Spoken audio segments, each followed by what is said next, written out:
Step into the ring. Come on, come on, come on.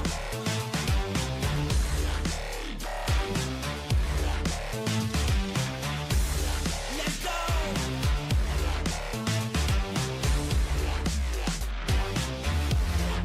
Step into the ring.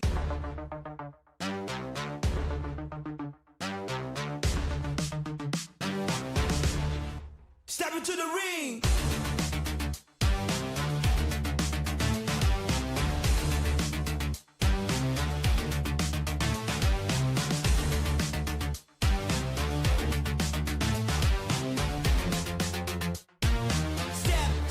Step into the ring.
into the ring.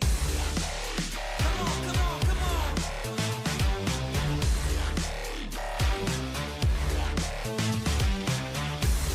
Let's go.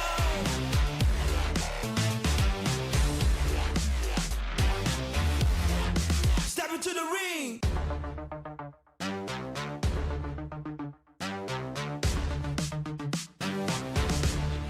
Step into the ring.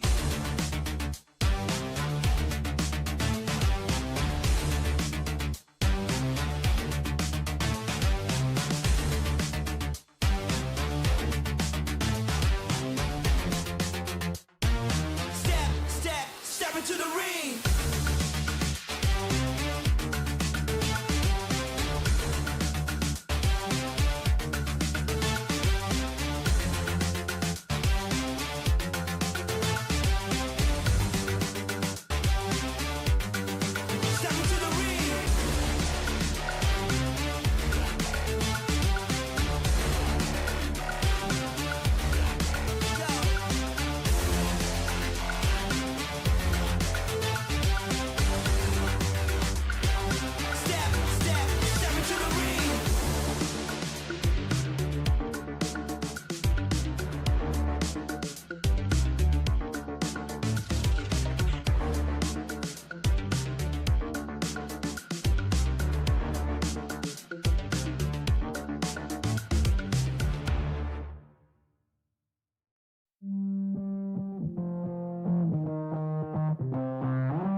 into the ring.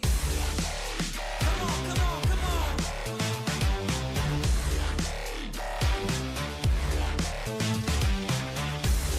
Let's go.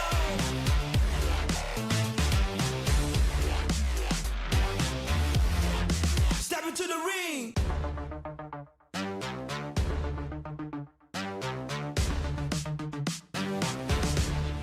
Step into the ring.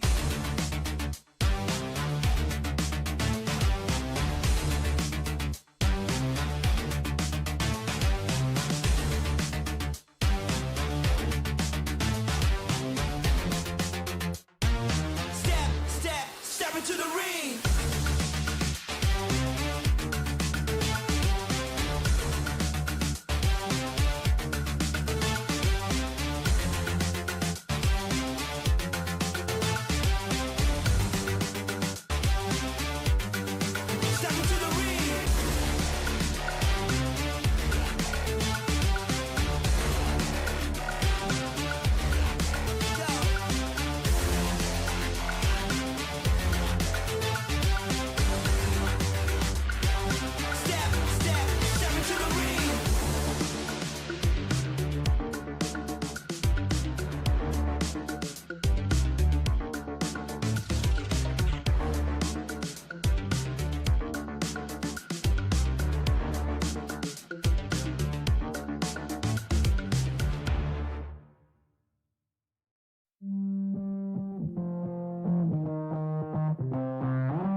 ready to rumble.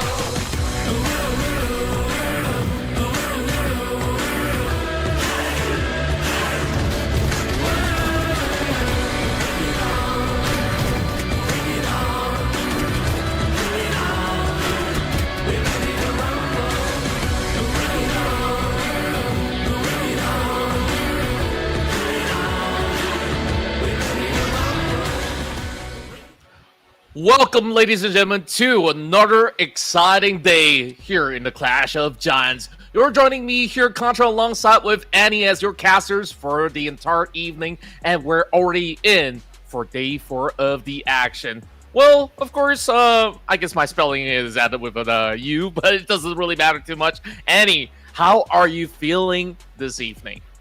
I mean, I'm feeling really excited for this tournament. I mean, I'm already seeing some really good teams, and I'm seeing the table. I mean, the leaderboards from like the past 3 days, and this is just so amazing. We got Dplus Kia, who's absolutely unstoppable, but only a 3-point gap from Team Flash. And of course, we've got some really familiar names. I mean, we're talking about Tribe, Aeromacy, we're talking about Alter Ego, Earena, Bigetron by Vitality. So many familiar names up in this Clash of Giants Season 7 tournament. So really excited to see how this day number 4 is gonna play out. But what about you, Contra?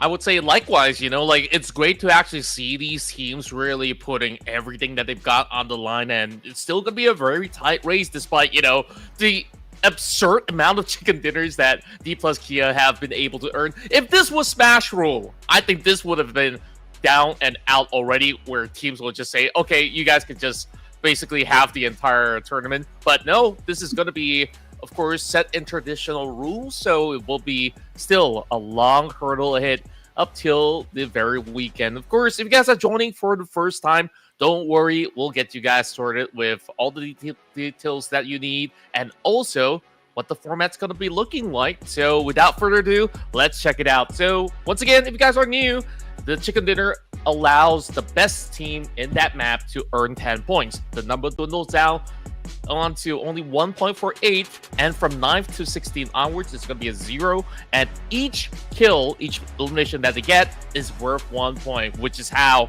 Team Flash have been able to earn majority of their points. Yeah, absolutely.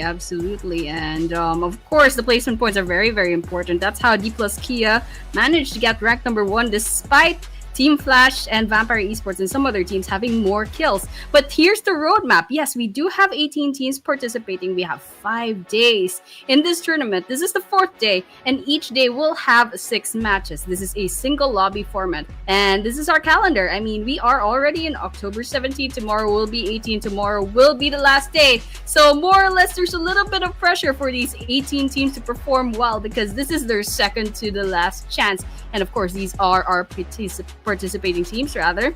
I mean, we've already seen them a couple of days ago. I mean, 3 days ago. It's absolutely amazing. And I said some pretty familiar names, some big names. And of course, you know what, Contra, what do you think about the teams that are participating? Well, I mean, they're looking pretty stellar, especially coming in from those teams who are hailing from China as well. I think they've been really showing some great progress throughout the run. ThunderTalk Gaming has been able to secure a chicken dinner from yesterday's hurdles as well, so I guess there's still a lot to fight for all these names up there. Of course, there's also familiar names coming from Thailand, Malaysia, Nepal, of course, the crowd's favorite, and also not forgetting, big names coming in from the rest of Southeast Asia as well. So I'm definitely excited to see whether they can play catch up to Dplus Kia as well as Team Flash, because currently it's looking like a 2-3-way horse race, but I think, Matt, these circumstances might just change in these upcoming rounds. Yes, absolutely. I mean, anything can happen, but then again, this is day number 4, so if anyone wants to catch up, they have to do like a lot of work. I mean, we're talking about 18 matches already gone and dusted. We're only gonna be seeing 12 more matches today and tomorrow. So 12 matches versus 18 matches in the past 3 days. I mean, you can probably still catch up if you have really good games, but otherwise, catching up against Dplus Kia, maybe just the top 5 or 6 can be able to overtake them. I mean, we're talking about 183 points, but Team Flash is just trailing behind by 3 points. But there is a huge drop in rank number 3, Vampire Esports, at 143. So that's pretty interesting, and even more so with Nongshim RedForce at rank number 4 with 128 points. So I mean, there's a pretty big gap between the ranks, but then again, one good game, maybe they can just go ahead and boost themselves up in the leaderboards. We'll have to wait and see in the next games. That's right. Speaking of which, we're going to be diving into all the other stats as well, where Win has been absolutely showing up in all these circumstances to be dealing the most amount of damage out in the field and have secured a total of 36 elimination points, as he is currently the overall MVP. But this can be overtaken by the rest of the block, as well as we have seen certain teams to be able to also match certain margins. But namely, Dplus Kia probably will be giving them a run for the money for the MVP title. Yeah, definitely. I mean, now we're talking about Team Flash, so they have more kills. But then again, yes, I do agree that Dplus Kia can definitely do something about this. But yeah, these are the rest of the candidates for MVP. We're seeing FL's Win up number 1, but then again, this is still day number 4. Maybe we can see Zeus maybe overtaking them, but I guess the average damage is kind of a little bit too big of a gap. And coming in number 3 is DK's Fabian, number 4 is Vampire Esports Lazarus, and number 5 is T2K's Rutz OG. So you know what, pretty exciting.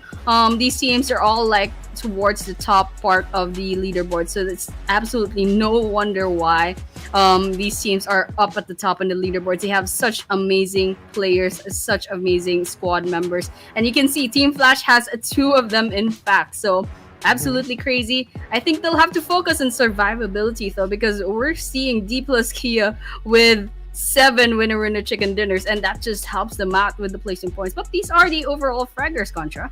Yeah, and of course we still have the 2 flashiest players up here with Win as well as Zeus. You think that they look very similar? Probably they are. I mean, the reason why is because they are twins and they definitely have great minds thinking alike. Rules, though, we saw the numbers really match up close, and he's just 1 point shy to actually tie it with Win. Meanwhile, great to also see the return of Tony K and Lazarus, aka Schweppes, to also be in the running as well. So Vampire Esports, they're definitely working in the tandem format with these 2 really carrying majority of the bulk of the points coming from the past couple of days. So we'll have to see if they can now shine once more. Yeah, absolutely. And just look at the gap between Win and Rutz, number 1 and number 2. That's about 3k damage points in gap. Absolutely crazy. I don't know if anyone can overtake this guy. But yeah, these are the overall rankings. Number 1, as we said, DK is in the number 1 rank, and they've actually overtook Team Flash, as you can see with the delta check of the leaderboards. But yeah, number 2 is Team Flash, number 3 is Vampire Esports, number 4 is a Nongshim RedForce, number 5 is gonna be Team Secret, and oh my gosh, I need this. Jecheon Phalanx for number 6, number 7 CelcomDigi Alliance, number 8 is Bigetron by Vitality, and number 9 is Earena. And you can see their points as well over here for since match 18, and then you can see their elimination points as well. So as I said, yes, Team Flash and Vampire Esports each have more kills than DK. In fact, even Team Secret has 2 more kills more than DK. But the important thing is DK had 7 winner chicken dinners. Absolutely crazy survivability coming in from DK. Yeah, they're just so consistent in every round that they play out, where they have always been around the top for margins. And if we take a close look into the middle of the table as well, a lot of these teams who are loitering around 100 over points or even around the 90 to 80 mark can still have great chances to boost their standings. Meanwhile, Weibo Gaming, not looking all too hot, is currently sitting at the bottom. I mean, overall, I think that onto the course of PL teams, they usually do have certain struggles on, whether if it's ping differences or so. But hey, they've been able to really commit to the tournament, which is great for them to really adapt to the play style of South Asia as well as Southeast Asia. And of course, not forgetting the Korean region that's been absolutely dominating for the past couple of days. And even with the likes of Jecheon Phalanx being their first participation in this tournament itself, they are actually showing up really, really strong, which is rather a fair surprise to me, because usually when you move into this kind of international tournaments, that's where you will really want to read the room and really figure out the tempo of play. But this doesn't seem like it deters any of these teams coming from Korea. Yeah, absolutely. And I mean, yeah, now that I think about it, yeah, the ping probably like plays a part. And of course, yeah, I know I've seen Nongshim RedForce in other tournaments as well, but it's really nice to see like different other teams from East Asia participating up against Southeast Asia and also South Asia. So pretty nice lineup that we have here, and hopefully Weibo Gaming will like boost up sooner or later, but maybe it has something to do with their roster, or maybe they're just not used to the other teams play styles, the other opponents that they have. But Tribe Aeromacy sitting at 16, very, very unfortunate, however, because I remember Tribe Aeromacy was at its prime a couple of months ago. And well, let's just see, maybe it's got something to do with their I don't know, chemistry, their team. We'll know sooner or later, or maybe it's just that Team Flash or Dplus Kia or Vampire Esports just suddenly boosted up so much. So you know what? This is why I'm really, really excited for the next games, because I mean, Dplus Kia all of a sudden absolutely unstoppable with their winner chicken dinners at 7. Hopefully we'll see an 8, maybe a 9, maybe a 10, I don't know, but then it's just adds to the excitement, you know. Yeah, I mean, overall, I think we've seen a lot of all these great plays coming from each respective teams out there, including, those teams coming from the PEL, which definitely have shown signs of progress throughout their course of run. I think ThunderTalk Gaming definitely is an interesting team that we've seen quite a number of times before, in whether if it's international global circuits or so. Sometimes they treat this as like, practice overall, just to really gauge, how's the rest of the world really doing? So to kick things off, we're going to be moving into Rondo, and this is the map where they get to farm as many points as possible, since there's going to be those recall towers that they can actually go into, revive their teammates when they actually fall out early. So we're expecting a lot of fights to take place in Rondo. Yeah, absolutely. And I also agree with you right there, Rondo being pretty much an elimination point farm because of all of the revives that you can get. So I mean, Rondo is a fairly new map. I think it got added this year, and now it's making the scene rather in the pro scene. So you know what, very interesting map. But as of I observed, some teams, they aren't really that used to Rondo just yet. So it just makes things a little bit more interesting. And look at the top Rondo performers. Number 1 would be Team Flash. Number 2 is Nongshim RedForce. Number 3 is Alter Ego. And number 4 is DK, of course. So yeah, we have the stats over here. Rank points, we got the average elims, absolutely crazy, having double digits for Team Flash. And of course we saw that in the leaderboards a while ago. And also the survival time at 22, absolutely insane. So you know what, Rondo, very interesting map. Sometimes the teams, I don't think they have a lot of practice just yet. So I've noticed that a lot of teams they kind of like compound in like the same cities, the same drop-off points. But you know what, let's just see what happens in our map later on. We got a couple of seconds left to go. So any final thoughts? Well, I'm hoping to actually see somebody contest Team Flash early to see if they could just take them out early, because it's really absurd to have that double-digit average elimination point. You're telling me that every time they go to the Rondo, it's like more than 11 points? Man, I wouldn't believe it if I don't see it with my own eyes. Of course, that being said, is there going to be any hot picks coming from you, Annie, for this first game? I'm going with Team Flash, man. Okay, I think that's fair enough. I mean, they are the most performing team in this round. So I'm thinking, excuse me, I gotta sneeze that out real quick. I'm thinking either Nongshim or Dplus Kia just to carry on with that narrative. More so towards DK if they're playing in this round. All right, all right. Okay, And the production team will be. Mm-hmm. Who do they think? Feel like it's Nongshim. I don't know. BTR. Oh, I love it. okay. I love it. I mean, I respect that. I mean, BTR is absolutely crazy, an absolutely crazy team. But yeah, let's just see, if who among us gets it right. I mean, we have 3 different teams, and of course, DK pretty standard pick, and also Team Flash, based on statistics. But BTR does have like I don't know what you call that, like the veteran status, in the PUBG scene. So, I respect that. And I think we're going to be going to Rondo really, really soon. I mean, the timer did disappear, and hopefully we see a really, really nice game between the 18 teams tonight.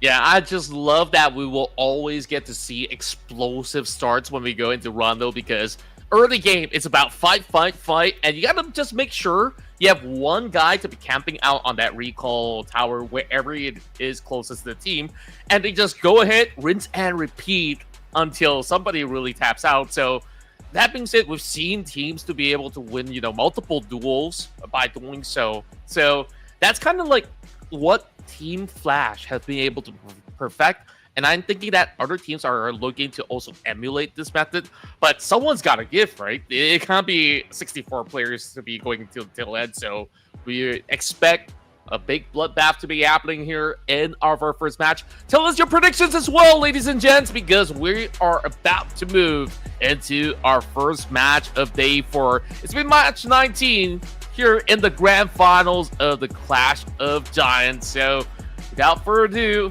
Annie, we're about to kick this off into the really brand new map of PUBG Mobile. And I'm just super eager to see who will take this one home. Yeah, absolutely. I mean, there's some pretty good names with some pretty good chances of getting this winner chicken dinner in this first map. And of course, we 3 have different predictions, so that's pretty much what makes this a little bit more exciting than usual. But yeah, I mean, the revives just really, really interesting. They can go ahead and revive the rest of their teams as long as someone stays alive. So that means most of the time, team fights will have 3 players more or less.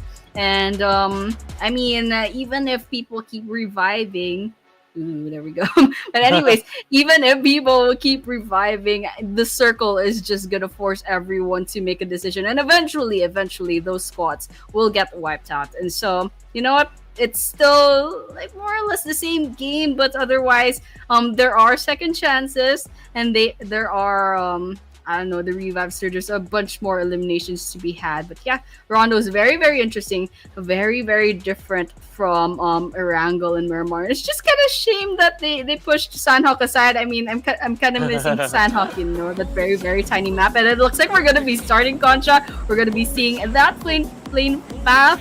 I don't know if there's gonna be 1, sometimes there are 2, but yeah, we are gonna be going on to Rondo. We're gonna be dropping off really, really soon, and it looks like we only have 1 flight path. It's from the eastern side of the map going up to Minhu or Bailey. So I mean, there's a bunch of cities that they can drop off in, and okay, we have some more stats over here, the headshots.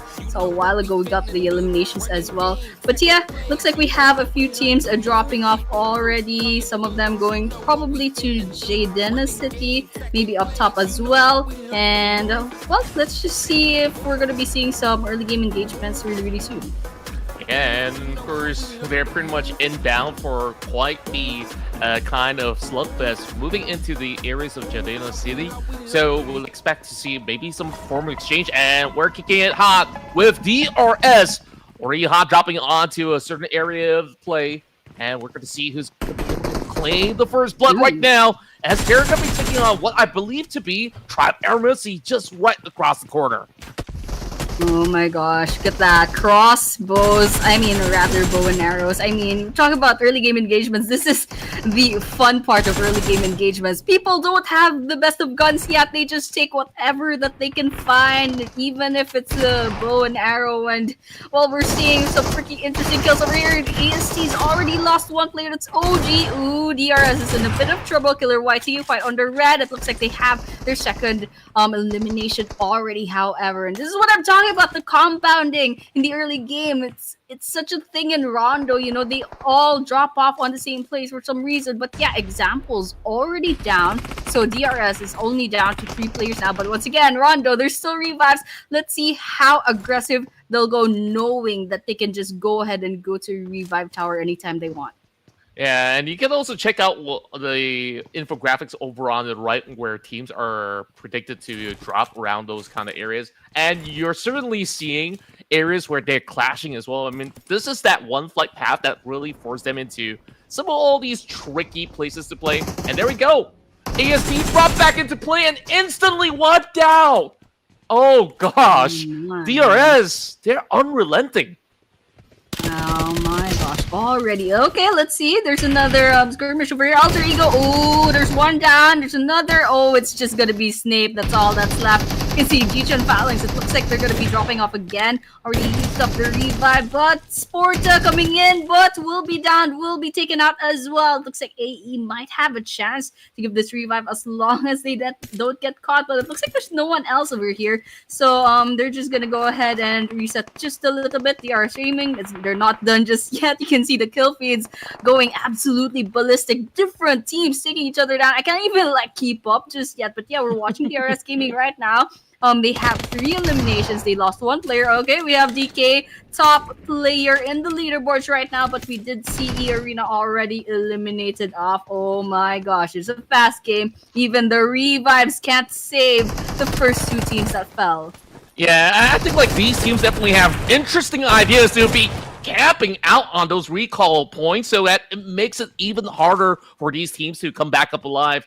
And I think that Arena was just one of the victims out of many. And we're looking at JPX, who could potentially falter as well. They only got 1 player left. Meanwhile, DRS looking to cut across the river to close in against that player of Team Secret. It's only 2 members left, and it doesn't seem like they've got those recalls anywhere close by. I can see it from the mini-map, but they're not going to be able to run across so freely. So Team Secret, they're in quite the pickle. Yeah, absolutely. I mean, that was a crazy couple of minutes, you know, like so many takedowns, and we had 2 whole squad eliminations. Quite unfortunate, actually. We're down to 53 players. Okay, looks like DRS is not stopping anytime soon. There's Team Secret nearby. Okay, they're kind of just peeking the corners, holding their positions right on this side of the house. Check. And that goes the same with TS as well. Okay, we're seeing Raila bros falling as well. We're down to 15 teams actually. All right, still Team Secret and DRS, and there's Aeromacy nearby as well. It's a little bit complicated, but Cycle is quite near, and Rig is probably gonna go in. You know, just nearby. Oh, guys, actually spots him, Jukai rather, and GK. Okay, going down the stairs. There's still smokes up here, so it's fine. Got 4 eliminations already. Cyclone coming in, and Rig just right outside. Let's see if we can spot Cheeky. Oh, he's just being so cheeky about all these crazy angles. I mean, he's just proning onto that tiny little space, but perhaps he's going to be spotted out. Meanwhile, King has been able to strike down one of the hot-performing players of Team Flash, and that's Zeus already taken out, but won't be too worrisome. Early on, you probably see, like, you know, if it's going to be a normal lobby, a lot of all these teams will have lost so many of their members. And now it goes back to full green bar as if, like, this is, like, what, your Wi-Fi signal or something? It goes down, it goes back up. Well, can't say the same about Earena. They've been crashed out already, as well as another team killing from Nepal as well. Meanwhile, Team Secret is not really in the best of situation because they've been sandwiched in between, and they try to keep themselves pretty quiet. As for AST, this is their 3rd time to be their lucky charm.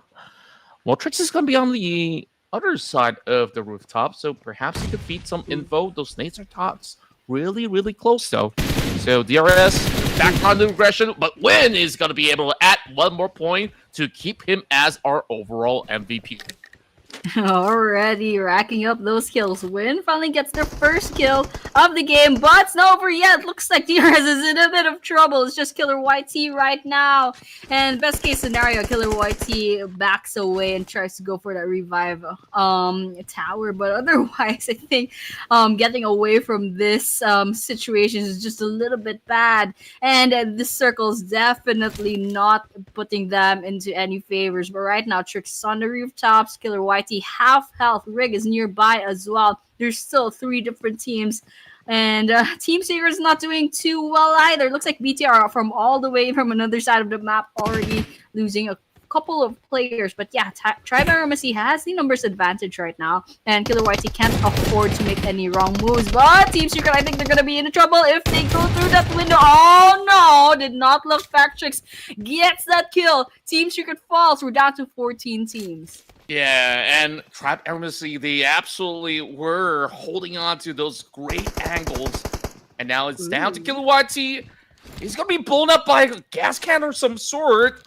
And just like that, Tribe able to actually have the last lap. 7 points to the name already, being the hottest team in the lobby so far.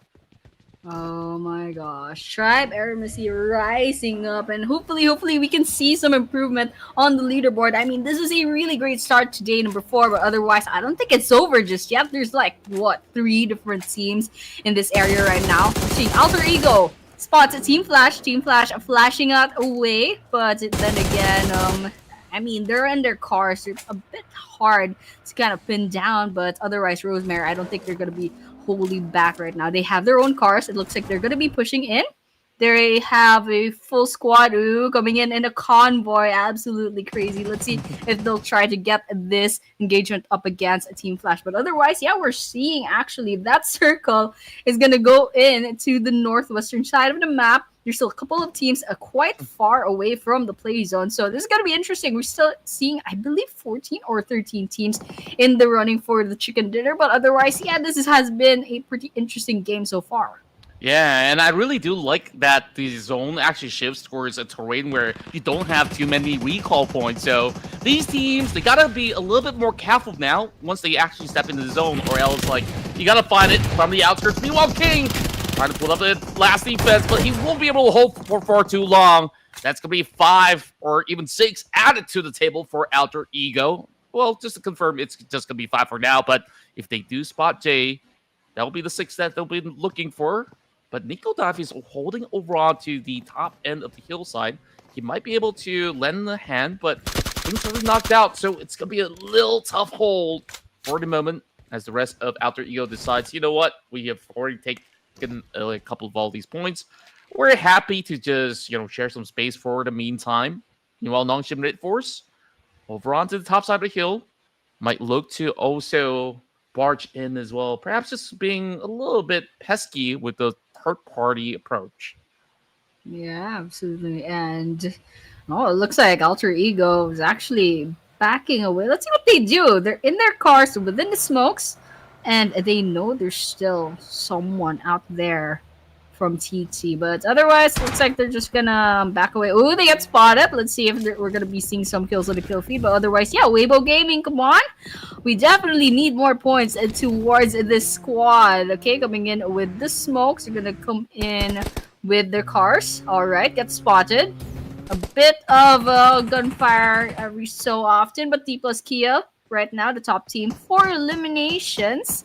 Doing quite well. They still have their full squad, but otherwise, yeah, they're just kind of scoping it out, trying to see if they can get some long-range kills, but they're not finding the angle yet. We're not seeing anything popping up in the kill feed, and everyone's just trying to take position around the play zone. We're still seeing 13 teams and 49 players, and of course we got to we're still 10 minutes into the games. Absolutely crazy, and we're already down to 49 players despite it being Rondo, despite the revives.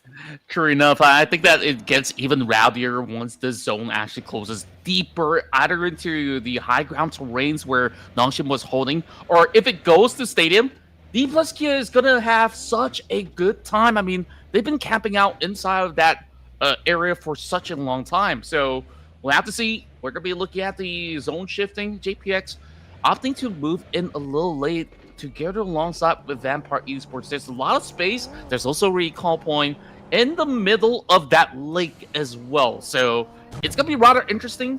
Well, take a look at that approach as well. Team Flash, they find themselves on the outskirts. They got to breach in, but they're taking some pretty wide angles for the meantime. And going into the zone is going to be a very difficult task.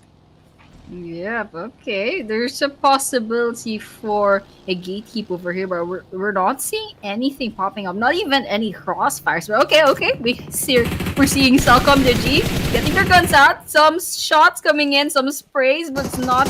I don't see any knockdowns from this angle. Okay, we have Kimmy from BTR coming in. They see someone from Weibo Gaming. Oh, what is this? Sneak up, come on, turn around. Oh man, that's a kill from Pio Wall. Okay, that's right, BTR with their first elimination. Unfortunately, they already have a one player down, but otherwise, yeah, I don't think it's over just yet. They have the rest of Weibo Gaming nearby.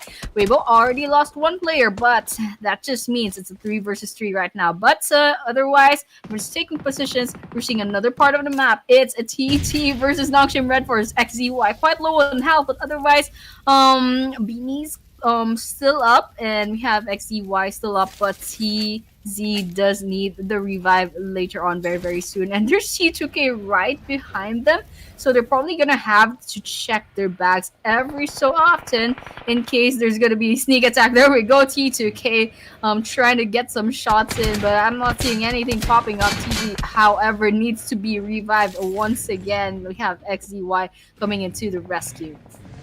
Such a difficult hole for the side of Nongshim RedForce. They were the ones on top of the hill early on, and they kind of need to descend because there's plenty of teams kind of have their attention being drawn towards their area. And now Vampire Esports is going to be the other party to also join in the fray. Upon arrival, CelcomDigi Alliance having Iftar being shut down. Meanwhile, unfortunately for TT, they've only had one player left to really hold out, and we just saw about 4 teams moving into the area with the arrival of Alter Ego nabbing a couple of players away. It makes things so much harder. So it's absolutely understandable for TT this time around, not being fortunate enough to be able to score huge. Meanwhile, Alpha adds one more to the table for the rest of Alter Ego as we have T2K also looking for a challenge up against Tianba. Alright, T2K joining in the fray. AE still up and alive. They already lost one player, however, so just gonna slightly be a little bit hard. They got a bit way to go to that play zone. But yeah, this is the circle, the next circle. Stadium's gotta cut in half. We have a bit of open fields. There's a river running by. Okay, we're seeing that circle completely missing stadium. All right, and there's still a lot of teams that are on the other side of the river, but yeah, we're seeing a bit of eliminations from the map. But over here we see some trades coming in from a couple of teams, but here Alter Ego with 8 eliminations already. Absolutely insane, just farming those elimination points, and all they have to do is stay alive and never just don't get picked off for the whole team. But yeah, we're looking at Vampire Esports. They're coming in, but unfortunately they're down to 2 players already, just taking positions. Team Flash still here, 4 players still, and still seeing a couple of teams with more or less a full roster. But it looks like Baus is kind of getting shot at.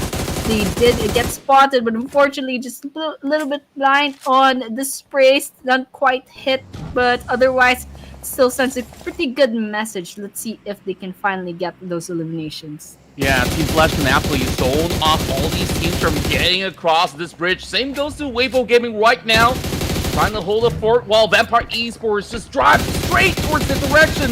And it doesn't seem like he's having any of all these shots connecting, so he's going to be pushed right now, 2 versus 2, and he's going to falter, and all of them crumble in defeat to the hands of Vampires, who's dominating.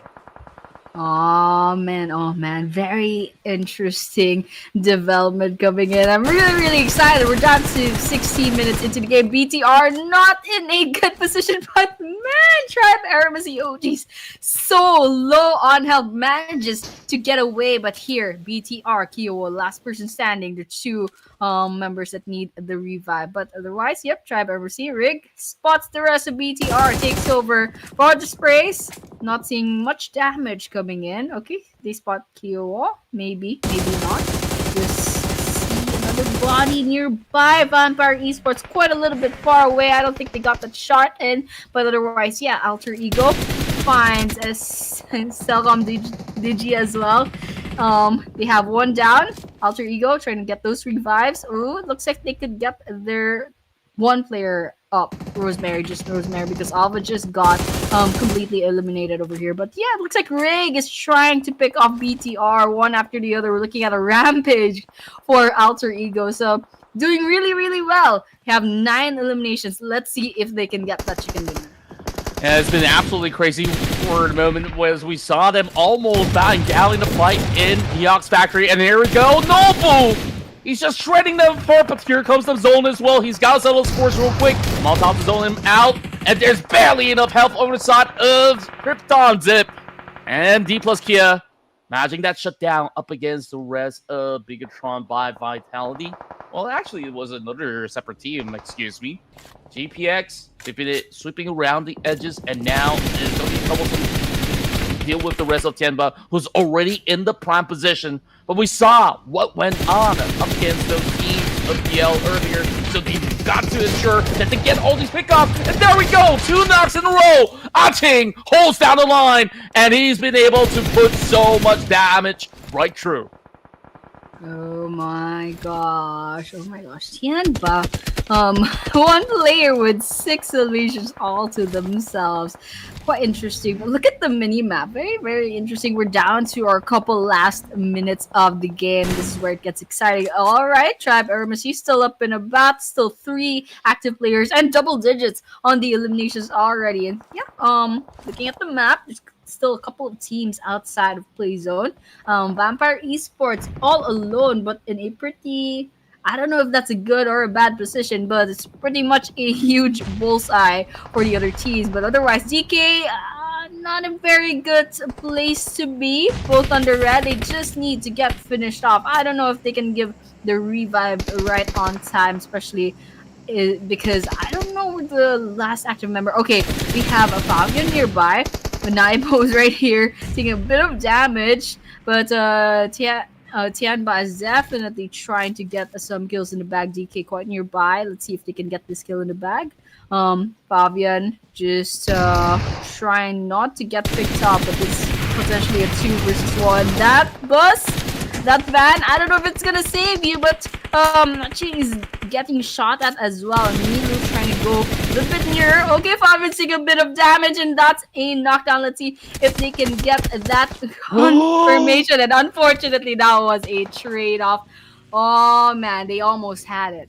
That was pretty crazy coming from Noble. I mean, he's on that low ground. He's barely hiding in the smoke, and he still gets that pinpoint accuracy. Here comes the push, and Tianba! They're losing members one after another, and they crash the gates. Only 1 HP left. Noble isn't going to be able to catch this. Only a couple areas left, and he's being burned alive. Oh, this is looking pretty bad. Noble, can he outlast the trade right now? Here comes Ghost. Hughes easy goes down. Noble clutches it. Whoa, that was crazy with the 1 versus 1. Absolutely crazy survivability, but still Tribe Aeromacy right in our cameras. Tricks trying to get those sprays on, actually knocks down bows. Alright, I see what they're doing. They're already on 12 eliminations. There's 2 players from Team Flash right behind of this boulder. Oh, ASC does have the high ground, but Win has a grenade in hand. Let's see if they can get some knockdowns, but otherwise it's gonna be Team Flash. It's gonna be down by 1 player. Team Flash is still trying, however. Win tops, trying to crawl away. Win! Oh my god! Whoa, that was actually crazy. It was a really good grenade throw. Wow. He that timed was it so crazy. well. He timed That it was- perfectly. And he knew that he's gonna go for the revive as well. Well, his teammate is bleeding out. It's like, bro, are you gonna help me out or not? It's like, yeah, just chill. I'll come back when I settle the scores. And now, Team Flash turn the tides up against Tribe Aeromacy, where they've been the ones dominating that high ground. And that challenge from Team Flash allows them to take the highest point of the map. Oh my gosh, that was insane. Right in the face by Team Flash, getting 3 people in 1 grenade, 3 birds with 1 stone. Absolutely insane. Yeah, we are down to 4 teams. We are down to 8 players. JPX down to their last player. BTR down to 2. Team Flash, they have 4. And Nongshim has a 1 as well. So it looks like production actually still has their bet in the bag. BTR is still up and running. Team Flash is still there. JPX, Nongshim. It's just a matter of time, and it's gonna be a fight for the placement points at this point for both Nongshim and JPX. But the real battle is gonna be Bigetron and Team Flash. So you know what? It's a little bit silent right now in Rondo. Everyone's trying to play safe, except for Team Flash, of course. They are a full squad. They can go ahead and be aggressive as much as they want, as long as they don't get picked off all at the same time. They'll be fine. And otherwise for BTR, maybe a little bit hard since they have the numbers disadvantage, but let's see what they'll try to do right now. Yeah, and if you take a look at BTR, they're kind of segregated at the moment as well, so this isn't going to be an easy task for them to really go in for a reposition. And a lot of all these teams definitely know that Team Flash is going to be somewhere camping on top of the hill, and they're not willing to challenge because you can see how sparse those resources are, and at the very same time, they're talking about 2 solo units from JPX as well as Nongshim RedForce, who definitely want to squeeze those placement points if they could just end up at 3rd or maybe 2nd at best. So nobody's willing to really put themselves at risk here. So it's really down to Team Flash to really wait for a little bit longer. Perhaps stage 7 might alter their course. Yeah, alright. Team Flash, I think we'll try. What is BD doing? Playing another game with their pickaxe. But yeah, over here, Nongshim just trying to hide out. Zeus did not know that Beanie's over there right behind it. Okay, Zeus is trying to do something about it. However, there's a Molotov. Okay, Beanie falls by Zeus's Molotov. There we go. We're down to 3 teams now. It's just JPX hunting. But right now, the real battle will be Team Flash versus BTR. But yeah, looks like GPX Crazy is just inside the car. Can't does fall. Let's see if it's gonna be confirmed. Oh, there we go. BTR down to 1 player. JPX down to 1 player. It's gonna be hide and seek from now on. Team Flash pretty much owns this Rondo map right now. It's only a matter of time before we see the final 2 kills. Or you know, there's still a 17.51 chance that one of these teams will turn this side around. But right now, I think Team Flash has it in the bag. Yeah, it certainly looks to be the case right now. Annie, you know, I don't know if you have a lucky charm or something. I mean, the first match you go in and you say, Team Flash will get the chicken dinner. And it seems like that is going to be some big blessings that you've given towards Team Flash. Meanwhile, 1 versus 4, I'm not too sure if I believe in big miracles at this moment, especially up against Team Flash. But I think that they've already got all the info they need, so they're just going to send 2 members for the moment, and that will secure it. Team Flash are your winners here in Rondo. Alright, Team Flash solidifying their legend as the #1 top performing team on Rondo so far in this tournament. Congratulations once again, Team Flash, for getting this match number 19 in the bag. And of course, yeah, this is actually my first time that I got a prediction right. I always get it wrong. But yeah, Team Flash, I mean, you had the statistics, you had the track record, you had the leaderboards to prove it. So I'm not really surprised. Maybe I don't know. I'm just glad I'm not wrong. You know, like put a bad luck charm on them. But yeah, Team Flash once again, and these are their team stats: Zeus with 6 kills, Win with 6 eliminations, Stops with 1, and Boast with 0. And yep, Rondo match number 19. Congratulations once again, FL. Yeah, overall, I think like they definitely worked together as a unit so well. You saw there were instances where they could have actually been crushed, but that push coming from Win absolutely saved them in that hurdle up the hill up against Tribe Aeromacy, or else they would have been actually been wiped out because they were on that low ground instead. So it's just incredible how this team actually operates on the aggression, on the defense, and the trades that just pretty much overwhelms all the other team. Oh, yeah, pointed that out. I actually forgot about that. If Win didn't get that grenade kill up against AST, would have been all over for Team Flash. And I mean, MVP in the running, pretty big gap from number 2 of the candidates. I mean, FL Win is absolutely winning, absolutely insane. I think this guy's just a practical legend at this point. But yeah, these are the teams to watch. Of course, Team Flash up in the first, but Tribe Aeromacy suddenly, all of a sudden, hitting double digits on the elimination points. And of course, DK are number 1 ranking since day number 3. We do have to watch out for them. And Tianba is actually performing quite interestingly in this first Rondo map. Let's see if they can bring those consistencies in the next 5 maps tonight. But you know what? Right now, Team Flash is still on a roll. AST is slowly improving. Yeah, and I absolutely love the stats when we compare both Zeus as well as QZZ. Of course, these are players from Tianba as well as Team Flash, respectively. You take a look at the damage. Tianba QZZ has actually done more in comparison to Zeus.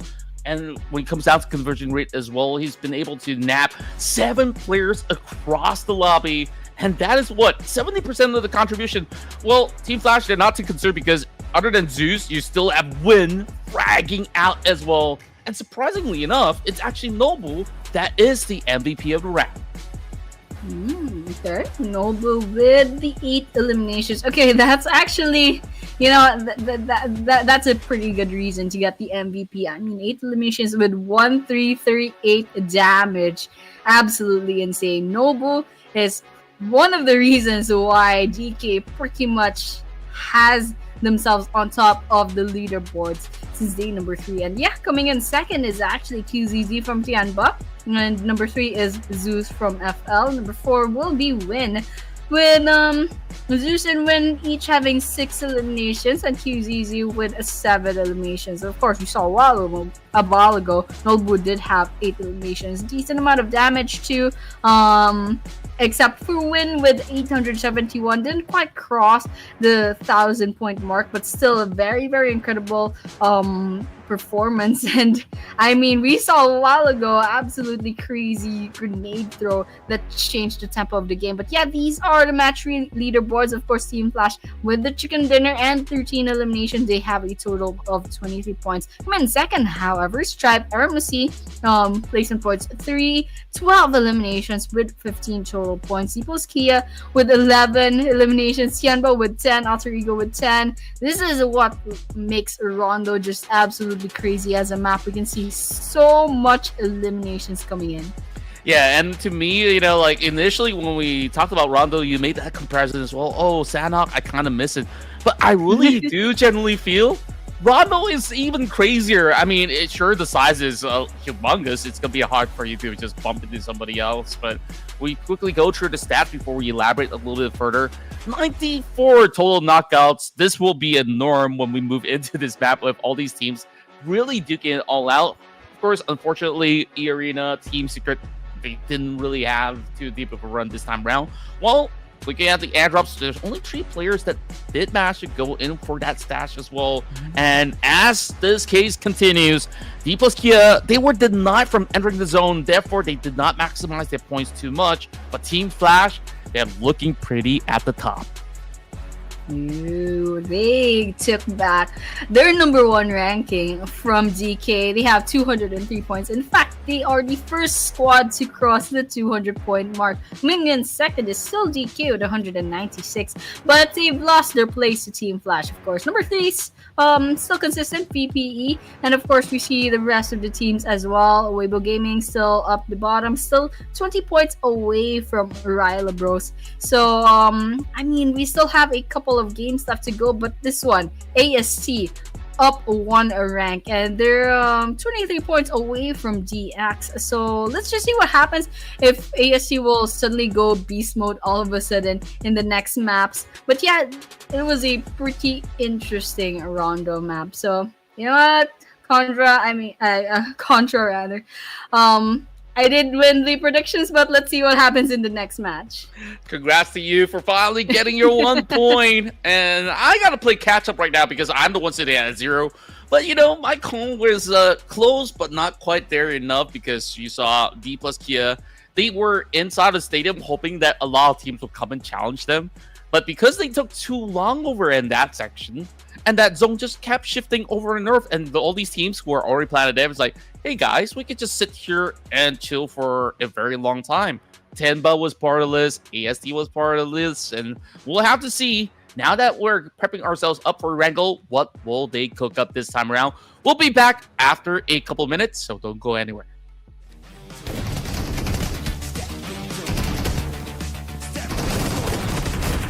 Step into the ring. Come on, come on.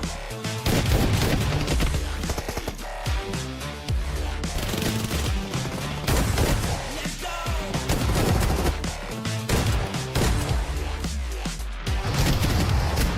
Step into the ring.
And we are back to Clash of Giants Season 7. This is day number 4 of the Grand Finals, and we just saw map number 1. We saw that Rondo being absolutely crushed by Team Flash, and now it's going to be going on to map number 2. All new map. We only have one Rondo. We only have one explosive map from Rondo starting the game off. And right now we're going to be going to Erangel and then later the Miramars as well. You know, pretty standard maps. And yeah, this is actually the match schedule for tonight. We had match number 19 with Team Flash. We're going to be seeing Erangel later on. And well, Contra, what do you think about Erangel? Well, what I really do like is the kind of tempo shift that these players will be working on, because last round it was chaotic. Like, we can barely see, like, oh, how many teams were actually fighting each other? Probably the entire lobby was fighting each other, right? So this time around, Dplus Kia probably prefers this kind of steady pacing where they've been able to dominate and win plenty of their chicken dinners in Erangel. So definitely, this has been their best map so far. Last round, a little unfortunate with the zone shifting all the way hard north. Meanwhile, Earena also fancies a chance in this map since last round they didn't really get to play all too much. Yeah, and well, let's just see if it'll be a little bit different in Erangel. But I have a prediction. I'm gonna be betting on Tribe Aeromacy this time around. How about you? Ooh, okay, I want to earn my point, so Yeah. I'm gonna go for Dplus Kia again just to try to earn my point, and after that, I'm just gonna go for other teams. I just need to tie with production at the release. There Okay. we go, Team Flash. All right, Okay, all okay. right. I like All it. right, I all like right. it. I mean, DK and Team Flash, they're both like rooted on statistics. I know DK is top 1 on Erangel, and Erangel has like 3 Erangel maps each day. So, I mean, we can trust their statistics more. Team Flash has been proving themselves in the overall rankings and the overall tournament. So yeah, pretty solid predictions from you guys. But you know what? I'm an old schooler at heart. I still believe in Tribe Aeromacy, and they did really, really well in Rondo. They had double digits on the eliminations. And if FL's win just didn't like throw them off with that grenade, maybe we could have seen a chicken dinner. But right now, yeah, it's gonna be a new map. It's gonna be a Erangel. So let's see what our 18 teams are made of this time around. Yeah, I'm absolutely excited for this one. I think that even on that last round, Vampire Esports were fighting hard as well. What I really do like is how these teams navigate their way around the map as well, because you think about certain teams, like, they don't really show too much of their cards in the early game. Vampire Esports was so late game focused that they're willing to actually camp inside of the blue zone and then shift in a little rather later. So I kind of could see there's just so many different ways that these teams are really putting up on the table just to tell everybody out there that, hey, camping in the middle of the zone isn't exactly going to win you that game, because sometimes sweeping from the edges, taking those aggressive fights are the way to go. And speaking of which, this time in Erangel, it is going to be a little bit different compared to what we see in Rondo, but nevertheless, it's going to be just as exciting as we drop into our first Wrangle of the night. Aw, man. Very, very familiar Erangel map. We're gonna be seeing the Pachinki, the Snovka military-based school, everything. Georgia Pool, very, very familiar names. And it looks like the flight path is actually pretty similar from the first one. I don't know what's happening right now. Starting off from the eastern part, Milter Power Plant, and going up to Jarki all the way in the northwest. But it's the drop-offs are going to be probably a little bit better than Rondo. I mean, in Rondo, we saw a lot of compounding, probably because Rondo is just a little bit less familiar for the teams. But right now, we know these teams, they have their favorite drop-off zones, and maybe not. We're going to be seeing some early game engagements. We'll have to wait and see, because that lane is already halfway through Wrangle.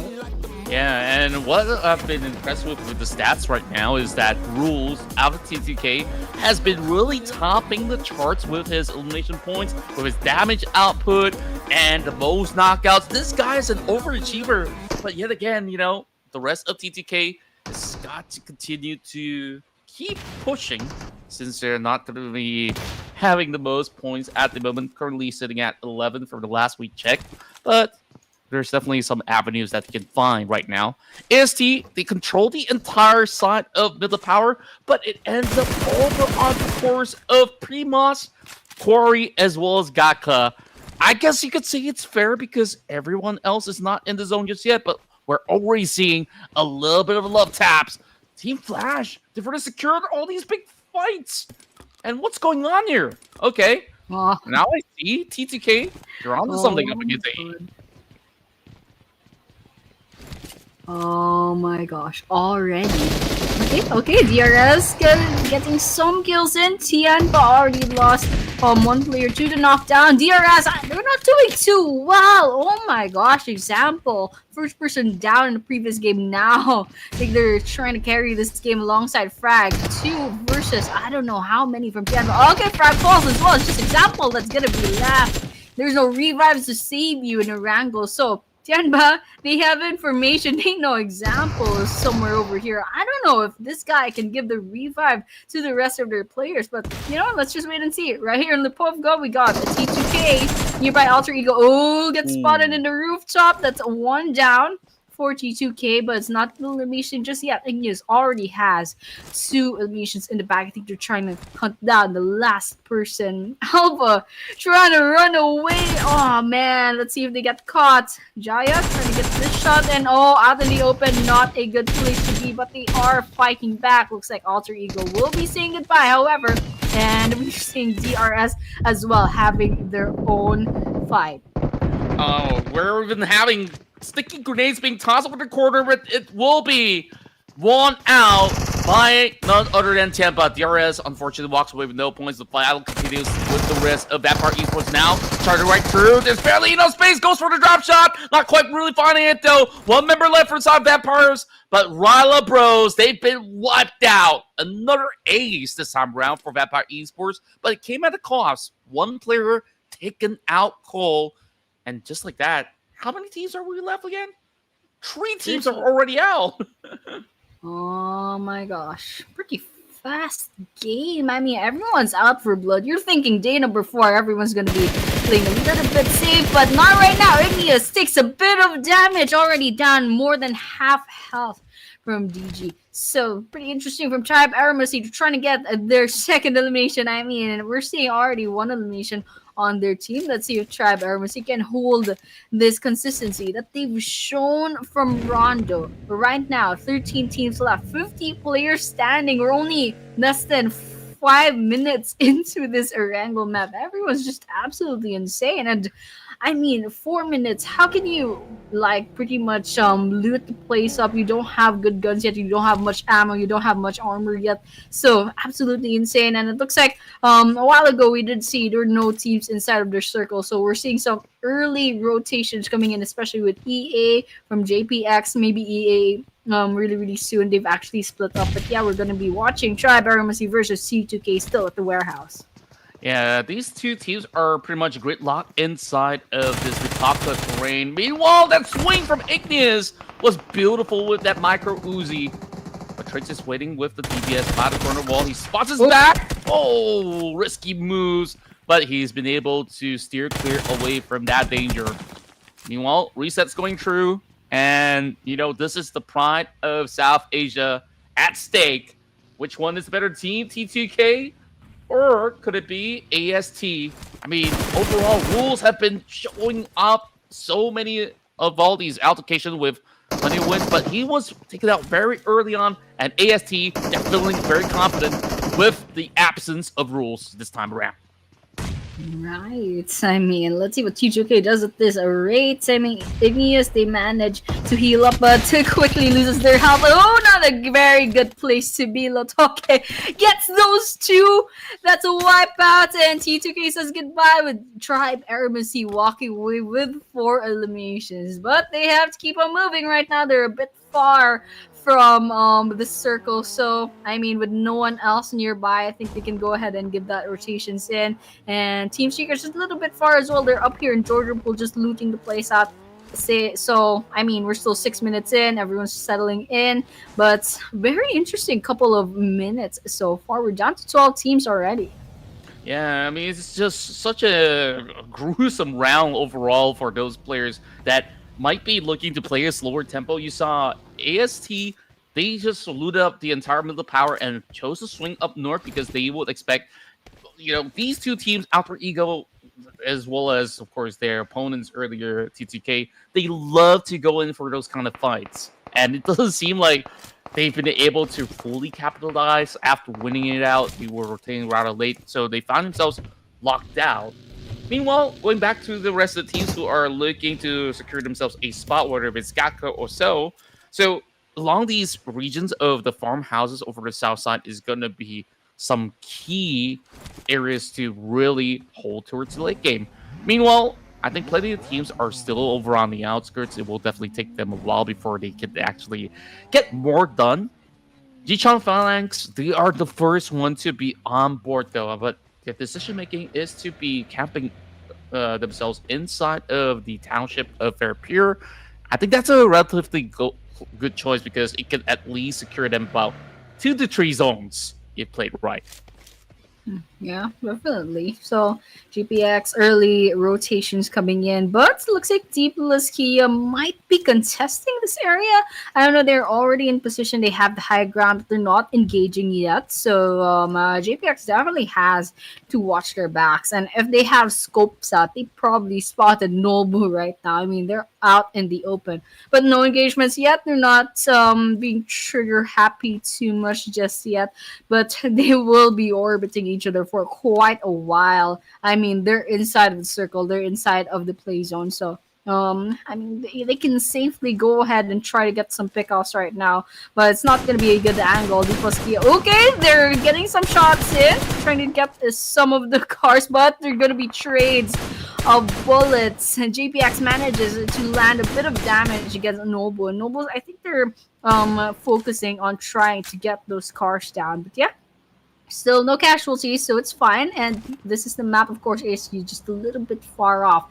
JPE still on Georgia Pool. Everyone else trying to rotate in. I think it's going to be a little bit of a bloodbath later on, depending if there's some teams to try to go ahead and get those gatekeeps in. Potentially TT and FL might run into each other, but you know what? Let's just see. Yeah, there's just too many teams going on a cruise right now. Well, hopefully they will be able to really get themselves a space, especially with this zone that's showing us plenty of all these water terrains that's absolutely unplayable. So more often than not, this really confirms it that it is going to be the zone that's going to be moving into either the core region or closer towards Fairpier. Could also be a very safe bet for the meantime. Tianba, they opt to actually take a spot around the lighthouse, so that could be a very powerful position inside the zone. Dplus Kia, despite seeing a lot of teams moving across the field, they hunker down onto that spot because that is one of the best spots possible if you're going to be looking to pick off teams that's around Gatka or even onto the regions of Prairie. Speaking of picking off, teams are already going into the tick action. Team Secret, they just look past these members of the Dplus Kia, and who knows, they might just be the ones to take them down. Interesting. It's like, just one spark, and this is just gonna get really, really violent. DK and TS kind of know that there's someone out there, but they're not engaging. Look at this. Osel just right behind the tree. They can see those vehicles, they can hear those vehicles. They're not doing anything about it just yet. So, DK, I mean, they're trying to go aggressive right now. They definitely need that aggression, especially with 0 eliminations right now. But without a scope, I don't know if Otsal can do anything about this. Let's just see. I mean, definitely Team Flash didn't quite take a bit of damage, just a little for Zeus, but otherwise they're fine. They have 4 eliminations already. And CelcomDigi right around the corner. They're very, very nearby. Let's see if we're gonna be seeing an engagement, or it looks like actually CelcomDigi is disengaging. So F is gonna be left alone in this area. Yeah, they know that this is going to be too hard for them to really push up as well, to really fully go on for the challenge. And especially this being Team Flash, this is a team that nobody really want to fully mess with. Speaking of which, they still have Light trying to tap around the corner. And he's actually Adik Luke from the picture that was being given. Well, Adik Luke has been known in Malaysia to be the king of snipers, but he's always been adaptable. He's now switched over to, I love all these DMRs as well as the rest of it being M4, so he'll continue to pepper spray them from afar. Meanwhile, take a look at the zone. Absolutely dominated by JPX, who's actually taking that shoreline very, very early on. But they're going on that 2-2 split. I'm not too sure if they're going to be in that focal point of attention because there's not too much cover by the beach. Yeah, I'm actually a bit nervous for JPX. I mean, they had that early rotation. I mean, there were only 2 teams in the play zone a while ago, and now everyone's kind of surrounding them. But right now, a bit happening on the kill feed. There are 3 different teams and 1 engagement, 1 skirmish. But right now, we're looking at CelcomDigi. They have their scopes out, trying to see if they can get a pick off AST right around the corner in their cars. See if they'll try to engage. I mean, we're just kind of watching this out. Ooh, BTR is in a bit of trouble. They lost Camp just now, somewhere out there. CelcomDigi still being just quiet around this map. I don't know. We're not seeing much bullets coming in. But Team Secret, however, they spot BTR. Kimmy just trying to get away. Quite low on health. They're definitely not going to be engaging. But immediately Team Secret's like, okay, they're getting away. Let's go to Team C and let's go to Team Flash.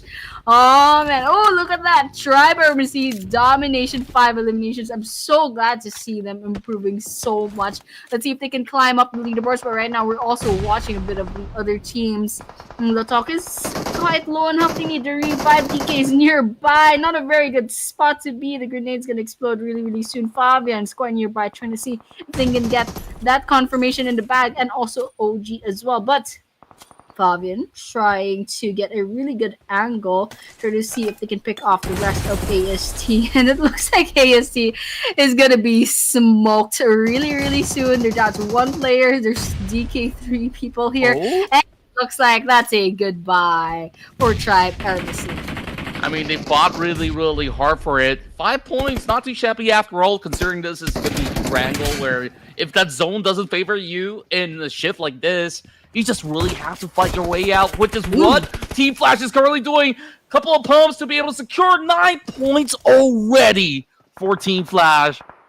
And they just go absolutely crazy on this one. Meanwhile, 1 member out in the open. Win's going to be punished for that. As Zara is now getting chipped by the blue zone, and Team Flash have arrived in this vicinity to make the perfect tenor.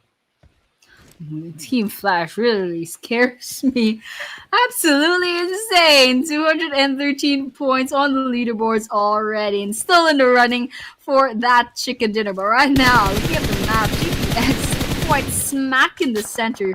Pretty much a bullseye on that play zone. But yeah, they are still safe, but otherwise, not a huge fan on where they position. It's just way, way too open, you know. But Bigetron by Vitality still up in the running, but they are down to 2 players. Kimmy trying to see if they can get a little bit more pickoffs before they inevitably get swallowed up by the rest of the teams. Weibo Gaming, meanwhile, says goodbye. We're down to 9 teams, 30 players remaining.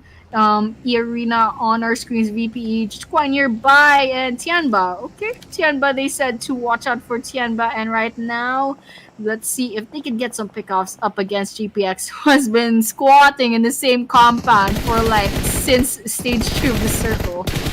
Wow, he's found the perfect angles up against JPX. I mean, Tianba, maybe I shouldn't really scrutinize them on that position by the shore. I mean, overall, they've been able to actually get a perfect glimpse up against these members of Jecheon Phoenix. So we'll have to see how this one plays out. And the reason why this is still playable is because there's this crater of a bowl that they're currently holding out defensively. So it's going to be hard for teams to push them for the moment. Meanwhile, seeing the Alliance, they're looking rather solid this time around. But even better is Earena. They're also racing up against the rest of the pack. 6 points already now being accrued. ThunderTalk Gaming goes up close and personal up against the CelcomDigi Alliance members. But this is going to be a tough task, 2 versus 4. Right, 2 versus 4. Let's see who comes up alive after this. ThunderTalk Gaming, there's CelcomDigi just nearby, coming in from behind. Okay, that's 1, that's 2. Let's see if they can get a 3rd. Alright, and Jay's quite nearby with a grenade in hand. Let's see if they can get the shot in. Molotov burning up, but TT still trying to get this last kill in the bag. CelcomDigi not in a good position. Oh, that's a great throw. And with that, CelcomDigi says goodbye. We're down to 6 teams. Yeah, that was just a phenomenal toss right through. And now all these teams hugging tight for space. We're only having 6 teams in what, stage 4?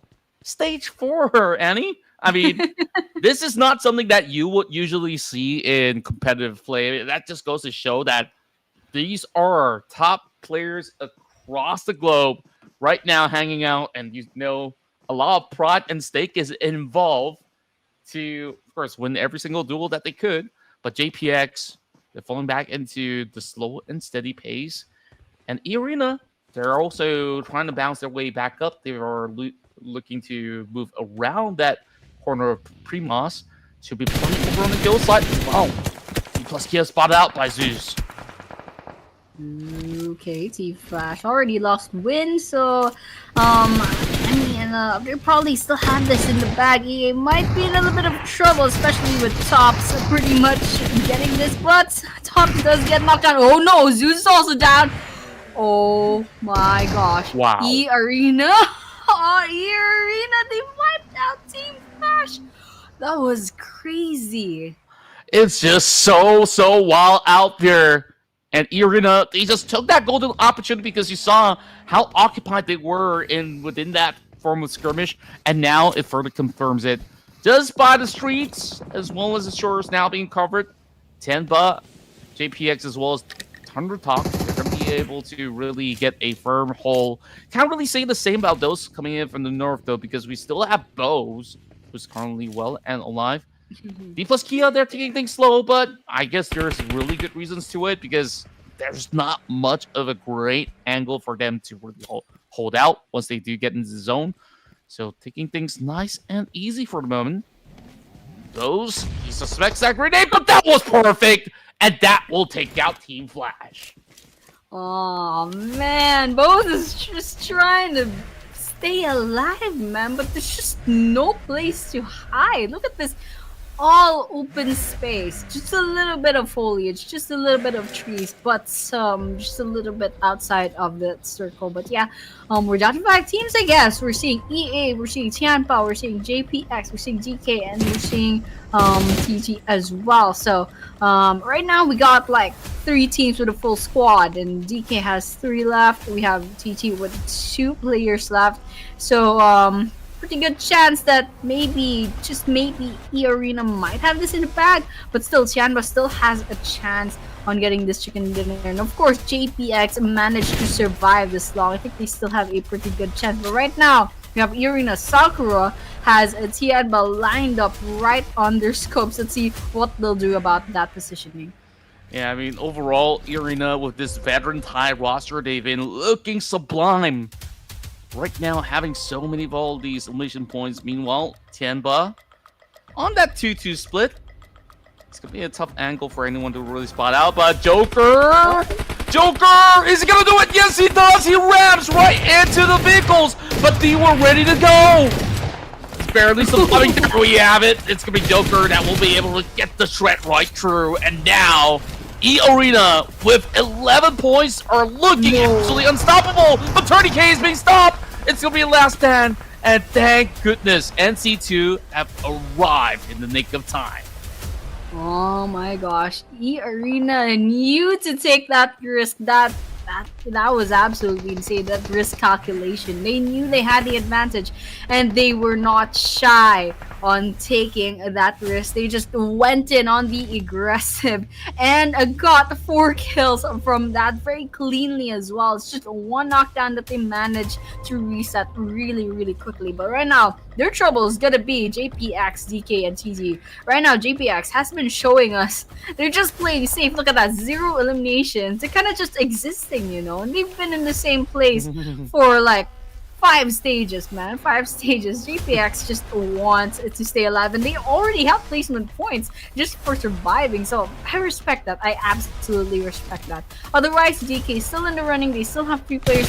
There's still a chance that they could win this if they manage to overturn the Arena. If they manage to get just a little upper hand up against Arena. And of course, ThunderTalks, I mean, they're not really showing their faces just yet, but DK on his own self has been knocked out of their car, getting shot at right now. EA is absolutely on fire, just going on the aggressive, just putting guns right in front of the faces of their opponents, and DK gets wiped out just like that. Yeah, they only walk away with 5 points in total in the form of eliminations, but it is still top 4 regardless, so they'll be able to, of course, add even more to the tally as compared to what we saw coming from Dplus Kira. So they should be holding in that #1 spot after this matchup. We'll have to see if there's the other teams to be able to also follow suit. Meanwhile, tags after tags, Nico dive! Oh, he's absolutely exposed, not only towards those that he was attacking, but Tony K from the outskirts have been able to take him out.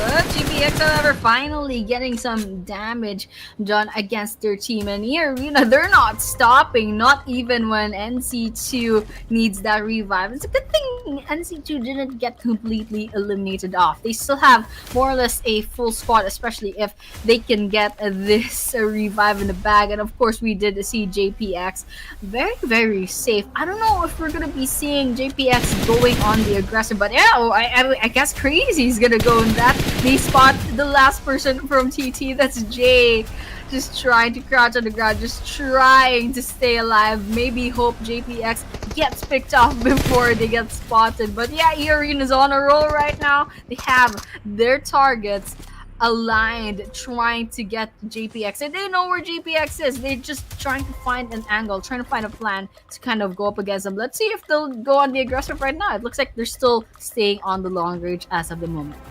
Yeah, they're just going to be moving into the trains.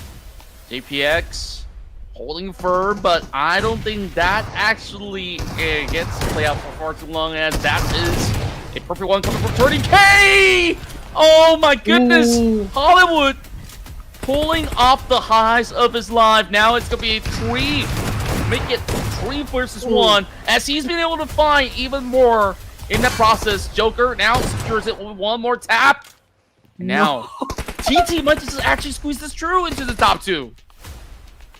20 eliminations. Look at that. Arena has 20 eliminations. These guys are insane. They're gonna end this game with 22 eliminations. Oh my gosh. I don't know what's happening with Arena. They're just out for blood for this game. They're going on the aggressive. They're not shy about taking risks. They spot the team. They make a plan, and they go head on, straight on with their cars, going completely on the aggressive, taking the teams by surprise. And well, it paid off. They're down. They're up by 20 eliminations.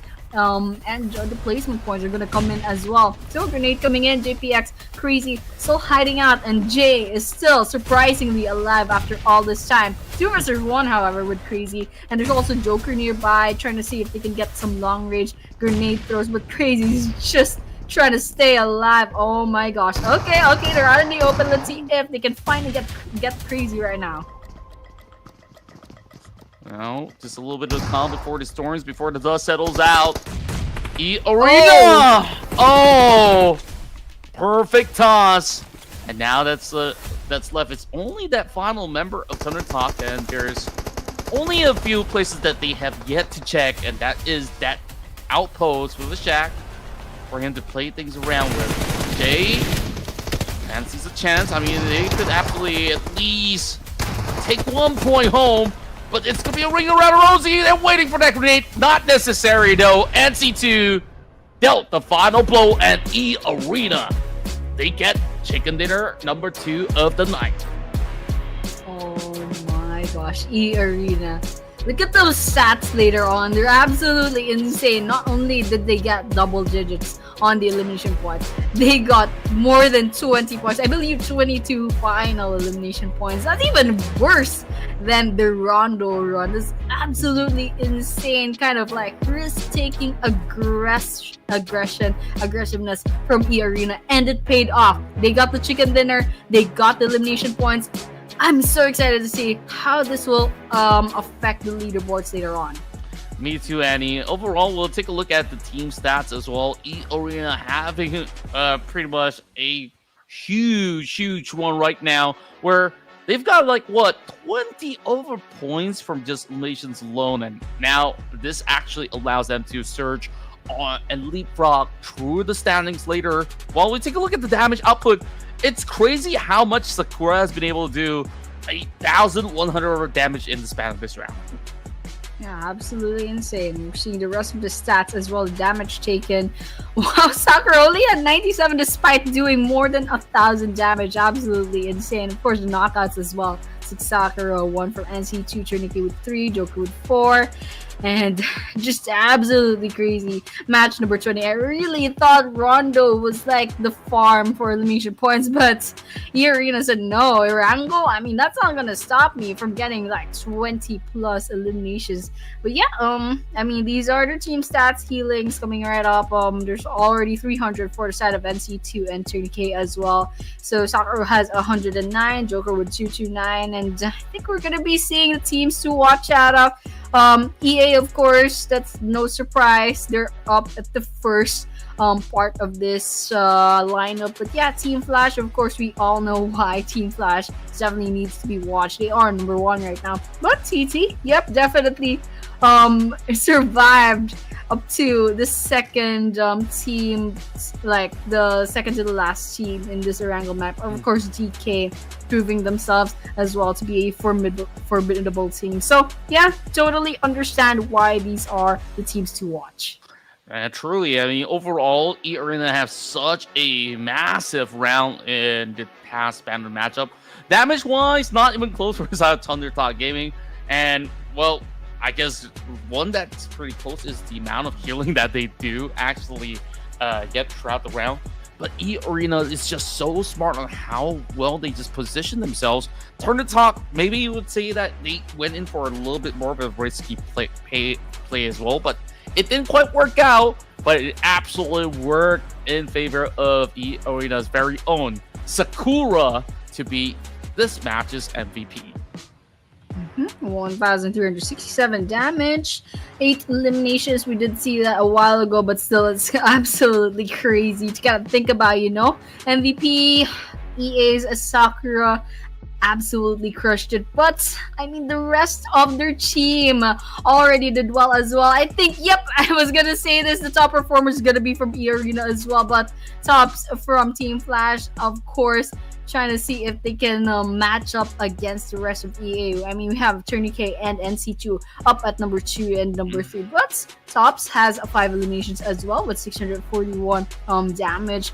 Unfortunately, EA's Tourniquet and NC2, they do have the line of 800 for their damage. That's why they kind of topped off Tops right now, even though they have the same number of eliminations. And yeah, these are our match leaderboards. Of course, we saw Arena with 32 whole points in a huge drop to 13 points at number 2 with Team Flash. ThunderTalk Gaming with 10, Dplus with 9, Tianba with 7, Jecheon, Phalanx, and Vampire Esports 6, Earomacy 5, T2K with 4, CelcomDigi with 3, BTR and Raila Bros with 1. The rest without any points for this match.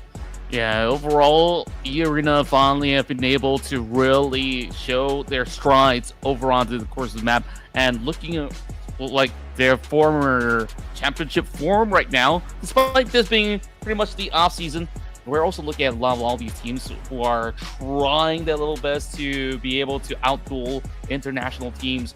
Of course, these numbers don't look as inflated as compared to Rondo, but to my surprise, these teams, you saw how little space that there was to really play things out. Still, there was 2 airdrops, which is absolutely useful in some of all these team fights. Now, one thing that was interesting throughout the stats that I saw was also that Team Flash, they didn't really use too many utilities this round itself. So, of course, now we get our glimpse onto the Grand Finals overall rankings. And once more, it is Team Flash as well as DK to make the top 2. Vampire Esports does have a significant gap before Earena closes right across, but it will still require, 4 more matches to see does Earena convert this momentum into something huge. While the rest of the pack definitely has a lot more that they need to do. So certain teams who are maybe around the lower spectrum might just be looking to play spoilers. Yeah, I mean, slowly but surely, some of these teams are climbing up, changing their fate. But Arena definitely did something in this round. If we saw a while ago, the Delta check for the leaderboards, there were 6 whole ranks up for Arena. They placed themselves at number 4. Now they are like pretty much trying to overtake Vampire Esports, Team Flash, GK. They're up with the big names for this tournament. But of course, we're going to be seeing our next match later on. We will be taking a short break as usual. So to those of you tuning in, thank you so much, and we'll be seeing you in a few minutes.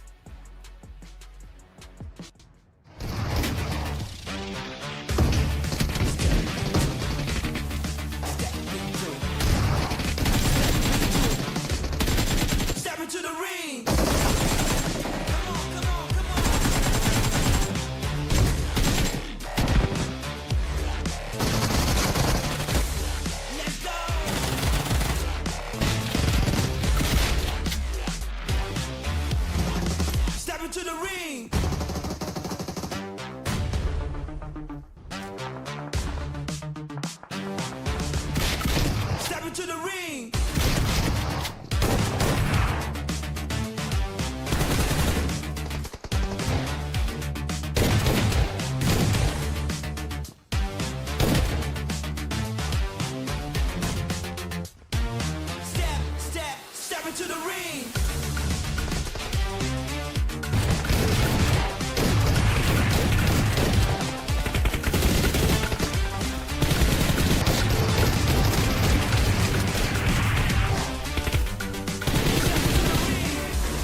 And we're back in action as we've already concluded such a quick round inside of ERANGEL.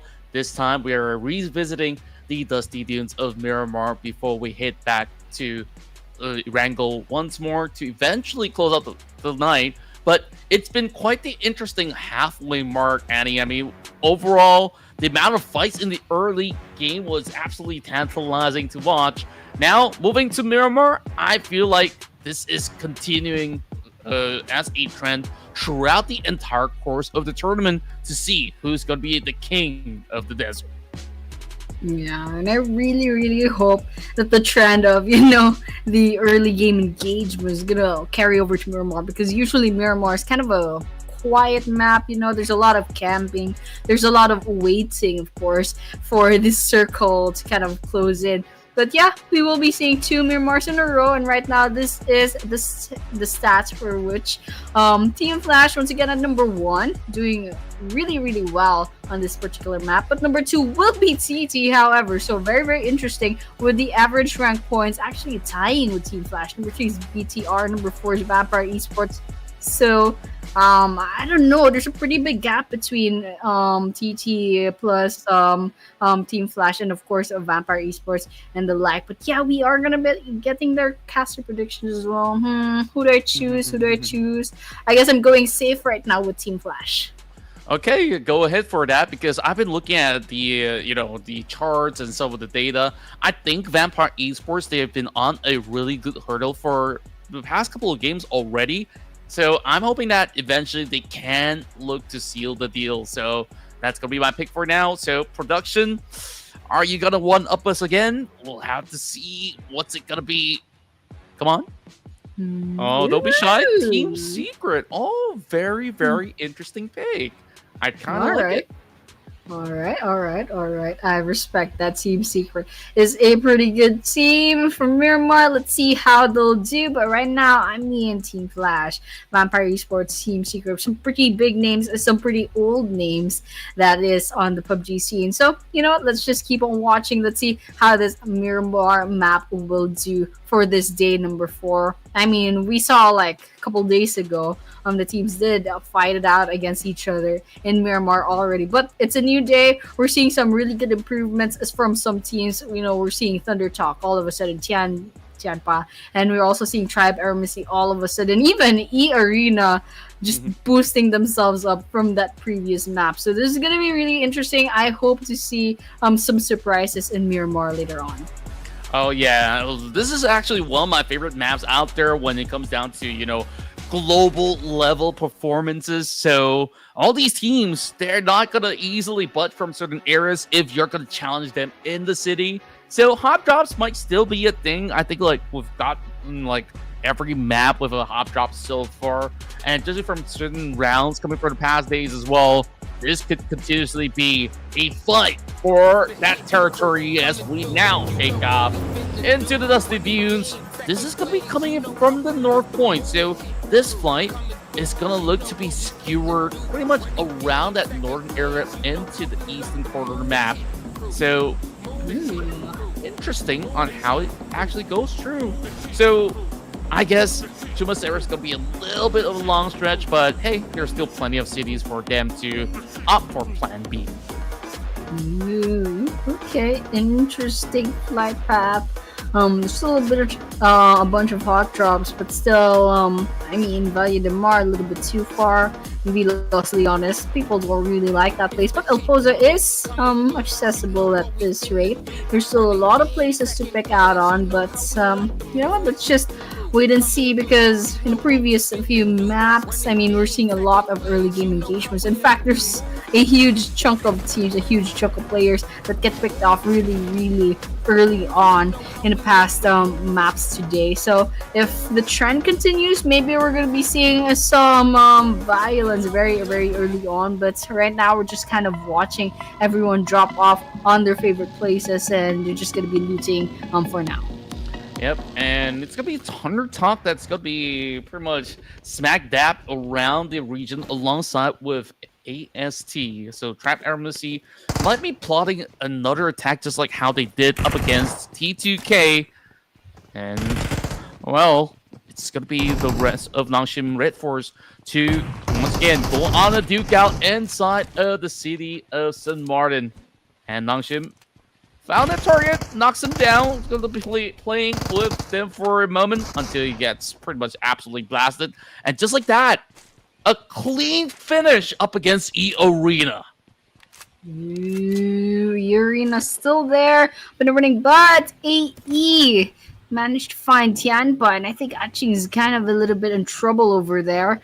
Oh, it's gonna be QZ that's all gonna be left, and AE is gonna be going on the aggressive as well. So let's see if QZ is gonna survive this. I don't think they're gonna be surviving for long, but maybe, just maybe, manage to hide out long enough to get some placement points. But I don't think it's gonna happen, especially with Alter Ego going absolutely insane trying to hunt down the last player of Tianba. So they're quite nearby, but they're still playing it safe. They don't want to get picked off so early on, but they're definitely trying. They're nearing QZZ, and sooner or later they're gonna be getting this one last elimination. Let's just see, just a little bit more patience. Okay, grenade coming in. Oh, almost, but it's not enough. But with a few more bullets, that is gonna be a finisher for Tianba.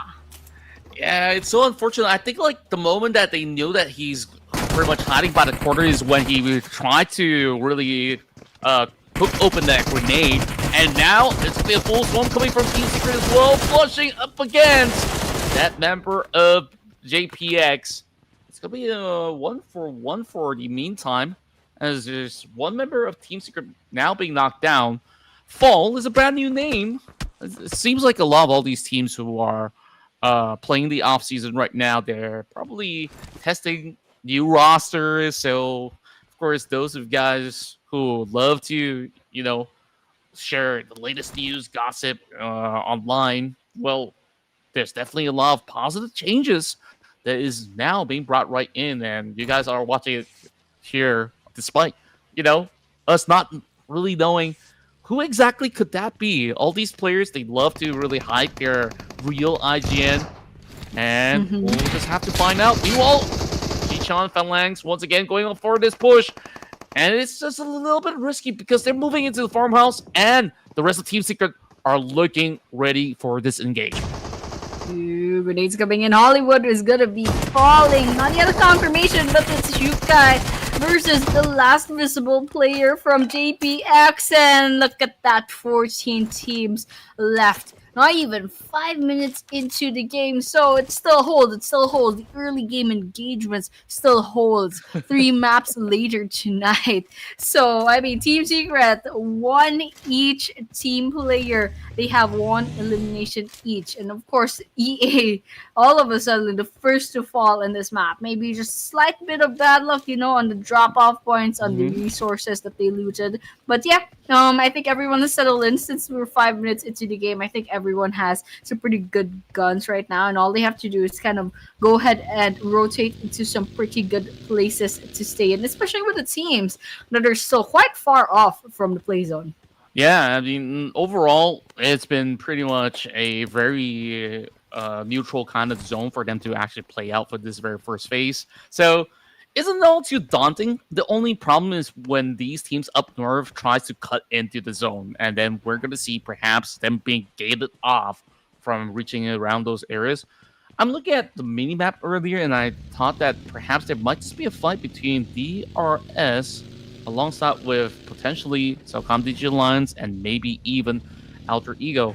As for T2K, they've been able to just really hold the top end of Power Grid along these valleys where they've been able to really reach the peak of it. So perhaps there's going to be some avenues where they could potentially pick off players from all the way downtown. Meanwhile, DRS, they're lurking around. Rosemary, he's been the major carry throughout the season in the PMSL Southeast Asia for, of course, his respective team, Alter Ego Ares. But I don't think he suspects much at the moment, but he does know for a fact that this is rather a popular area for teams to eventually move towards. So maybe he does have that inkling or spidey senses to tell him like, oh, maybe I should just stay indoors. Thankfully so, not being picked off just yet. As the rest of DRS, they're slowly creeping in. I think Alva have relayed that info back towards his teammates that there are indeed some players around, but they're just swinging by. Oh, shots from YT. He does hit the mark, and now tries to swing it back towards the side of Alva. He's going prone, but can he actually find the mark? Yes, he does. Killer YT gets a double. Nice one from Killer YT over there. That was a 2 versus 1, just a little bit of a hiccup on the execution from Alter Ego over there, but Killer YT took that chance, gave that punishment up against Alter Ego, and now they're down by 2 players. I don't know what the DRS is planning right now, but they definitely have the numbers advantage, but nowhere near Alter Ego in this mini map. So I guess Alter Ego is gonna back off for now because they know they are not in a good position right now. But oh wow, T2K versus NS. Okay, let's see. XZY, a little bit of sprays on. Spots the T2K up at the distance, up in the upper round. But Maharani Dawn cooking up a grenade, throwing in. Let's see if it's gonna hit XZY. I don't think it's gonna do just that. But on the other hand, forces XZY to quite go outside. Some sprays in, but definitely not enough for a knockout just yet. I just love how he plays around those vehicles as if it's a perfect bunker for him, and he just knows very well how to really cover himself just to really avoid all these kind of threat coming from Maharani Dawn. While that's happening, there's 2 members out of Nongshim RedForce pushing up the hillside, and Maharani Dawn, she does know that this is going to be an imminent threat, so we'll have to see what she's able to do with this kind of information, because she's now being left all alone, and the rest of T2K, they gotta really find a way, an avenue. Meanwhile, after you go on a push, he does find one. Krypton, at least, get to avenge his fallen comrades, but for the meantime, Snake, he's been able to claim yet another. These players are bleeding by the blue zone, so this has to be settled really swiftly. Yeah, when we take stage 2 circle, probably stage 3 really soon. They have to end this quite soon, especially with DRS down by 2 players now. AE managed to keep them down a peg. 2 versus 2. Killer YT still gets the both of them. Oh my gosh. Killer YT has a grudge up against Alter Ego. That was absolutely crazy, but they have to get out right now. Right now, it's going to be Nongshim versus T2K going up against each other. 2 versus 2 in this angle, but TZ is quite nearby. Maharani Dawn is also kind of getting some vision up for T2K. But right now, Rots OG has crosshairs out. If TZ just pops their head out, it's all over. But right now, Rots OG not gonna be too trigger happy right now, and everyone's kind of just waiting for the right moment to start. T2K is cooking up grenades, however, just 2 grenades. Rots OG throwing in. He's gonna take a bit of damage on the side of Nongshim, but it's not gonna be enough. It's just about a 33% damage taken on their side. So let's see what their next move is gonna be. Yeah, rules. He just knows that they're hunting out onto that side of the compound. And it's pretty much a tough gridlock, but they do get a catch over onto the corner. Rules. He once again have been able to spot out, all thanks to Maharani Dawn. Meanwhile, TZ is running right across. He's only got that UMP, and he's been able to really shred some damage, but he's got pretty much flush around that corner. Maharani Dawn a little further out, and that's going to be a pin coming in from Igneous all across the map as well.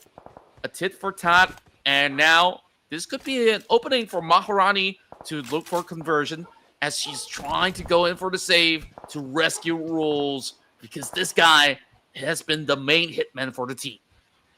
Oh man, it was quite messy actually, but it's a good thing both of the teams are kind of still surviving. Okay, T2K took a bit of damage from that grenade, and now they're very low on health. There's a Molotov nearby. Oh my gosh, Maharani Dawn's a bit in trouble. Ruts OG manages to heal up, but Toxie going in for the aggressive, going in trying to see if they can get this last few hit points from Maharani Dawn, and where we have it, we have a knockdown. That circle's gonna close in. Ruts OG is gonna be pretty pressured on, but Doxy has got a knockdown as well. That's a finisher as well. That's a 1 on on their side. And as they're trying to stay alive, especially XCY, still quite a bit far off from T2K. But I don't know, I guess they're trying to like prioritize getting these last few elimination points before backing away, but they definitely have to keep on moving very, very soon. Yeah, it is very far from where they really need to be as well. Meanwhile, we're also looking at the minimap. On the outskirts, there's also Team Secret, who's been lurking around, hearing all these gunshots. And DRS, they get the knockover onto also. That's going to be pretty huge right at this moment. DK, they're not entirely in the zone just yet. They're being gated off by DRS, who's inside of St. Martin right now. Meanwhile, Maharani Don comes back up alive. Rules so far have been pulling those numbers back. Fall over on the top side of the field. Team Secret, they've been lurking for some time now. And those shred of damage might just be good enough, but he's bleeding by the blue zone. Is there enough time? XZY, he's got to find it. And he is now pretty much stuck in the corner. T2K wipes the floor clean.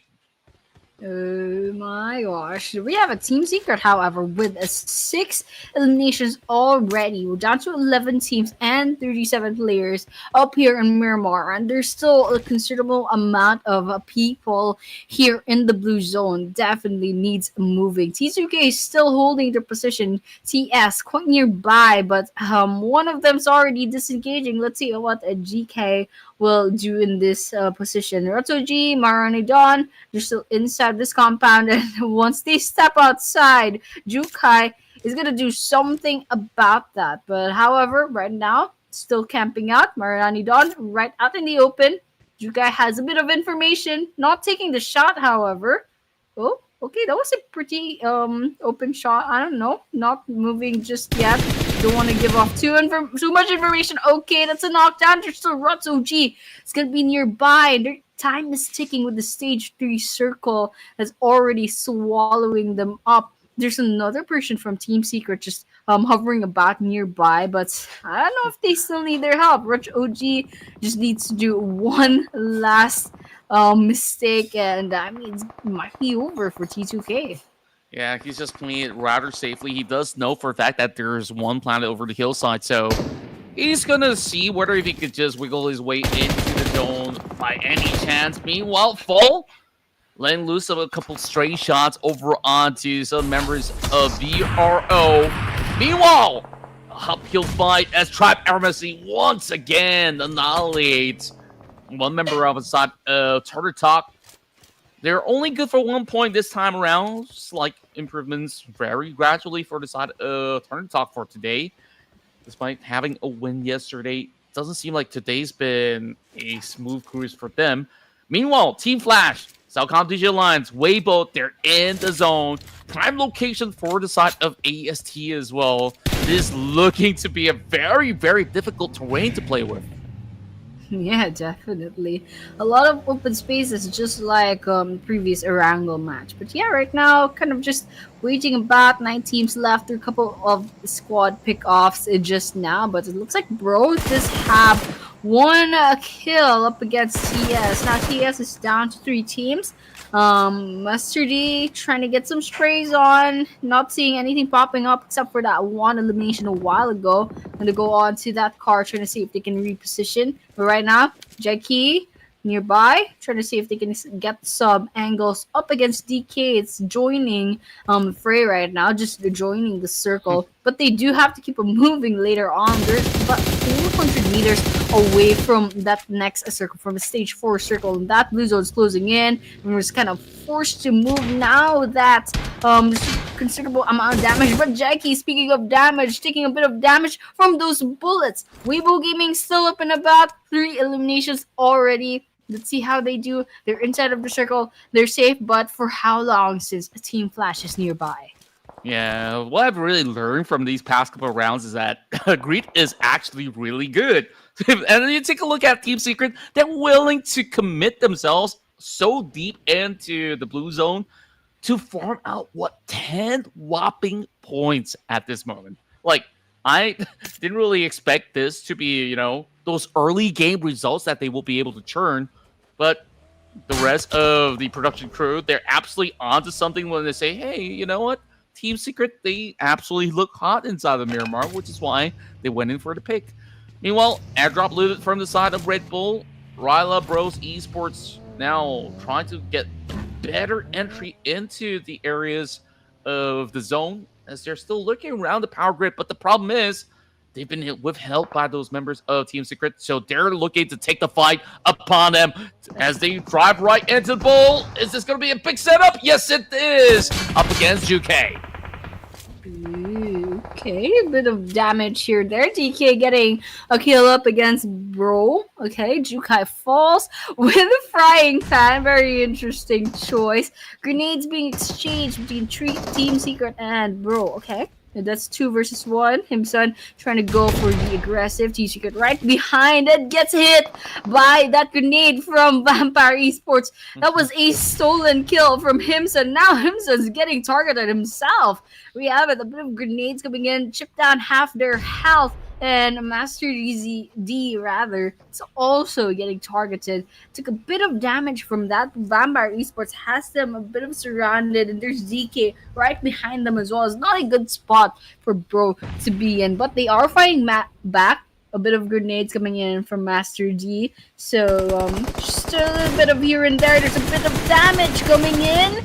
Alright, Vampire Esports has a lot of damage done. They have a bunch of teams up in their scopes, and there's still a lot of teams outside of the circle, but they're not going to be moving too much. I mean, there's a lot of elimination points potentially to be had outside of this circle, so they're staying here. They're trying to see if they can get some pickoffs before they move into safety.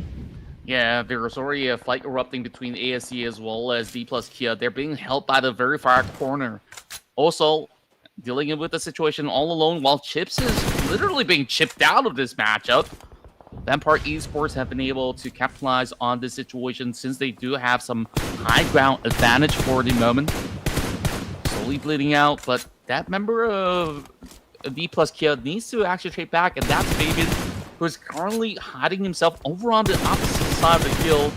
He kind of knows that Chips is a lost cause, so he's not going to be able to really do too much about that situation. Seongjin Woo literally solo leveling right there. That's so true. I was like, oh, this guy loves solo leveling. But yeah, all the well, Vampire Esports, Lazarus, some sprays here and there up against Team Flash. Team Flash is surviving really, really well, but Vampire Esports, I mean, these guys are absolutely insane.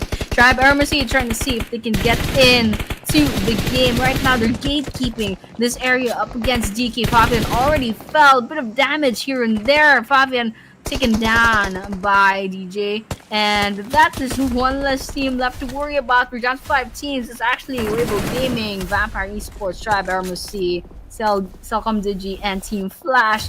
So a bunch of big names coming in. Vampire Esports, in fact, with 8 eliminations already, trying to look for their 9th. There's a team nearby. Let's see if they can get this kill against them. 8 points, and they're already sweeping over on the edges, still holding on to the high grounds. So it's a very powerful position, but the problem is they don't really know the whereabouts of the rest of Weibo for the meantime. Zook, he's always that tactical player to quickly reposition when he knows that this shift is not going to benefit him. So he's kind of rocking up this foothill where it could be a blind spot for some of the members of Vampire Esports for the meantime. But I would say blind spot, but over on the other side of the hill, it is going to be Red Bull that still spots him out. Vampire Esports now looking for the Tanner. Not quite claiming it just yet, though.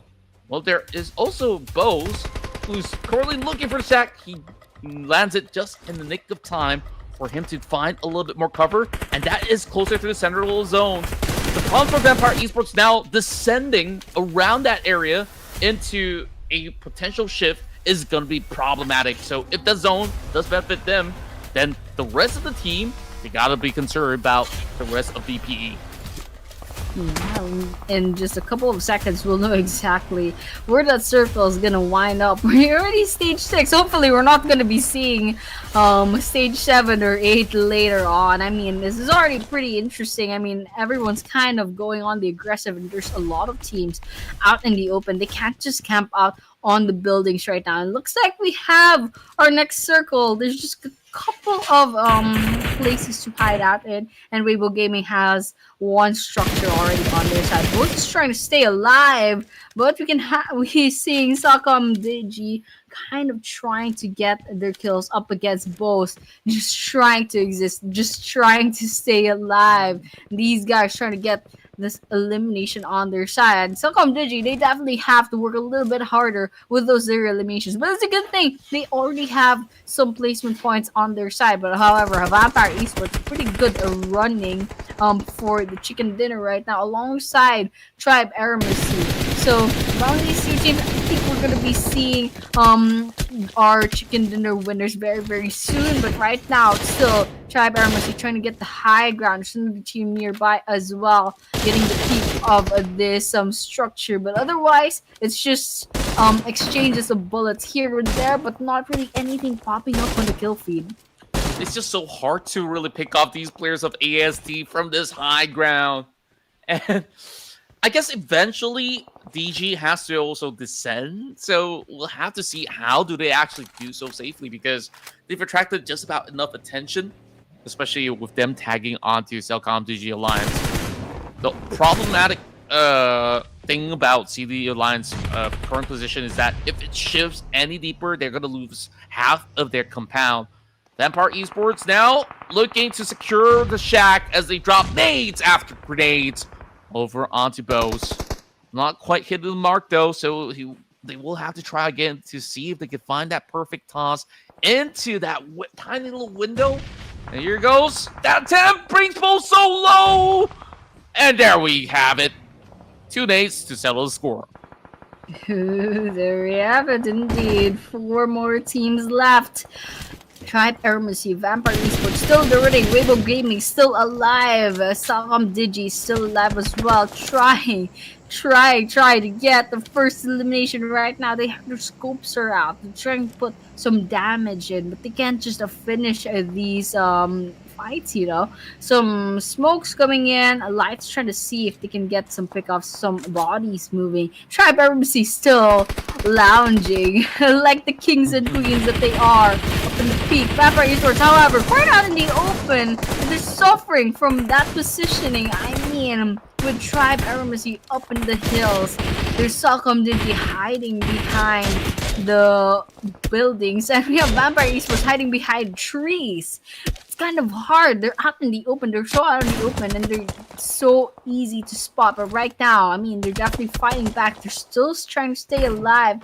And while Weibo Gaming, they're also alive somewhere out there, trying to kind of blend into the surrounding. But right now, Tribe Aeromacy looks like they have the domination on their side with the 5 eliminations already. But still stage 6 in their circle. A couple of seconds before the stage 7. That circle's gonna move in just a while, and it's gonna favor Weibo Gaming.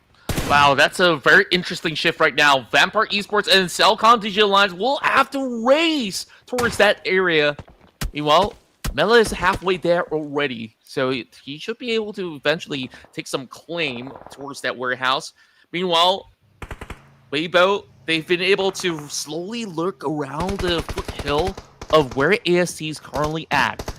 And problem for AST, they've lost out the zone, so eventually Latoke as well as Rig, they have to jump down, and there's only one way to do so. They do have the vehicle though.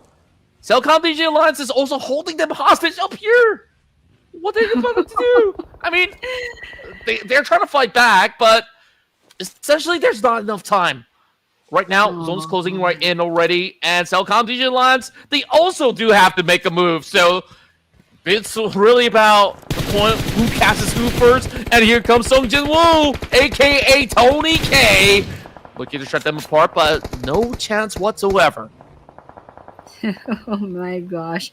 ASE's just getting stalked right now. You know how like Weibo Gaming kind of like acting like cat owners, trying to see if their cat kind of comes down from the tree. Come on, come here, come to Mama. The blue zone's gonna eat you up. But CelcomDigi is gonna be falling by the hands of Rig. That's 1 down on their side. There's only 1 active player left for CelcomDigi Alliance, and Lotoke has a grenade cooking up just for them. They have a grenade with their name on it. But unfortunately, probably hitting is not going to be enough damage. But otherwise, there's a bit of sprays coming in. Lazarus finally gets to this up against Live and down to 3 players. Now AST slowly but surely falling down, but wow, that circle just didn't give them any favors. What? That was horrible. They just can't go up against Vampire Esports right now.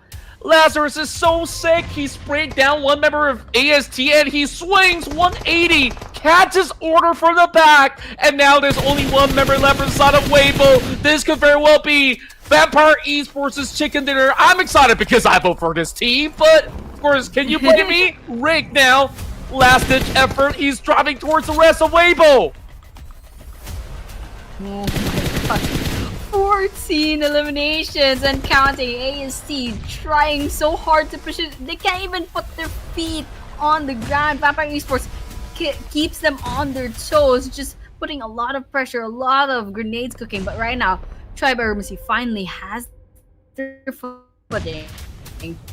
They are going up against Vampire Esports head-to-head, face-to-face, just trading grenade after grenade. But eventually, they're gonna run out of throwables, and eventually, they'll have to face each other with guns. So the question is now, when will that happen? AST has the numbers advantage. They have 3 players on their side. VPE has 2, but still, they have a track record. They have the momentum coming in for their team. And of course, Weibo Gaming just hiding out, trying to play this out, trying to see if they can get that second place in points just for a couple of points left to go. But Rig did not take a bit of damage from that. Vampire Esports, ASC just going up against each other, and right now we're going to be seeing stage 9 of the circle in a like half a minute or so. So right now it's probably going to be a stalemate until then. Yeah, and there we go. Lazarus once more to look for that really close quarter pickoff. Meanwhile, just playing by the spine of it, BG over on the top side will have to also contribute because he's got the high elevated area, but he's holding out against that player from the side of Weibo.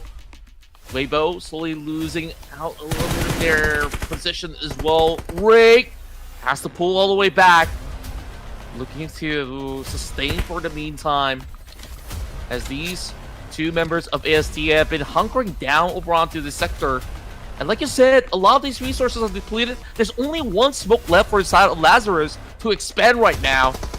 And that is gonna open up maybe a little bit of that area for him to run over on the open course. But DG, he's got the angles open for him. So long as he's finding that line of fire, this could be it. And there we go. Whoa, he gets knocked out. Lazarus dangerously low. The zone closing right through. And he's still doing damage towards DG. He's got nowhere to run. And it is Weibo that helps him out in the process. No way. No way. Weibo Gaming versus Vampire Esports. Lazarus quite low on health. Oh my gosh. I didn't know that it would be a standoff with Weibo Gaming actually having a chance of getting this chicken dinner. It's all up to Lazarus right now. I mean, Lazarus, pretty good player, but otherwise Weibo Gaming, I think they have a chance over here depending on how Lazarus plays their cards. There might be nerves over here. I mean, there's a lot of pressure coming in from these 2 players. Now they're just kind of throwing grenades up against the other. 0 throwables for Lazarus. Oh my gosh. Oh my gosh. You almost had the prediction, man. You almost had, but in the end, it's Weibo Gaming that will be getting this chicken dinner for match number 21 of this grand finals.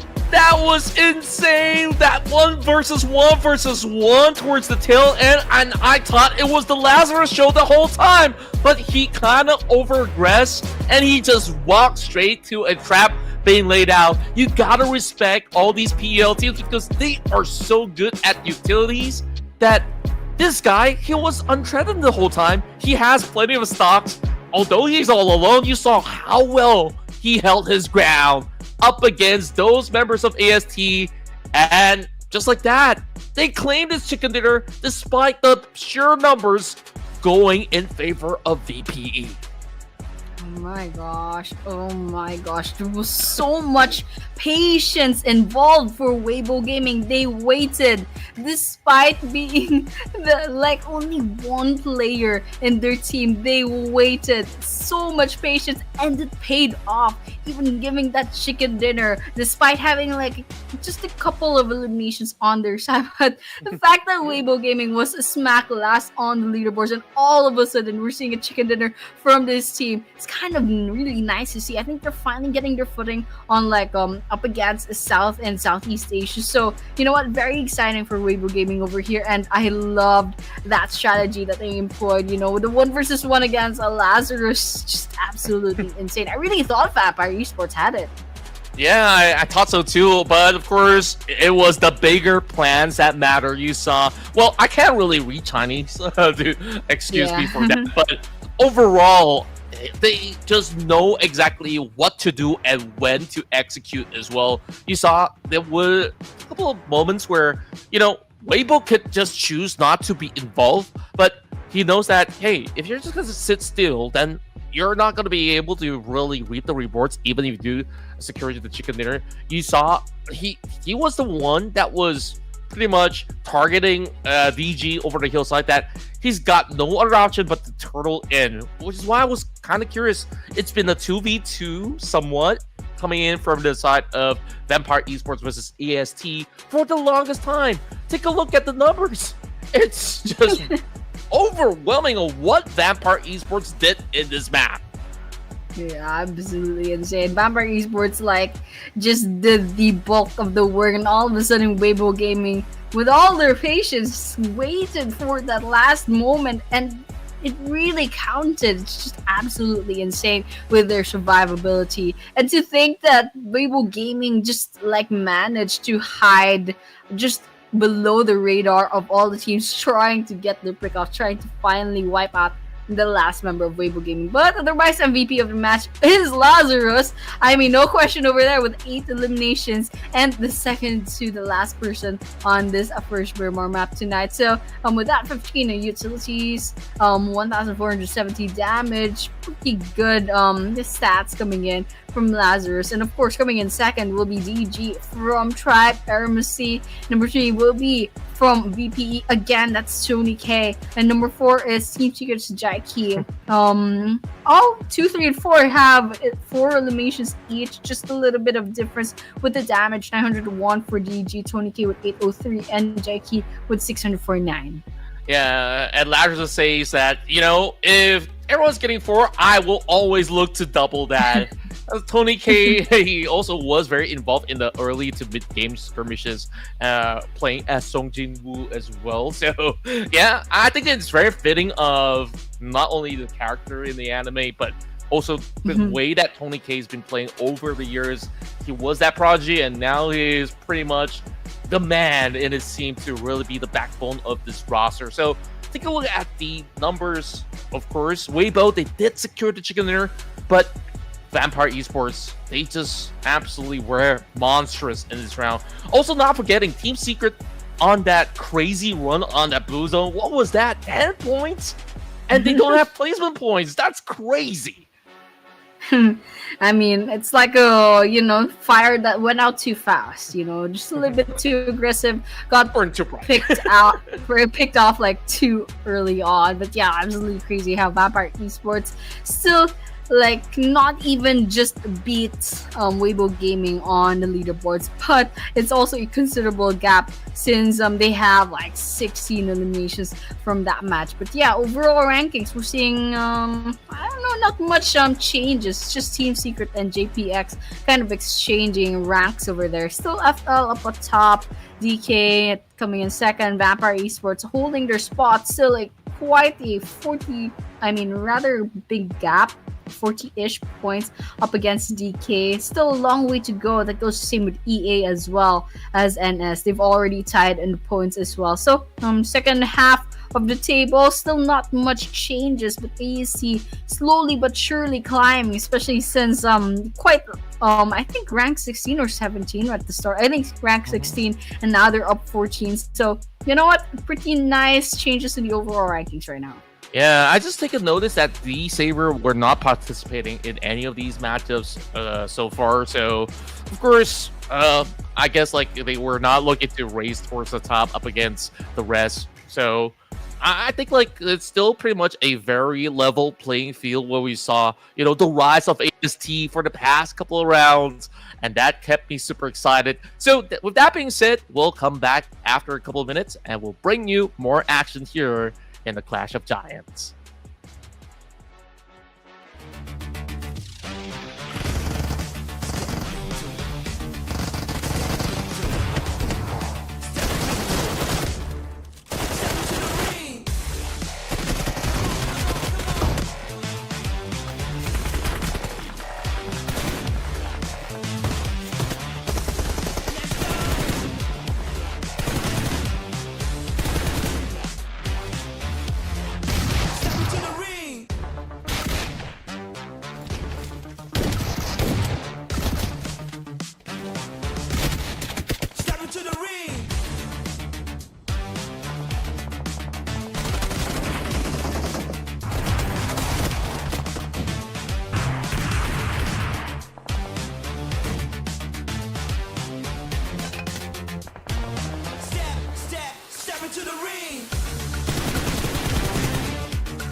just like that, we are back to Clash of Giants Season 7. We did see map number 3, and right now we're going to be seeing another Miramar map very, very soon. And of course, Weibo Gaming, crazy surprise considering the fact that they were like a solo for like the longest time. I really thought it was between Tribe Aeromacy and Vampire Esports, but all of a sudden, absolutely crazy plot twist. But yeah, another Miramar. What do you think about the next map that's going to come up, Contra?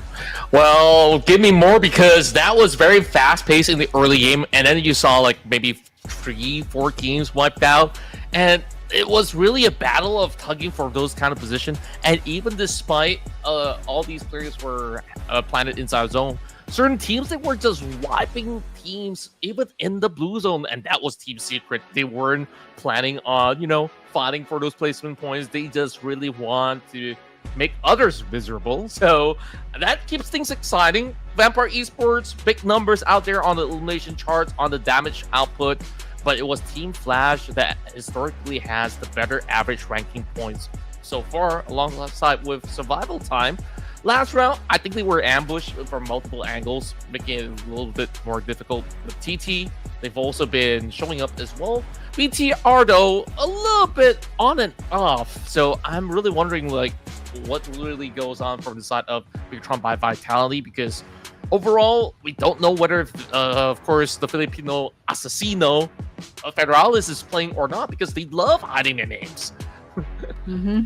Yeah, absolutely. I'm like, is this a familiar name? Are they using another IGN? I mean, I don't even know until I see like the comments, you know, like, oh, you know, that's actually, and I'm like, okay, thanks. Keep changing your names. But yeah, we are gonna get our caster predictions.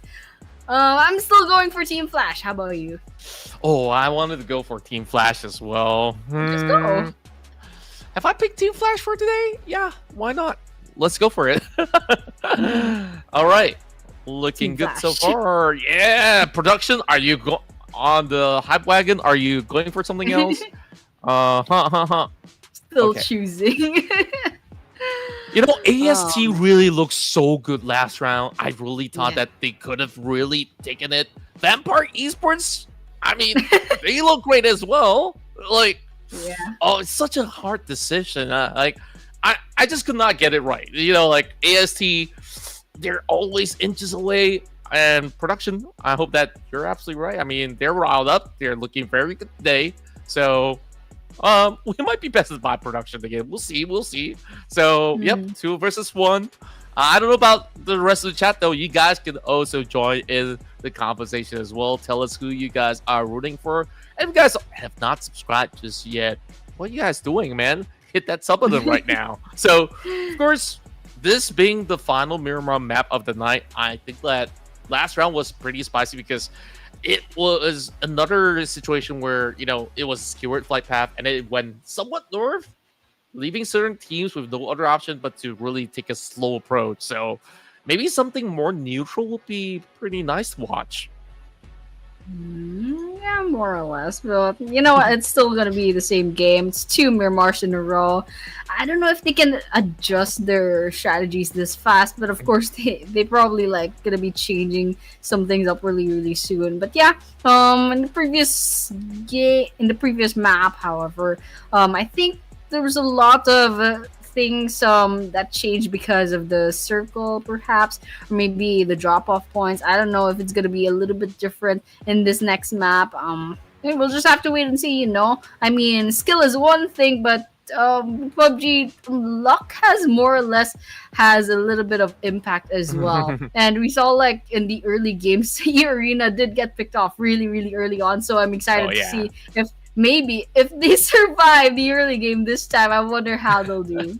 Yeah, you saw certain rounds when they play in ERANGEL, they look like a very scary bunch when they are allowed that kind of reprieve to just play the game as it should be. But when they don't even get to start a game, I mean, they're just walking away with eggshells, right? Back in RONDO, exactly the same thing. I didn't expect Arena to have some of all these empty rounds where they're just waiting another 30 minutes for another lobby. And, you know, when it comes down to a lot of all these major tournaments, Arena usually would be the ones to be really holding teams out there being a threat in the lobby itself. So I want to see if they can actually have maybe a neutral start. Not asking for much, just a neutral start. Not asking for much, just survive the first 5 minutes of the game, and hopefully we can see the likes of Arena shining, finally having a chance to kind of like play the game. Actually, I mean, they did really well in the last Erangel map, and so you know what, Miramar, they didn't really have a chance that much in the previous game. So hopefully we see them shine later on. And of course, there's still some other teams that didn't quite pop off in the previous match as well. Some pretty interesting teams. So you know what? Still, the likes of Team Flash, Team Secret, Tribe Aeromacy, they have been consistent so far in the maps today. So you know what? And we're gonna be seeing some big names, some usual names, but hopefully we see some surprises, just like we saw in Weibo Gaming a while ago. Yeah, and overall, I'm absolutely excited to actually see newer, other names to be able to take a podium spot by the end of the run. Where WBG, they kind of work really hard to even find that kind of position, where a lot of teams have challenged AEST for that hillside, and they did not last all too long. But hey, playing it smart absolutely worked out for the side of Weibo Gaming. We'll see whether it's going to be a repeat. Maybe it might go back towards the side of ThunderTalk that has been having some great record in Miramar as well. Though today, they're kind of in that same position as Earena, as I would say as well. So long as they survive their early onslaught here, let's head to our final map of Miramar for the night. Oh my gosh, I really hope that they survive early on. I mean, just give them a chance, man. But then again, for the past couple of maps, we've always been seeing early pickoffs, early squad wipeouts. So I think it's a little bit, inevitable at this rate. But Flypath is coming in from the eastern side, going down finally to the southwestern part of Miramar. So we finally have a chance to kind of see maybe Valle del Mar later on. But yeah, that flight path probably makes the north a bit inaccessible. So Elpos is just a little bit too far. So you know what? The rest of the kind of places, I mean, Picado's still over there. Chumacera is very accessible as well. I don't know about Los Leones. It's very accessible, but I don't know if people would like to drop off there. But yeah, we're seeing the team's kind of spreading out right now, and hopefully we see some early game engagement right now. Two teams landing on the same place. Let's see who will survive. Oh boy, the moment he picked up that AK, he gets shredded apart. Alter Ego not in the clear right at this moment, as Rosemary hoping to find a way to also trade right back. Meanwhile, of course, with all that happening, there might just also be another spot that's being contested. There's just so much going on, and looks like they gotta finish the fight where they started, because they are already in the zone. Alter Ego, they love dropping to El Azhar, of course, now being challenged by Tianba, one of the finalists coming in from China. Well, speaking of which, Rosemary, he's popping some vision, giving A-King a little bit of idea, but that's a little overcooked though. Yep, just a little too much cooking over there. But Alter Ego, Tianba, right? We have Rosemary, pretty good spots, but also very quiet out in the open. They're trying to take on two players from Tianba as well. So let's see. Just a little bit sidestepping. With SMG might be a little bit hard to get this target in the bag, but QZZ hiding out in this building. Rosemary definitely trying to put some bullets in, but all the while somewhere out there, T2K versus Vampire Esports as well. But we are watching Alter Ego versus Tianba right now. Not much progress, just a little bit of damage done to one of the players in Tianba. Alter Ego still more or less have most of their health. They're trying to kind of like get a really good angle, but unfortunately not much good range guns just yet. But all the while, Team Secret versus JPX, and a while ago JPX also I don't know, it's just a little bit messy right now. Okay, grenade coming in, not gonna hit anyone, GPX, okay, gonna be storming inside the building. The guy half health. Snake falls from Tianba on the other side of the map. A bit messy right now. Bit of trouble on the side of Team Secrets is they already lost. Like, oh my gosh, what happened to Alter Ego? All of a sudden, Rosemary's all alone. And with that, that's our first squad wipeout. Alter Ego will be saying goodbye. Wow, well, that was really surprising because they were actually trading really well until the rest of Tianba had dissected their position. Speaking of which, Team Secret now having a little bit of a dire effort to really hold out the line. He's only got an AK without any scopes. He's just going for some random sprays. He's going to do it one more time. He will be able to secure at least one member off the side of JPX. Meanwhile, I believe there's also another team moving into the vicinity, and that is DRS, the real soldiers of the PAL is here to play. Cheeky being so sneaky though, but I don't think that JPX has got a clue where he's currently hiding. And well, we'll have to tread really carefully. JPX quite nearby, and they have to deal with Team Secret as well. Okay, example, I think they might have an idea that there's someone in there. They have their scopes out, but they're not gonna go trigger happy just yet. Just kind of trying to bite out time, you know. Oh my gosh, no EA, please don't. Oh no, EA, not again. You have to stay alive. Got 30 seconds left to go before the 5-minute mark, but they're fighting back against Nongshim. I'm just watching the kill feed, you know. I got so worried when I saw EA, but otherwise, yeah. I mean, our screens. We're looking at Nongshim as well. I mean, they're trying to storm up the building from EA. Okay, just a bit of shots here and there, but the Arena, they're still okay. They lost Joker. NC2 needs a revive, but we still have Trinity and Sakura. Yeah, Nongshim, they have had such a great track record on those close quarter combat.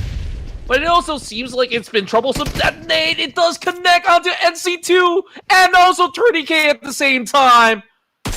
Only Sakura left in such a big city, and that will be the last out of JPX as well. Jiki will have the last laugh after, of course, look at his dear brother Drew K falling out. Honestly, I don't know if they're blood brothers or if they just like, you know, naming similar names like the twin or something. But yeah, speaking of twins, interesting enough, I mean, over the years, there's just so many of these pro teams that consist of twins in their team lineup. I mean, Team Flash is one of them. Back then, BTR had both Zuxi as well as Luxi, and like even globally as well. There was a couple of twin brothers. There's just something about the chemistry that perhaps you don't really have to say too much to understand each other that really helps. If you know it's a twin thing, yeah. Yeah, I guess I interesting. digressed. I think there was another game. I mean, there was another game, but yeah, there was also twins in that other team, and I don't know, kind of interesting. I don't know why twins suddenly they have like the same hobby, you know, and they're also skilled as well as like the same skill level. Very interesting. I wish I had a twin actually. There's just so much mischief that you can do as like twins with the same face, you know, especially identical twins. But yeah, quite the trouble for the parents. However, it's like double the payment, double the tuition money for school. But yeah, other than that, yeah, I don't know, just very interesting. I mean, not much happening on the field in Miramar right now. I think Vampire Esports might bump into T2K really soon. Yeah, it seems to be the case right now. Vampire Esports, they traditionally have dropped inside Picado, and looks like they're entering really late, and it's been preoccupied by T2K. But they kind of already know their positioning for the moment. Ignis now hiding right inside. He's not going to be giving away his current position because he could potentially have somebody open up this door, and it could be pretty huge. Meanwhile, three members swarming towards this corner. Okay, this is looking rather risky. Meanwhile, Red Bull, he's kind of shredding some of the other members of T2K apart, all by himself. Meanwhile, 3 versus 1 ain't looking all too fair. He's going for the swing. Not quite cutting it, though. So, there we go. 1 down. And is Red Bull going to be able to finish the job all by himself, though? Yep, there we have it. Already one team down. But Vampire Esports not over for T2K yet. Some grenades coming in, but there's multiple levels to this building. It's just a little bit hard to kind of like pinpoint exactly where T2K is. But VPE 2 and 3. Oh my gosh, how do you say that name? But yeah, they're out here and Rafters trying to see if they can get some pickoffs. A little bit of a tough position, but up here in this stairwell. 2 versus 1 potentially. T2K getting those sprays on, but unfortunately still not gonna be up against Vampire Esports. Gonna get wiped out. Vampire Esports happily walking away with all 4 members still standing. Yeah, they just knew how to really infiltrate the compounds. All thanks to Red Bull, who's handling it all by himself. Yeah, that's kind of how we call his name for most part. The numbers can be a little bit daunting to just slowly pronounce it. But hey, here we go. Tianba had a phenomenal start up against the rest of Upper, but now driving to the truck stop is looking problematic. Challenging yet another Titan from the PEL. That's going to be King now, being the first line of contact. Let them pass, and there we go! A freebie! Perfect timing coming from the King himself, but he's turning his back. There we go. A King 1v1. He gets 2. Ooh. Nice. I mean, King, the freebie, but unfortunately, it's not a confirmation yet. It's not popping up under. What has happened? Well, dude was not looking in the right direction, but it's a good thing. I mean, the team member is quite nearby. Let's see if they can go ahead and, yep, they can't rescue him. King does have 1 elimination, however, quite a short-lived Earena from this guy. But yeah, otherwise, ThunderTalk kind of trying to go in. Ooh, King actually got credits for that 1 kill, and ThunderTalk got 1 more elimination on their side. So, I mean, you win some, you lose some. You lost King, but otherwise, they have 3 eliminations from that. I mean, he's done quite the truckload of damage here inside truck stop. I'm not complaining, but that angle, Jay, that was a very nasty angle. Like, we thought that he's just, holding out, thinking what's the next best step. But no, this guy, he's got some grand ideas on how he places the trajectory. He's like a math genius somewhere. Like, if you hit the corner of the wall, it will bounce to the perfect angle. And he just got that, and it kind of broke open that fight. And just like that, ThunderTalk, they just triumph. And you saw the celebration parade with those bullets being spread out. It was like, okay, we're going to do it exactly the same way up against you when the PEL starts, maybe in a couple of months' time. But hey, we will continue on with the journey.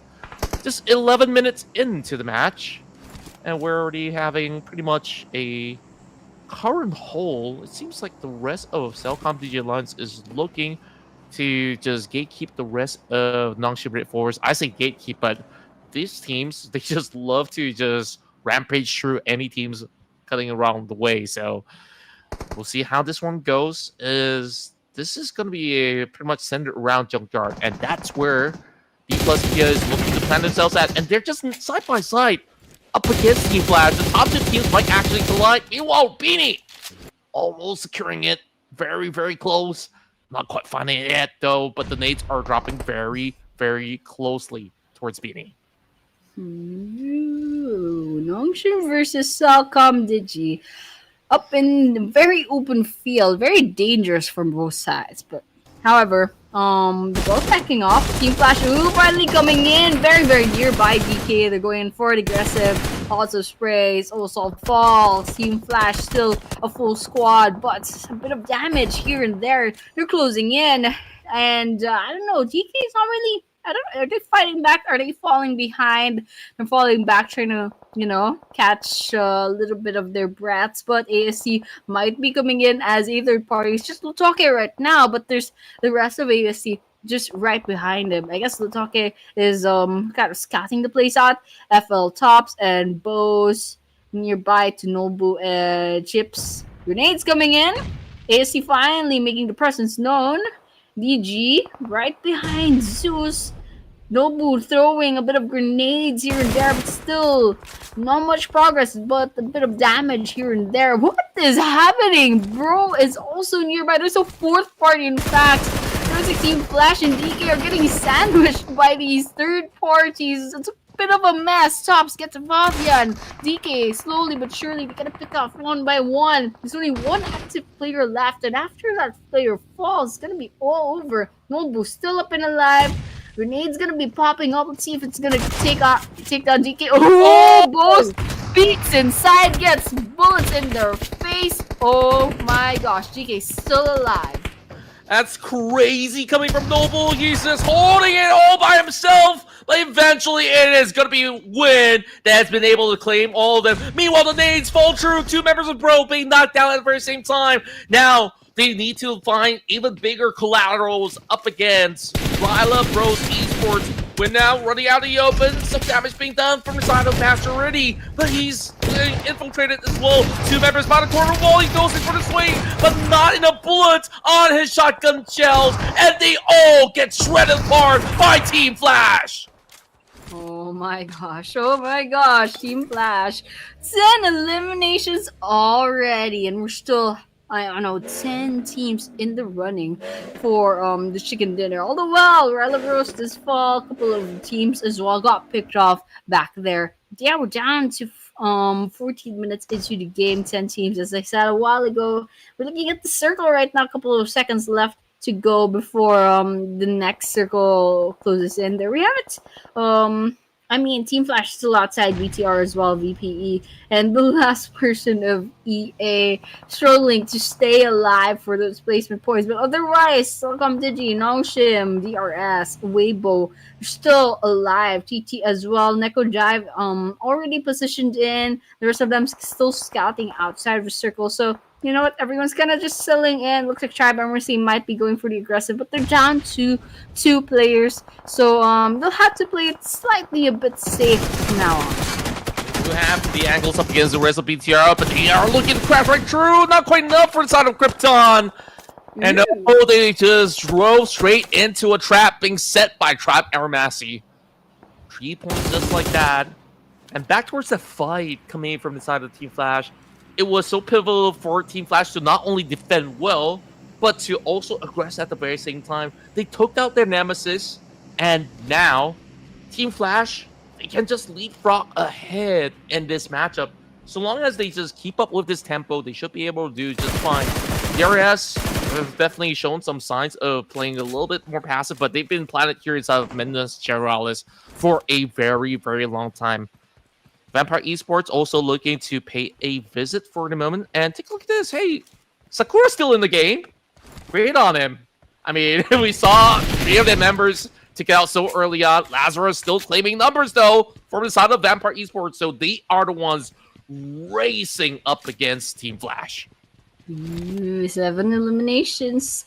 Definitely slowly but surely climbing up the ranks. I mean, potentially Vampire Esports versus FL later on. I mean, we already saw DK got picked off quite early on. Oh, there we go. Tribe Aeromacy. We'll be saying goodbye quite early on. We are down to 8 teams left. It looks like Sakura is up at the higher ground, but I'm gonna bet Sakura's probably not gonna go on the aggressive, not trying to give away their position, especially with Vampire Esports still a full squad. Sakura could get maybe 1 pick off if they're lucky, but otherwise they'll be giving away their location. Now let's see if they'll try to go up against. Oh, okay, he shoots. Sakura shoots, takes out Meow Lag. Let's see if they can finish them off. Okay, Meow Lag trying to get away. Oh, that's a finisher. Actually gets 1 elimination point right there, but they have to move away. They know Sakura's out there. So DRS is also closing into their position. So Vampire Esports versus DRS might turn ugly really soon. Vampire Esports trying to go in the aggressive. Sakura's a little bit too exposed. Sungjin Woo coming in to Arise, trying to see if they can get pick off. DRS probably trying to go ahead and steal this kill, but Sakura's holding their ground. Grenade cooking.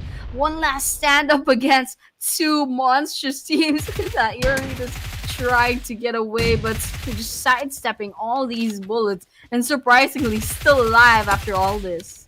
Oh, not for long though.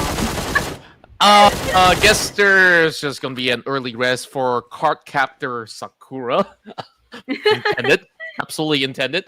Anyways, DRS, they were all along in the middle of this Minas Generalis plant as well. So they're going to be looking to capitalize onto a busy hand over onto those members of Vampire Esports. With this zone shifting once more, it now benefits fully for Team Flash, who's been playing on that far eastern corner of the map. So DRS, they finally have to leave this vicinity and take a look at who's actually quicker on the move. Vampire Esports, I think with two members, they're not fully looking for a gatekeep. It's more like repositioning for this point of time. But that's not exactly the space for him to actually pop for the moment. He has no idea, and it seems like Song Jin-woo needs to be revived from that death realm again. Maybe in the next round, not this round. Not this round. Now, for now, we have 2 more games left to go, 2 more Erangels to catch up on. But otherwise, it's like Zeus has one up against TT, but DRS Gaming sprays up against NS, gets 1. There's another one, Doxy.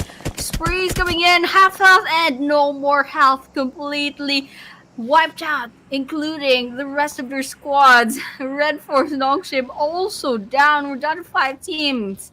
CelcomDigi, Weibo Gaming, Team Flash, DRS, and Vampire Esports. Big names. Survivability coming into Weibo Gaming once again. Question is now, will they pull off the same story from last game? Or, I don't know, maybe they'll get picked off right now. But, well, we still have 5 teams left in the running. We're 19 minutes into this Miramar map, and we're still stage 5. The circle is still a lot of things that could happen right now. And still a lot of big names, especially Team Flash, DRS, and Vampire Esports going up against each other. In fact, DRS versus Vampire Esports, 2 versus 1 right now, up in the open field. Ooh, that Nate looks to be dropping real close. Lazarus have always been this feisty, even despite him being all alone. And now he's going to retrieve that package to amplify his firepower. He's been the MVP for Vampire Esports when they won out PMSL Southeast Asia. And we'll have to see if they can actually do more. While Weibo getting bombarded from the side of Win, the rest of Team Flash. A little scattered, but they do have a decent positioning. Order now being pinned down, and now it's looking like a total order for the rest of WBG. Lazarus still looking for those avenues at the very same time. Very interesting approach. Meanwhile, Tops is looking to seal the deal up against the final member of the side of WBG. And there we go. It's burning up though. Yep. Ooh, nice. Nice with the vehicles. Weibo Gaming gets eliminated off by Team Flash. Look at that, 15 eliminations. There's still a chance that we'll be going up to 20. DRS Gaming falls 1 by 1. Frag first. Killer YT still up in the open. Example, clicking up a grenade. See if it will hit. Lazarus trying to get away. Oh my gosh, out in the open. Lazarus, very easy target from that sample. Bags that elimination. Wipes out their team, Vampire Esports. But on the other hand, they get traded off. Gets knocked down. Not a confirmation yet, but there's still definitely a chance for the revival. Right now, the real game is between CelcomDigi and FL. CelcomDigi right now, as of the moment, still a little bit quiet into the game. I mean, it's still FL and DRS right now. CelcomDigi is kind of just biding their time, waiting for DRS to get picked off before FL inevitably will be coming for them. Yeah, they do have a little bit of the high ground to really hold out, but they do manage to find a catch up against Iftar. Win! Oh, he could not find any cover, and it is going to be K99. It does actually pin him out. We'll have to see if he will be able to actually get much done. But Tops, he has been able to put him on the vehicle and bring his brother back into safety. So, well, Tops at least knows where exactly to play this one out. Only 2 members left for the side of Team Flash, but we know their prowess in those team fights. Meanwhile, we have a lurker in the house in the form of DRS. I think this has been the best run so far for DRS for today, finally reaching that top 3.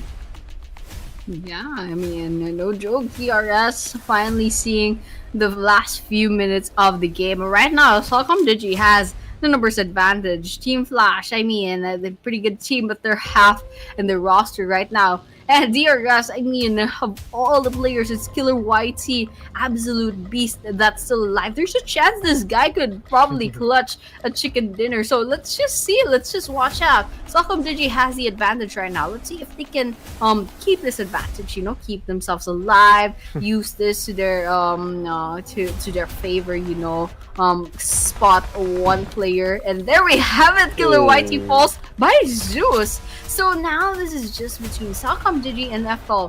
FL can finally go ahead and focus on CelcomDigi, which has until right now has been pretty quiet, still sitting with 2 eliminations on their side.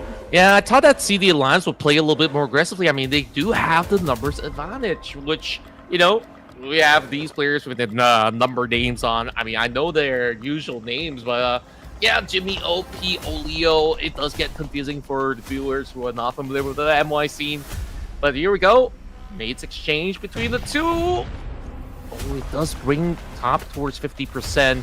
And this could very well be an opening, but Zeus creeping right through. Oh, it hits! And now the tides have turned. Well, I say tides have turned. There's still 3 versus 2. Zeus now going man-to-man, 1v1.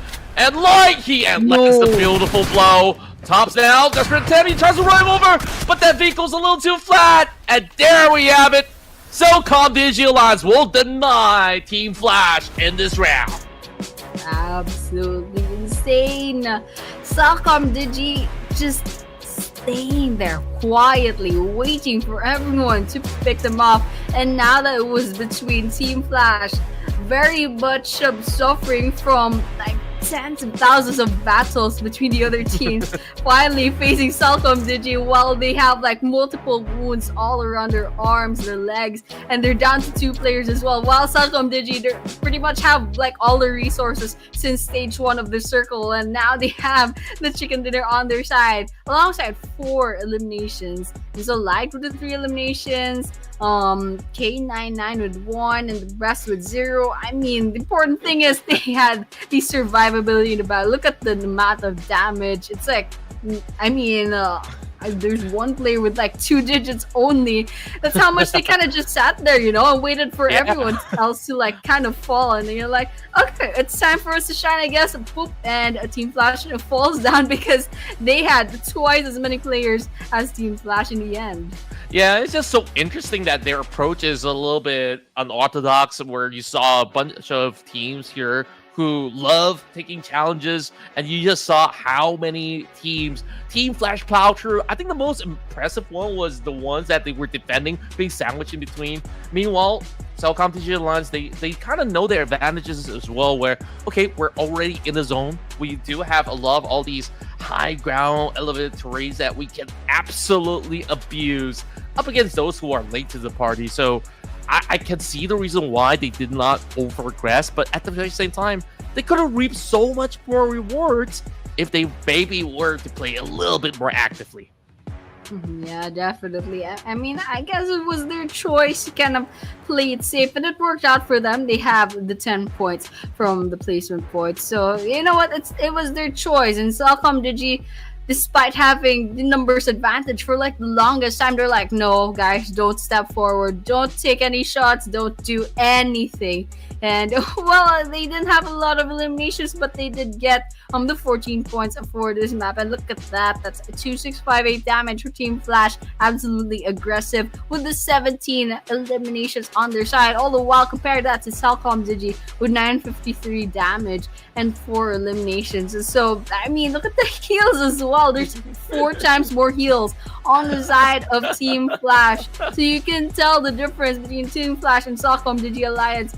CelcomDigi just took on Team Flash while they were still licking their wounds. It's absolutely insane, but it worked. So, you know, I'm not even gonna like comment on it or anything like that, because CelcomDigi, I mean, they have the results, so you know what's good for them. Yeah, it's great for them, but even better for Team Flash. 8 elimination points for tops. Like, there were certain avenues that he could have actually landed a few more, like you saw the trample attempt as well towards the very end, but that's the last ditch effort coming out because you know you're gonna go for a 1 versus 3, so might as well make the best use of it. And well, we're talking about these boys being battle-born, battle-ready, and you see 3 members out of 4 to be on the list of top performers. Absolutely insane. Just sandwich example from DRS over here, and very decent amount of damage as well. I mean, lowest is win would have 709 damage. Absolutely crazy top performer, especially with Team FL. I mean, we saw the 17 kills actually, eliminations for the side of Team Flash with 6 placement points and 23 total points. I mean, second and third tying is actually 14 points with CelcomDigi Alliance alongside DRS Gaming, the top 2 and top 3 teams. And of course, these are the 3 teams that lasted until the final few minutes of the game. Going in first, Vampire Esports with 14 total points as well. Number 5 is Nongshim RedForce with 5, ThunderTalk with 5, Tianba with 4, Weibo Gaming with 3, alongside Earena, Aeromacy each with 3, BTR and Team Secret each with 2, Dplus, JPX, and one other team with 1 point. And yeah, these are the match stats. I mean, Team Flash with the longest elimination distance, 113 throws used, very impressive. And yeah, kind of impressive stats coming in for this match stats for the final Miramar map for day number 4. Yeah, these guys, they definitely set a trailblazing run. I mean, they took whatever records that there is and absolutely smashed it. The moment that they eliminated Dplus Kid, they know that this game was theirs for the ticket. And now look at that significant 30-pointer gap. When we started off this day, it seemed like it was pretty much within grasp for DK. As a matter of fact, they were number 1. What really happened here where DK wasn't really allowed to play out the game, whereas Vampire Esports, they're also catching up steadily with 191 points. So tension is brewing over onto the charts as we're having more teams join the 100-point club. Absolutely. I mean, beautiful rankings that we have. Not much changes on the rankings right now, but definitely we are in day number 4. We're already coming up to match number 5 very, very soon. So the teams are down to like 8 more chances, I believe, for this grand final. So there's definitely a little bit more pressure right now to do really well. But yeah, that was match number 4. We're going to be going on to match number 5, ERANGEL, once again really, really soon. But before that happens, of course, we will be taking a short break. So we'll be seeing you in a few minutes.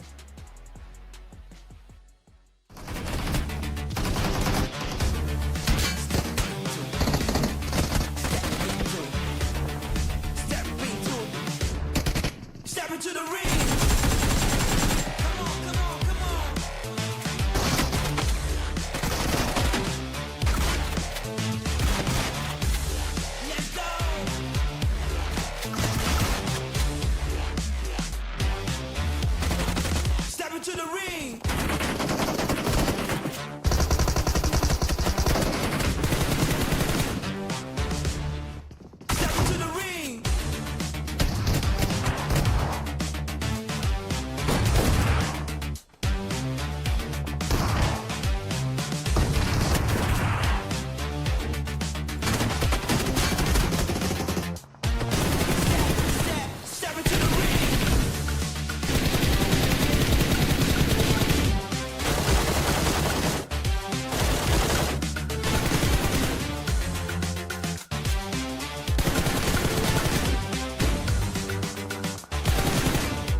We're down to 2 more match for this evening, and tomorrow is going to be the grand finale of all grand finales here in the Clash of Giants.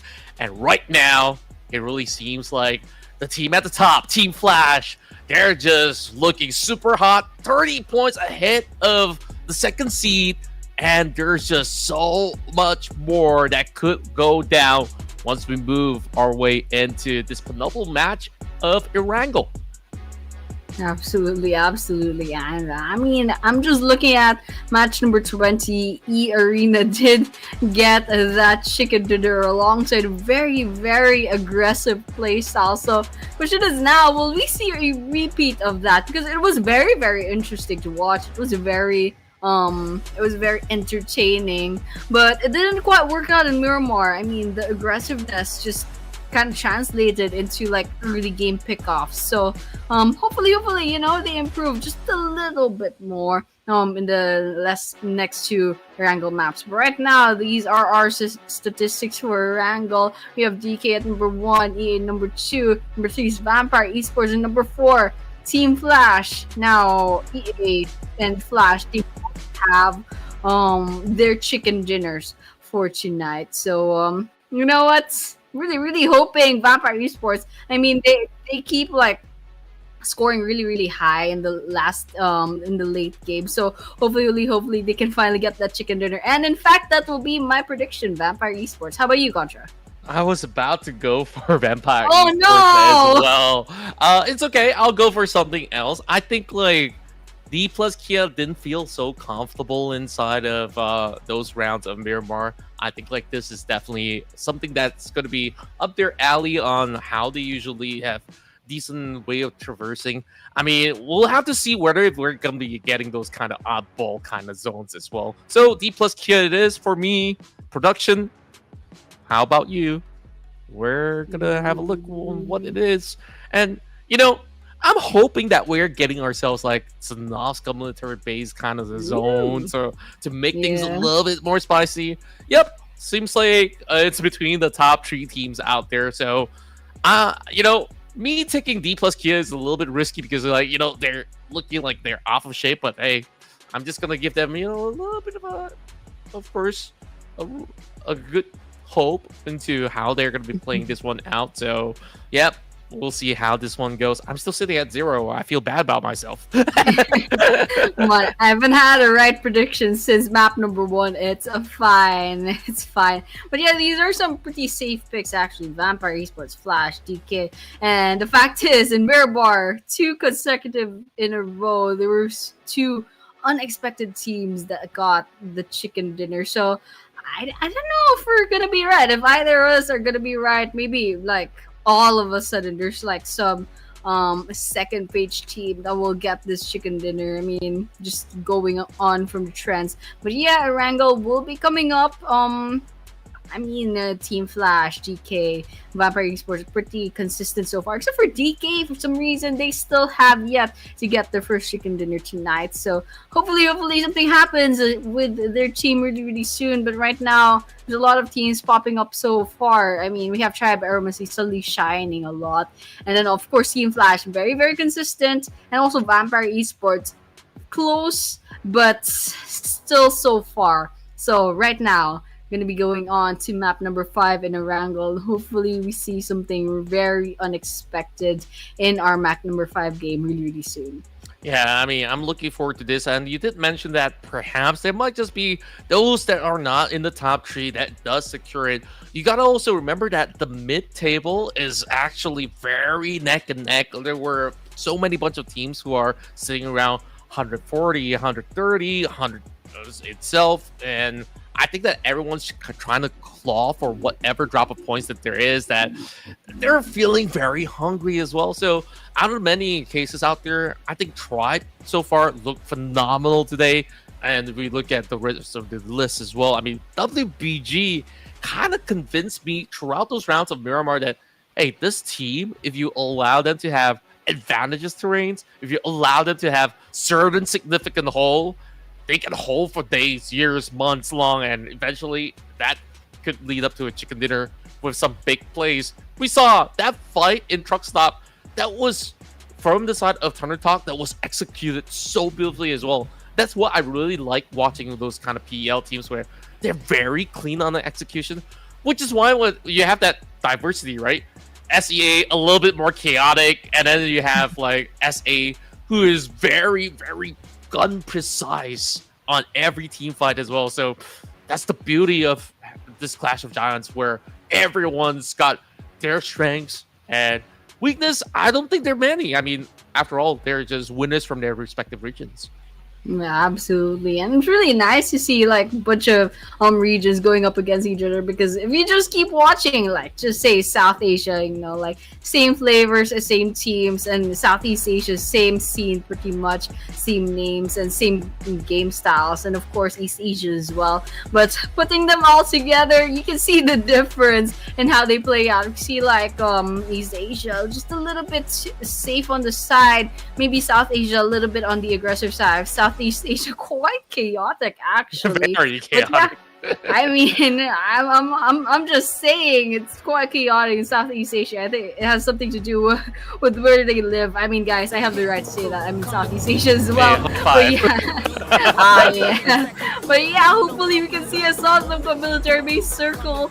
I mean, it's always such a horrible circle to be in, because you have to cross that river and everything. Sosnovka is a very small island. But yeah, flight path south to north, stopping at Stalber. So a lot of places to kind of like hot drop in. So Pashinki, very accessible. Maybe not Georgia Pool, maybe not Milta. Military base still accessible. So you know, pretty standard flight path. Lots of choices to come in, but the question is now, where will the circle end up? I really hope it's the military base. I just want trouble, you know. I just want trouble. Oh yeah, I mean, us as spectators, we just love to see the worst form of chaos to be inflicted to these players out there, and that really truly tests how great of a team they are. How do they manage resources? How quickly do they find themselves to try to look for those spots? And of course, outfight everybody else to stay surviving. Now, what I really like about what JPX is doing, they're having such a widespread approach. They're putting Sixta all the way into the island. It's like, okay, we call first dibs. If we do get the island, then great. We can actually full send it. We have to control the bridge. Meanwhile, a lot of teams are moving towards the center, and also towards the far north. It is quite similar to what we were getting in the past round, with a small tinge of the island itself, but very likely than not, this could go to Gatka, this could go to Primos. Not too telling for now, so we shall wait and see. Maximum chaos will be the final circle in the water, but otherwise, Team Flash gets a little bit of pick off up against Nongshim. Looks like Beanie will be saying goodbye first. I don't know if that was the first blood, but definitely Nongshim's already down by one player. Zeus camping in. XZY took a bit of damage over there. Vampire Esports also has their own eliminations on their side. Example already getting picked off so early on. DRS down to 3 players, but they're still gonna be going on the aggressive, trying to see if they can loot the place up, but Vampire Esports is still nearby, still trying to contest for Morsk right now. But over here in Rojok, we have a DK up against BTR fighting for this compound. And right now, DK has the outer ring of this compound a little bit more spread out as compared to BTR, kind of clumped up in the same place. But otherwise, XCY falls. Just 2 players, it's TZ and Doxy right now, and Nongshim, and with 0 eliminations yet. So I feel like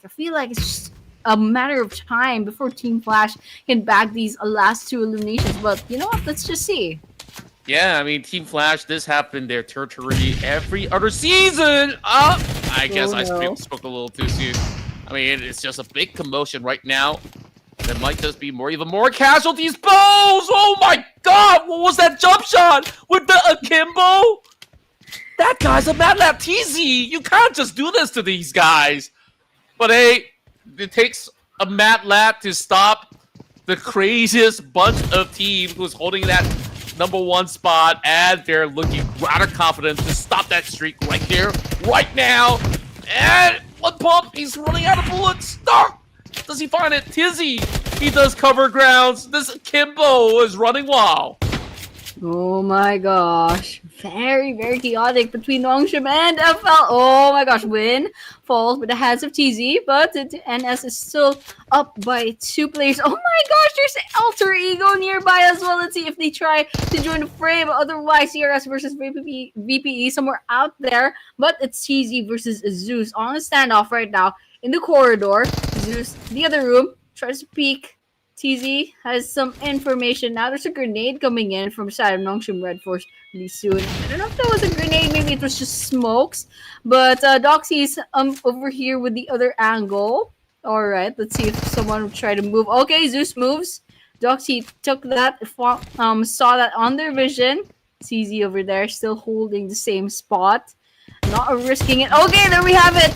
Just a little bit of a grace. Not enough for a kill yet. Zeus is still very much alive, but they have the numbers advantage on the side of Nongshim RedForce. Let's see if they do something about that. But otherwise, yeah, we're watching DK versus BTR right now. Still trying to contest this compound over here in DK's outside, while BTR is holed up on the second floor.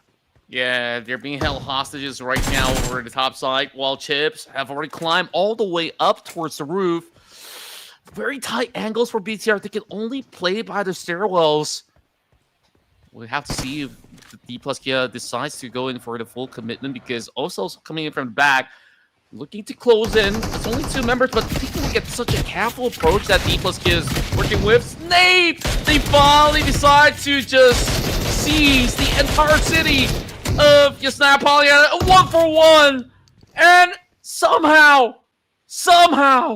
Nongshim still prevail. No way. Nongshim still alive. BTR all the while the other side of the map. They fall by the hands of DK. Alright. And Nongshim still manages to keep themselves alive. Now AE's down to just Rosemary right now. Totally had the tides turned around them. But DRS guns out up against Vampire Esports. Cyclone a bit low on health, needs a revive, but otherwise, ooh, Rosemary gets picked off by Nongshim. Nongshim's on fire, burning their noodles right now. But DRS Gaming, they're still in the game. Cyclone still needs a revive. Killer White Team Frag still active. Trying to see if they can get a good angle. VP is still nearby. They spot Cyclone, finish them off. Now it's down to 2 players left on DRS, but otherwise, Vampire Esports are not doing too well either. It's just an equalized field right now. Trying to see if they can get some grenades cooking in. Frag falls by the hands of Lazarus's grenade. And now, let's see what DRS is doing. It looks like, well, not really well, but Vampire Esports does have 3 eliminations on their side already. Yeah, Lazarus knows that there's one player over onto the far corner, but he doesn't know where exactly over on the corner wall is he currently hiding. But the thing is, there's really not much of an avenue for Kilowati. He's waiting for the right moment to strike. But the problem is, if he tries to pin one down, Red Bull will be ready to also go in for a trade.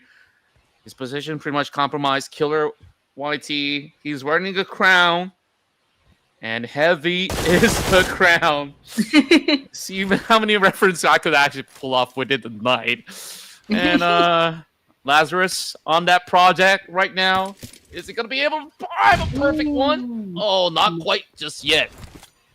This is a 1 versus 1 between Team Flash and Nongshim. And they're up against the blue zone as well. Lazarus falls, but so will he resurrect? That's the question. 1 versus 1. Killer Whitesky very, very low on health. VPE, they managed to get this elimination in the bag with that. DRS says goodbye. We're down to 14 teams, and still Team Flash going up against the last player from Nongshim RedForce. Zeus is on a fire, but not in a good way.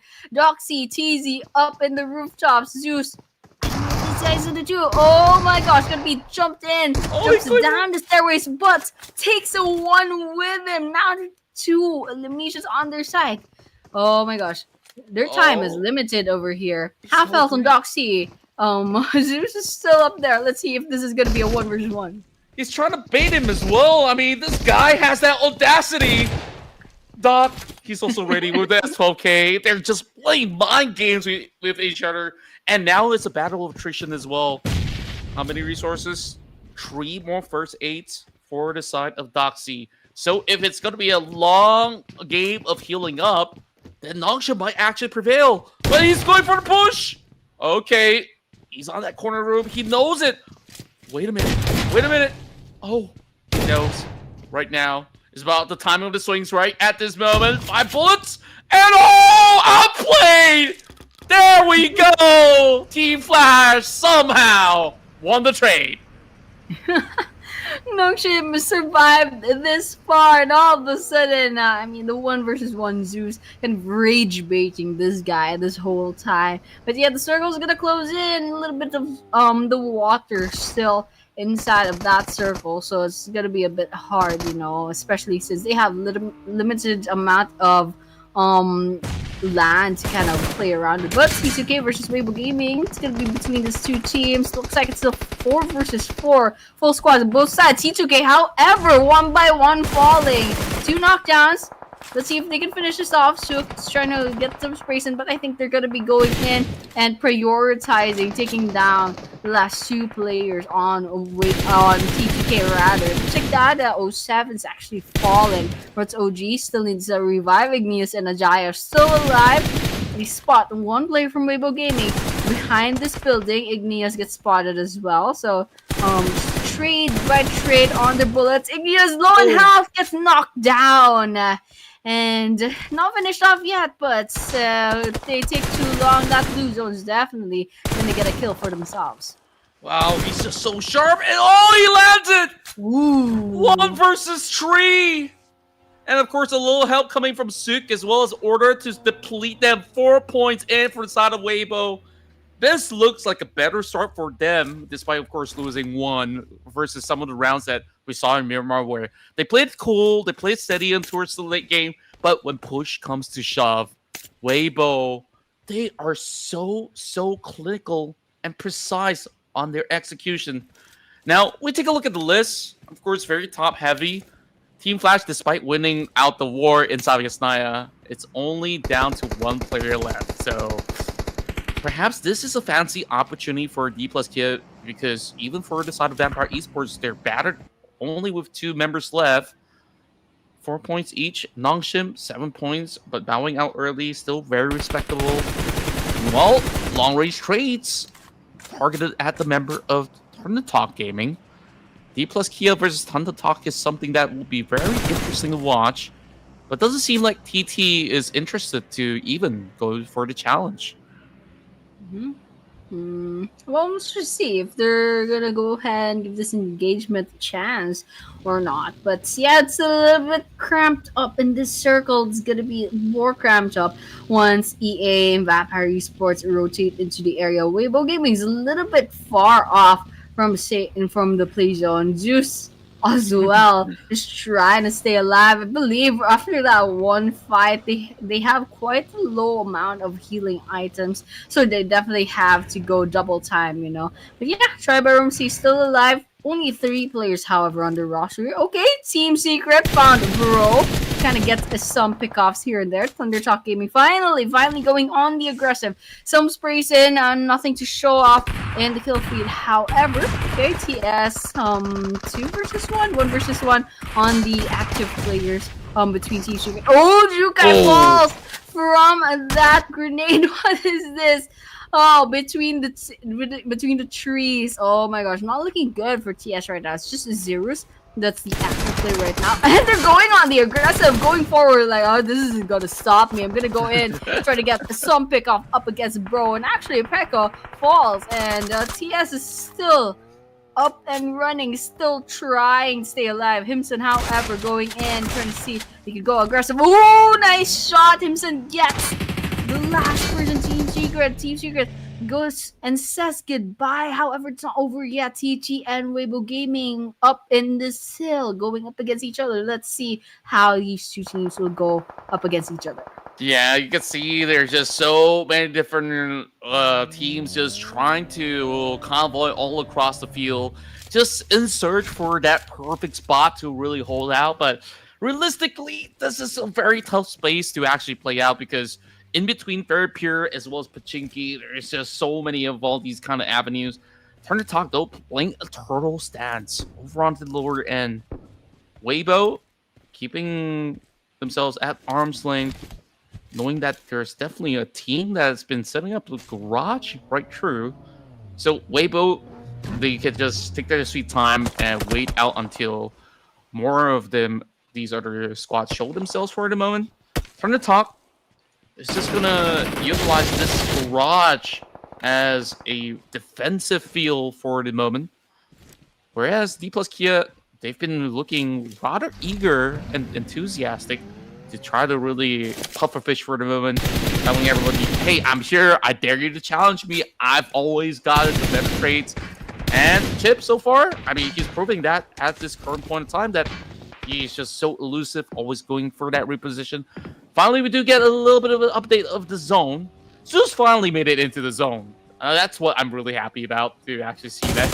He finally got himself into the game, but he's playing all alone. Meanwhile, Earena, they're just by the borderline. Can they actually make the cut? The rest of bros, they're cornering them throughout, and it's not looking too good for Turn EK. Oh my gosh. Not looking good, rather bros. Domination, however, pretty good game for these guys. They have 5 eliminations, still 3 players standing on their roster. So I think they're gonna go on aggressive right now. It's been working out for them really, really well, and they're still alive. But all the while, EA, I don't know what's happening over here. I think we're looking at they're getting eaten up by the blue zone just a little bit, but they're trying to rotate into the area. There's just a little bit of too much trouble on the border, but over here there's like 3 different teams all bumped up in the same place. We have Tribe, Aeromacy. Looks like Strix is all that's left. JPX still in the running, but they're not being too aggressive. CelcomDigi, we have 1 player right behind this tree. See if they go on aggressive. Bit of smokes here and there. Just gives a little bit more trouble for JPX, especially when they're trying to get some information. However, it's not going to be safe to go past those smokes. All the while, it looks like ASC will be saying goodbye with Lazarus getting that one shot. I don't know if it's going to be full-on squad wipeout. I think it is. Yep, RMC says goodbye. CelcomDigi throwing some grenades, exchanging grenades rather with Bro right now. And there's still JPX right behind them, and even more so right behind them is Arena. So it's gonna be really, really messy really soon. There's a chance that CelcomDigi and Bro will probably wipe each other out, but all the while JPX might just swoop in. Okay, there we have it. Bro down to 2 players.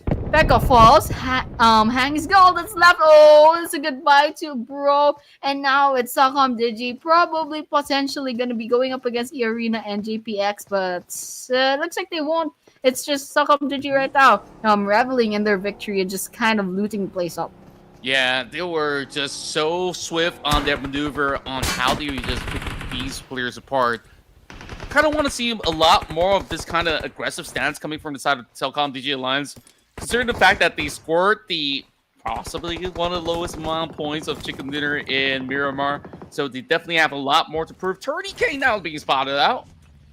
Is that going to be the final member remaining for Earena? Not apparently so, since there is still NC2, who have just arrived to the scene, looking to also cop a spot back inside of their pier.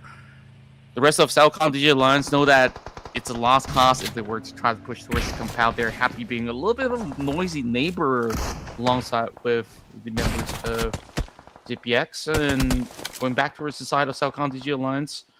Doesn't seem like they've been able to crack this boat wide open just yet. Ooh, oh my gosh. Live was just kind of standing there being a free target for EA, but NC2 is going to be all alone. It's going to be hard to kind of like go up against. I mean, 4 cool players from CelcomDigi, but nonetheless, NC2 is over here still trying, still on the 2nd floor. I mean, Light has been knocked down.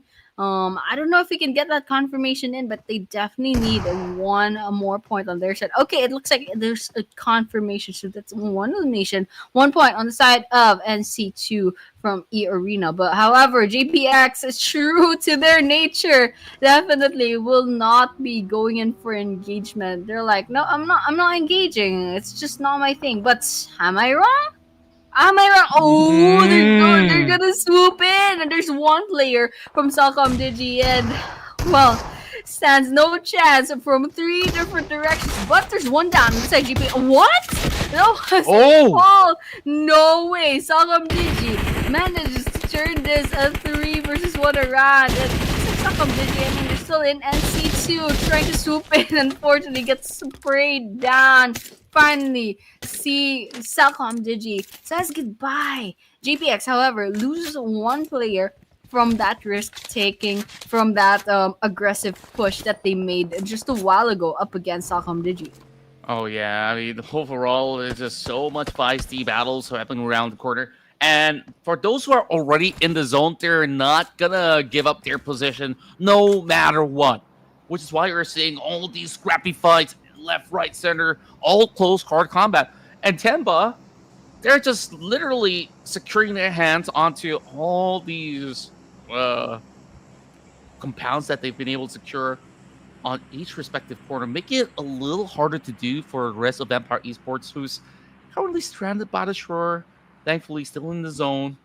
If it's going to move close to the bridge, I guess Red Bull could consider swimming the other way around, but more often than not, I think these teams, with these kind of cheeky angles to work with, they're fancying opportunities to score a few more points, because scoring points, Dplus Kia has a plenty right now, 8 to their name.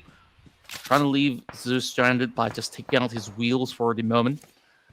And I guess it's only a matter of time because DK, they've been able to weaken the armory of the vehicle already.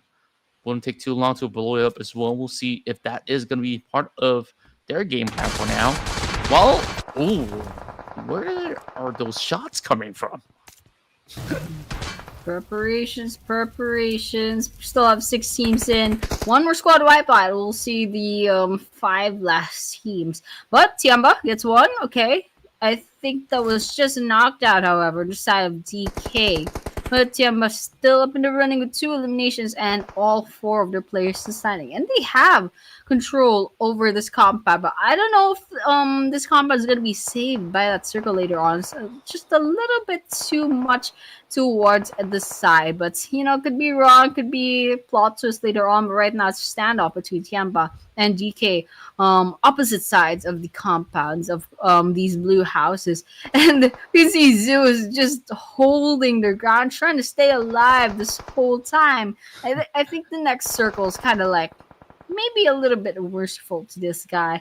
However, everyone else, JPX still up at the edge, on the other side, VPE near the water. And we have the last player from CelcomDigi kind of trying to stay alive in the very, very edge of the circle. But yeah, that circle is gonna favor in Tianba once again. DK is gonna be chipped off from their compound. It's not gonna be a good place to be, and Tianba has the advantage. They're just gonna wait until DK gets forced out of their place. And it looks like QZZ is actually already starting.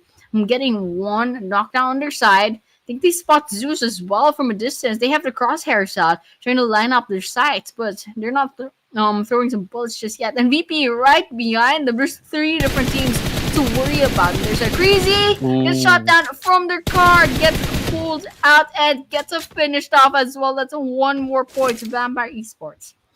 And that tallies it up to 6 for the moment. Despite them only having 2 members, they're still going on those aggressive plays.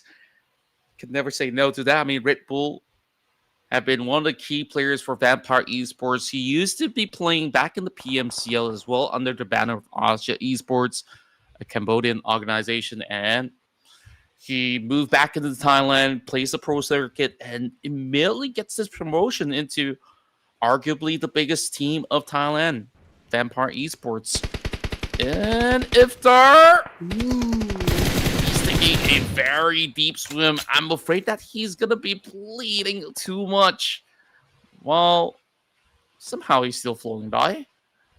All thanks to having Red Bull being planted in the middle of the lake. Is Iftar going to be able to claim that package, though? It looks a little tempting, but too much of a risk. Yeah, the guy is swimming away, just surviving off a sheer, like, good luck. But yeah, still up in the running, still trying to get those placement points. Tianba, they spot DK, Nobu right in the car. Quite out in the open. Let's see if QGC can get this kill in the bag. But unfortunately, Team Flash will be saying goodbye. Now we're down to 5 Team Tianba, GK, JPX, Vampire Esports, and CDAL, the last person in CDAL, just swimming around in the waters near the military base. But JPX still up in the running, down to 2 players actually. Tianba still full squad, DK 3 more players on their side. Vampire Esports not doing too good, but still alive. JPX slowly but surely getting picked off.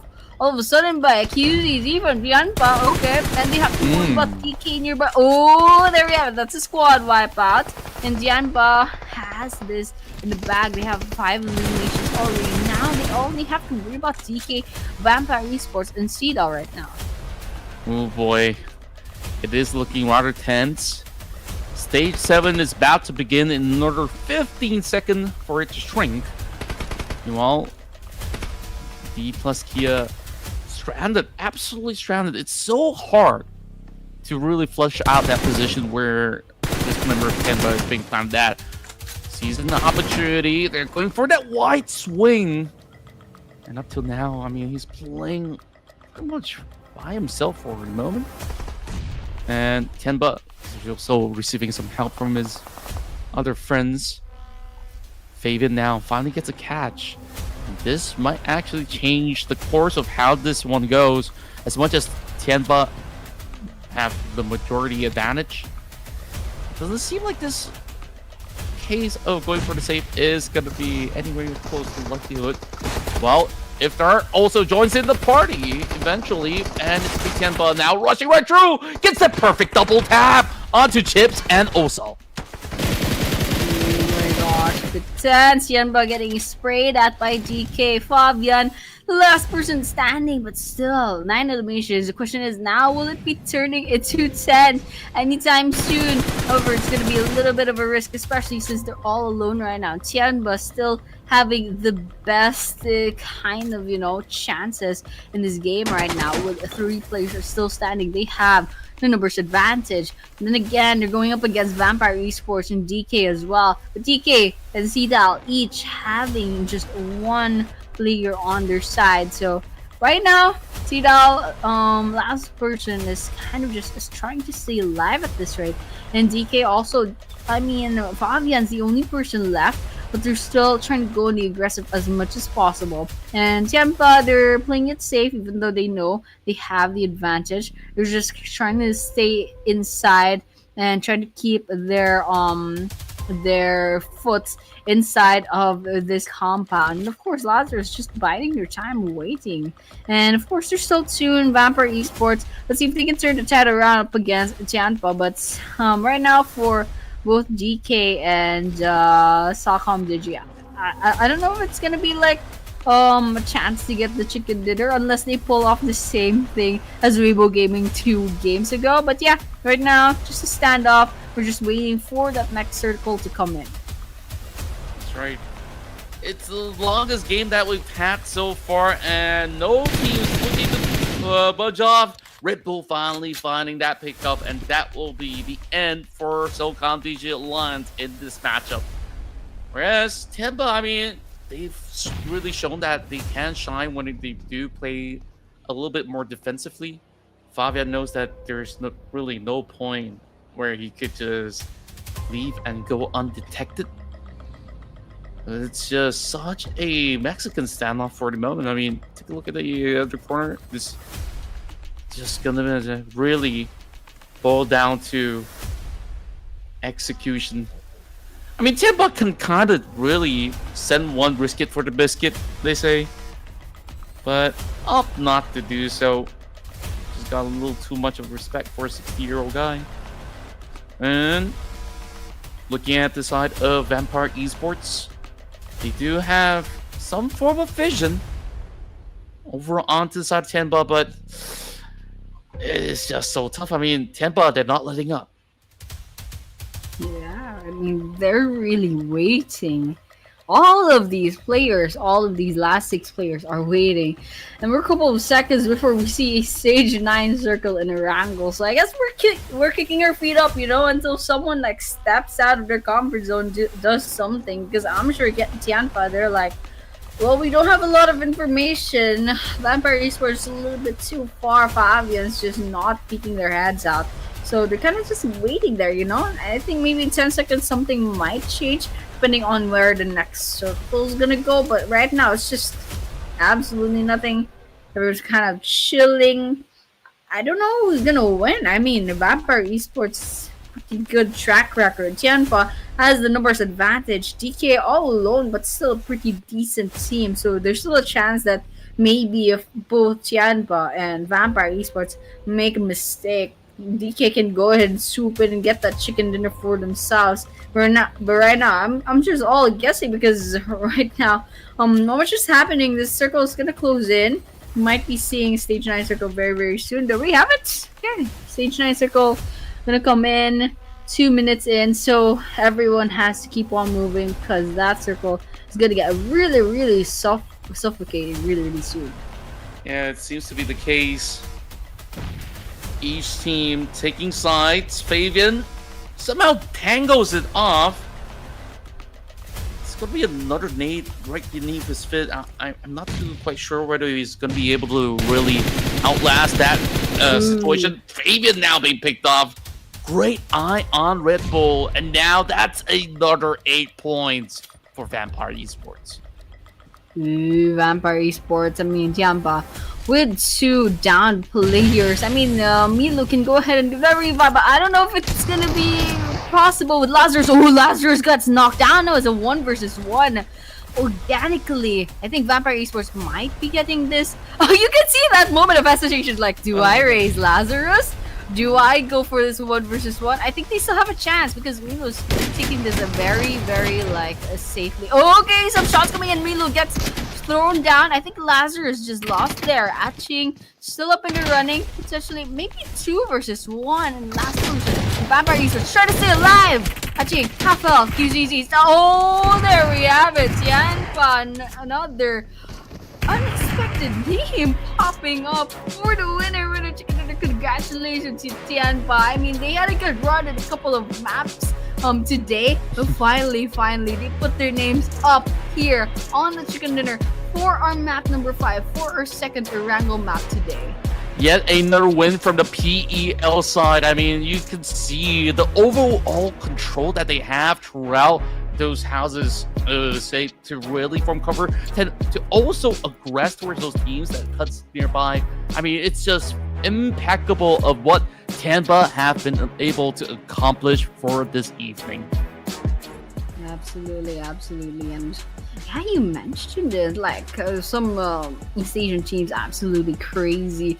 So QZZ with 4 eliminations, Atching with 1, Milo with 2, GG Bond with, I believe it was 0. But yeah, considerable amount of damage coming in from each of these players as well. Congratulations once again to Tianba for getting this chicken dinner, and hopefully we can see some improvement on the leaderboards later on. But right now, these are their stats, just a couple of points damage taken for each of these teams. Of course, the knockouts as well. So absolutely insane. Different winners for these chicken dinners so far today. We're not seeing like a total domination from DK like as we've seen a couple of days ago. And while there are some like high tier teams getting the chicken dinner, right now I'm really happy to see some page 2 teams finally putting a name for themselves sooner or later. I think they're getting a hang of like, going up against the South and Southeast Asian teams. So absolutely insane. This is the head-to-head. Tianba, Vampire Esports. Actually, Tianba has more damage. Look at that up against Vampire Esports. Maybe like a 600 or 700 point damage difference between the two. Yeah, and I think like there were definitely a lot of all these instances where there's so many type of back and forth that goes on. Tianba, they're just strategically plan out how do they really play those kind of final zones. Whereas Vampire Esports, you saw they were having some form of commotion in the early game at the very same time. So 8 points, good enough for him to also secure the man of the match. It feels like it's been multiple times today already. I mean, take a look at Red Bull's number. Close to 1,000 damage on top of 5 eliminations that he's been able to acquire. And that's been pretty much one of the hardest hitting marksmen out there in the field. Absolutely. 925 damage, 5 eliminations. Great stats coming in. Vampire Esports Red Bull, absolutely insane MVP of the match. I think the next coming runners for the MVP probably still from Vampire Esports. Maybe Tianba. I can't quite remember how much damage they did. Okay, no Tianba, but top performers will be Zeus with 5 eliminations. Number 2 is Red Bull with 5 eliminations as well. Just a little bit of difference with the damage. Number 3 is DK's Osal with 5 eliminations. And number 4 is Nongshim's Doxy with 5 eliminations as well. Actually, they all have 5 eliminations. Just a little bit of difference with the damage and the team contribution percent. So, you know what? Great coming in from these finally 4 different teams on the top performers, and these are match leaderboards. Tianba with their 19 total points. Coming in second is Vampire Esports alongside Dplus Kia with 14 points each. Number 4 CelcomDigi with 9 points, Team Flash with 8, Nongshim RedForce with 7, Jecheon Phalanx with 6, Raila Bros Esports with 5, Weibo Game with 4, ThunderTalk with 3, Earena and DRS Gaming with 2 each, Team Chica and T2K with 1, Aeromacy, Alter Ego, Bigetron by Vitality, 0 points right now. Yeah, I mean, overall, it's been a great hurdle from all these teams out there. Let's get a quick check over on the stats. I think it's pretty similar as compared to the last round that they played out. This time it's Jecheon with the longest elimination distance of 340. And you saw many of all these fights kind of got prolonged, especially the one in Yasna Polyana, that it resulted in, like, what, 13 total rescues. And, you know, some of the other numbers are pretty much the usual basic stuff. So, the rest of Dplus Kia, they managed to close the gap just a little bit this time around. Meanwhile, sitting at the top, Team Flash, of course, undeniably the most consistent team throughout the tournament with a total of 150 points. Mid-pack, we still see, you know, big gap coming from CelcomDigi Alliance as well as Earena to try to hold out up against the rest who are not within the top 8 just yet. Yeah, absolutely. And, well, there's some changes. Tianba going up 3 ranks, however. So, pretty good coming in. And they have a lot of improvement on their side. And, of course, Tribe Aeromacy as well, going up 14. And T2K dropping just a little bit. So, some movements in the leaderboards for this day number 4. They will have only one more chance for this day number 4. And after that, after this last ERANGEL, it's just gonna be day number 5 tomorrow. It's gonna be their last 6 maps later on. So that's one more ERANGEL map. But before that happens, of course, we will be taking a short break. So we'll be seeing you guys very, very soon. So don't go anywhere.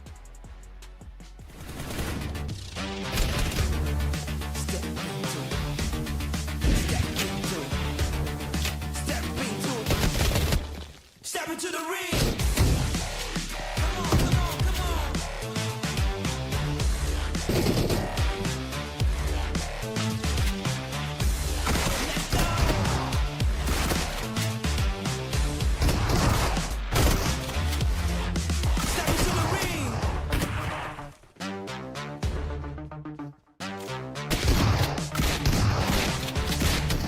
Step into the ring.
And we are back to our final map for this day number 4 of Clash of Giants Season 7. A while ago, we saw our second Erangel map, and of course, we had a surprise, Tianba with the winner chicken dinner. Now it's going to be match number 6 for day number 4, and of course, the trend right now is different teams. I'm getting the chicken dinner, so I bet like the trick right now for the predictions is just not to choose any of these teams right now that you can see. No more Team Flash, no more EA, no more Weibo Gaming, no more CelcomDigi, no more Tianba.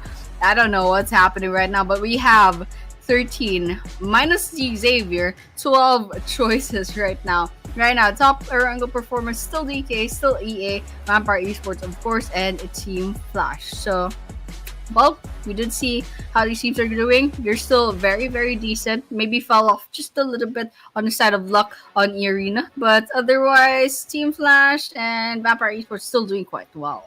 Yeah, I mean, they're absolutely putting the pain onto those unsuspecting victims overall. And I'm just really hoping to actually see another different winner. So I'm going to breach into uncharted waters here. Who would I like to see to score the final chicken dinner? You know what? Let's go for Earena. oh my gosh. I should pull up a list though. Let's see. Who hasn't won yet? I mean Vampire Esports hasn't won yet, but that's too easy. Who can I choose? I mean, let's go for let's just go for a Vampire Esports. Maybe it's gonna be their time. I don't know. Probably so. I don't know. We just gotta really find out. But their work rate has been so incredible, especially when you take a look at Lazarus. I mean, round after round after round, this guy's a machine. I mean, back then he's known as Schweppes, and then like when I look at the names, like since when is there like this player called Lazarus? I'm like, okay, figured it out after a long time that he changed his name to Lazarus. Maybe it's a little easier to pronounce as well. But I don't know if Tony K wants to be known as Sung Jin Woo for a pro circuit eventually. I think like it definitely will be very interesting how these teams would be switching things up, maybe just trying to get into the vibe and groove of their team dynamics. And to me, like this tournament so far, we've definitely seen a lot of incredible talent from all over the world, including those that we don't know the names just yet, because I don't know, BTR, they like to hide stuff. Every other season, there's been roster shuffles, and roster shuffles. It could also be the same for some other teams out there. It's just that we got to find out eventually. So if you guys want to, of course, find out more, or you want to play guessing games, just subscribe to this channel. What you're waiting for? We always provide you guys with the best tournaments possible whenever, of course, this hype is willing to throw one down. So make sure you guys are also liking the video as well, wherever you guys are watching from. So Annie, I mean, after all these rounds, down to that one final chicken dinner, will Vampire Esports finally claim one for themselves to break that current spree of different winners for today? Oh, that is the question. That is the question right now. Will they finally get that kill in the bag? But yeah, I mean, no. The only thing that we can do right now is guess and watch this final map for the grand finals. Of course, after this, they won't have much chances left, so they have to catch up as much as possible. And we're nearing the conclusion of our day number 4. So, I mean, there's a little bit of fatigue here and there for our 17 participating teams tonight. So maybe that'll be affecting them a bit. But right now, the flight path is way too biased towards the northeastern part of Erangel. So maybe military base is still a little bit accessible, but maybe Primorsk not so much.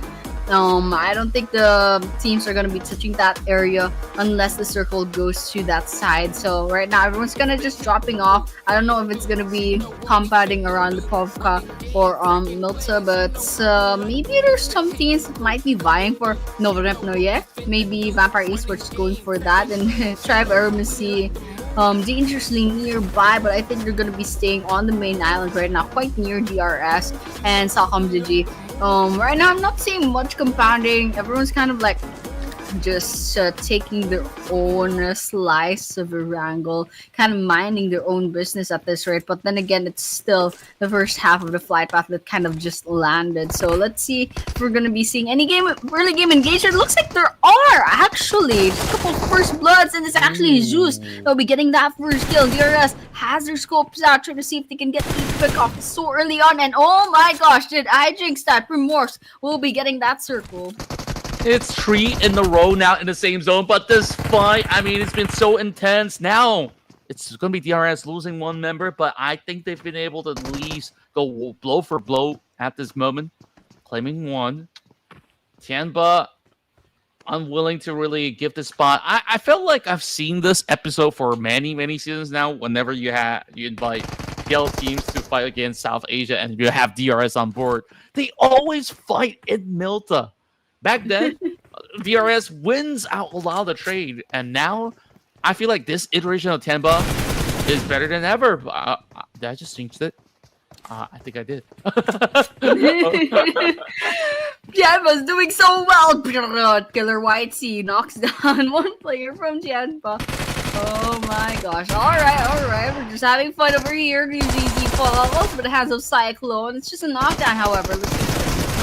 Confirmation. Killer Whitey getting ballsy, walking right in and actually surviving that. He's only a couple of HP left, but still they're standing. Team Flash all the while, half of their squad has been wiped out. And Nongshim, they're cooking up a grenade. Let's see how they go up against them. Oh my gosh, Juice took so much damage, knocked down from that grenade. Now it's all up to win. I don't know if we can go ahead and give that revive to Zeus. I don't know how far away they are, but right now it's not looking good. NS, I don't know if they're going to be hunting down. They're going to be finding the last player from FL, but it's not looking good for Team Flash right now. It seems like Nongshim RedForce have figured out a plan to really decipher the code of how Team Flash usually operates inside a city, and they just went in targeting one after another. Fighting inside the same apartments hasn't been the easiest task, especially when they don't really get those kind of good loots. Perhaps that's really what went on here inside of the city of Jecheon. And Nongshim was barely bruised. I mean, all 3 of those simulations went into the hands of TZ. And he says, "Give me that ace. Where exactly are you hiding?" He's got no clue. He's happy enough to just shoot at anything that moves or doesn't even move. So, yep, just filling it out. And looks like Win finally reveals himself. So, we'll see. Can TZ get it? There we go. It's Benny with the nade. Whoa, more fights. Wait a minute, what's happening? DK, been in trouble. They're out here in the open. Nobu did get knocked down. It's not a finisher yet. Bro's still out here trying to get some bullets in. And down 15 minutes. He's already so fast. But we're still in less than 5 minutes to the game. But DK, still low on health. Just one more bullet and Nobu will get knocked down. Fabian right behind this car. And Osal still alive as well. Let's see how do Fabian finally falls. Alright, Bigetron by Vitality joins into the picture. Let's see if they can get some kills in the bag. They're just surrounding DK right now, stealing all those kills from Bro. And well, it's a free kills, you know, it's free elimination points. And BRO, they have been spotted as well. He is trying to see if they can get some bullets in, but they're taking a bit of damage as well. And so that's 3 points going to the side of BTR. It's just looting the place up. We have to worry about Bro right now, but I guess they'll be taking over this spot over here, and they're trying to snipe out the rest of Bro. But all the while, Alter Ego versus DRS versus AST nearby. Oh my gosh, and it's not looking good for Alter Ego right now. Not at the moment, and Alter Ego seemingly had struggled throughout the course of the tournament as well. And with this kind of late push over onto DRS, where they've already lost one member of the side of Tianba, they are looking a little bit more confident. But this is going to be a tough funnel. Just wiggling it out, finally getting a beautiful, beautiful shot. Alba connects it. Meanwhile, Zaref, oh, he couldn't last all too long. But BTR, they finally show up. I've been waiting for this domination from the side of BTR by Vitality. And my. It seems like the Indonesian squads are popping off in this final game. Absolutely. Popping off. See if that grenade pops off. So little health left on Snape and still manages to survive. Alright, Snape walks out with a bit of their health and they already get knocked down so fast. DK all the while got eliminated somewhere out there, but ASC down to 2 players. They came in 3 players only in the lobby, so it's a bit of a disadvantage on their part. Alter Ego, 1 down. Snape's actually down. And let's see if Vampire Esports will be joining in since they're swooping in as third party due to falls hands of JPX. Looks like there's several fights actually throughout the map, so it's a little bit of a mess. Tricks picking up a grenade, throwing in to the side of Alter Ego. Rosemary might be throwing back a grenade, just a little bit of trade. Rig needs to get revived. Rosemary takes a bit of damage. And Alva, nice shot from Alva. That's 1 down, but they're not going to go for those kind of confirmations. They're prioritizing on the rest of ASC. Alva falls. Has those bullets. AE, bit of trouble over here. Rosemary is going to be the last person left. As usual, VPE kind of out here, kind of like trying to surround the area, and Riggs trying to stay alive as well as Strix as well. So 3-way, 3 whole teams. Rosemary trying to stay alive. Rig is gonna be surrounded very, very soon, and Trix is just watching this all unfold. And so with that, thing, one picked off from VPE. Trix actually gets them from the rooftop. 1 less player to worry about, and now Rig still needs to revive. I don't know if this guy's gonna survive, especially with the blue zone and the 2 players to worry about in Vampire Esports. But looking good, you know. Vampire Esports has the surrounding that they have a numbers advantage. Yeah, I mean, their timing to third party has been immaculate, but then again, maybe that kind of push from different angles wasn't exactly the cleanest of approach because they don't really have the full contact info up against both AST as well as the other team on board.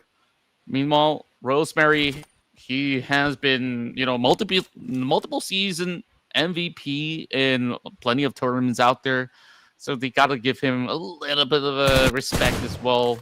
Great shot coming from Sojin, finally deterring the rest of AST. 4 points being accrued though. I mean, definitely looking good for the side of SA. Meanwhile, C-Tane gets a DPS shot across, and that is just even more casualties here. CelcomDigi Alliance getting flushed with a grenade. Wow, what a toss from Nico from the top of the roof. Oh my gosh, this is interesting. Just gonna keep watching this combat. It's absolutely insane. Once again, less than 10 minutes into the game, we're down to 8 teams. I guess once they realized that this is the last game, let's go to sleep early. And now they're all just picking each other off. We're watching some of these top teams actually got picked up so early on. Team Flash and DK both said goodbye quite early on. And now it's just VPE, the top team, still up in a ride. Weibo Gaming getting 1 elimination on their side. Still a couple of team members still alive. There's actually 2. They already have 2 eliminations already, so doing well. But there's T2K nearby. I don't know if they found Weibo Gaming, but that I was definitely trying to go on some sprays. I don't know if they'll try to attempt these 2 eliminations, but they're definitely walking into a bunch of crossfire. T2K walked right into their deaths. That's 1 more team saying goodbye. 7 teams left. We just crossed the 10-minute mark. Yeah, and it really feels like everyone wants the game to be over and done. It's been a very long haul of a day. And now Hey, maybe my prediction onto Earena could still work out. We'll have to see. Speaking of which, hey, 30K got my buff. He managed to pin down Hollywood. Well, we'll see. I guess there's no chance of him being an actor now. Well, lame jokes for the night. Joker! He's got that hovercraft and he's so hard to be dealt with right now, but he's surrounded by these members of BTR. I mean, Dave. Okay, that's one way to do it. Ramming him over. Joker! Gotta be really careful about this push. Now, it's down to this situation. 1 versus 1, 1 versus 2. And finally, they clip them. And they can still afford to go in for the full reset. But, whoa, that was a little too close. Oh my gosh. Still alive, still kicking. We still have a couple of teams to worry about too. BTR still in the game. Vampire Esports as well. Nongshim. I mean, it's quite a fast game, you know. I like it. It kind of offsets the stage 9 ERANGEL that we saw a couple of games ago. But yeah, I'm having the time of my life, especially Bigetron with 8 eliminations. 9! That's great. Vampire Esports. I believe they just got picked off. I just went by their logo, alright. So, my prediction is off, but there's still a bunch of good teams in the running. Might be TT, actually, or Nongshim. I mean, we're talking about the last 3 chicken dinners are unexpected teams. So EA already had a glory. BTR, I mean, BTR could be also in Weibo Gaming. They already had their fun. So, I mean, I'm just making predictions right now. But based on statistics, it's still anyone's game, especially since EA, BTR, TT, and Nongshim, they have a lot of team players still standing. Not in Nongshim anymore. One got knocked down. Yeah, and you take a look at this really ultra aggro side of BTR. I really do wonder if they're filling their main roster right now. I mean, they like to mask their names. They like to also try players. I mean, knowing Coach Ken, he definitely gives a lot of all these opportunities to great talents whenever he sees one. And of course, here comes TZ, hoping to hold the line. Not revealing too much up against the members of Earena. Now, my prediction's on the tread. And Doc, he's going to be able to at least put a little bit of dent over onto Sakura while 30K gets shredded apart. Just like that, the rest of Nongshim looking to dissect the bunnies in pink. You know, shots coming from the back, and it doesn't seem like it's enough. Finally, Doc gets pinned down.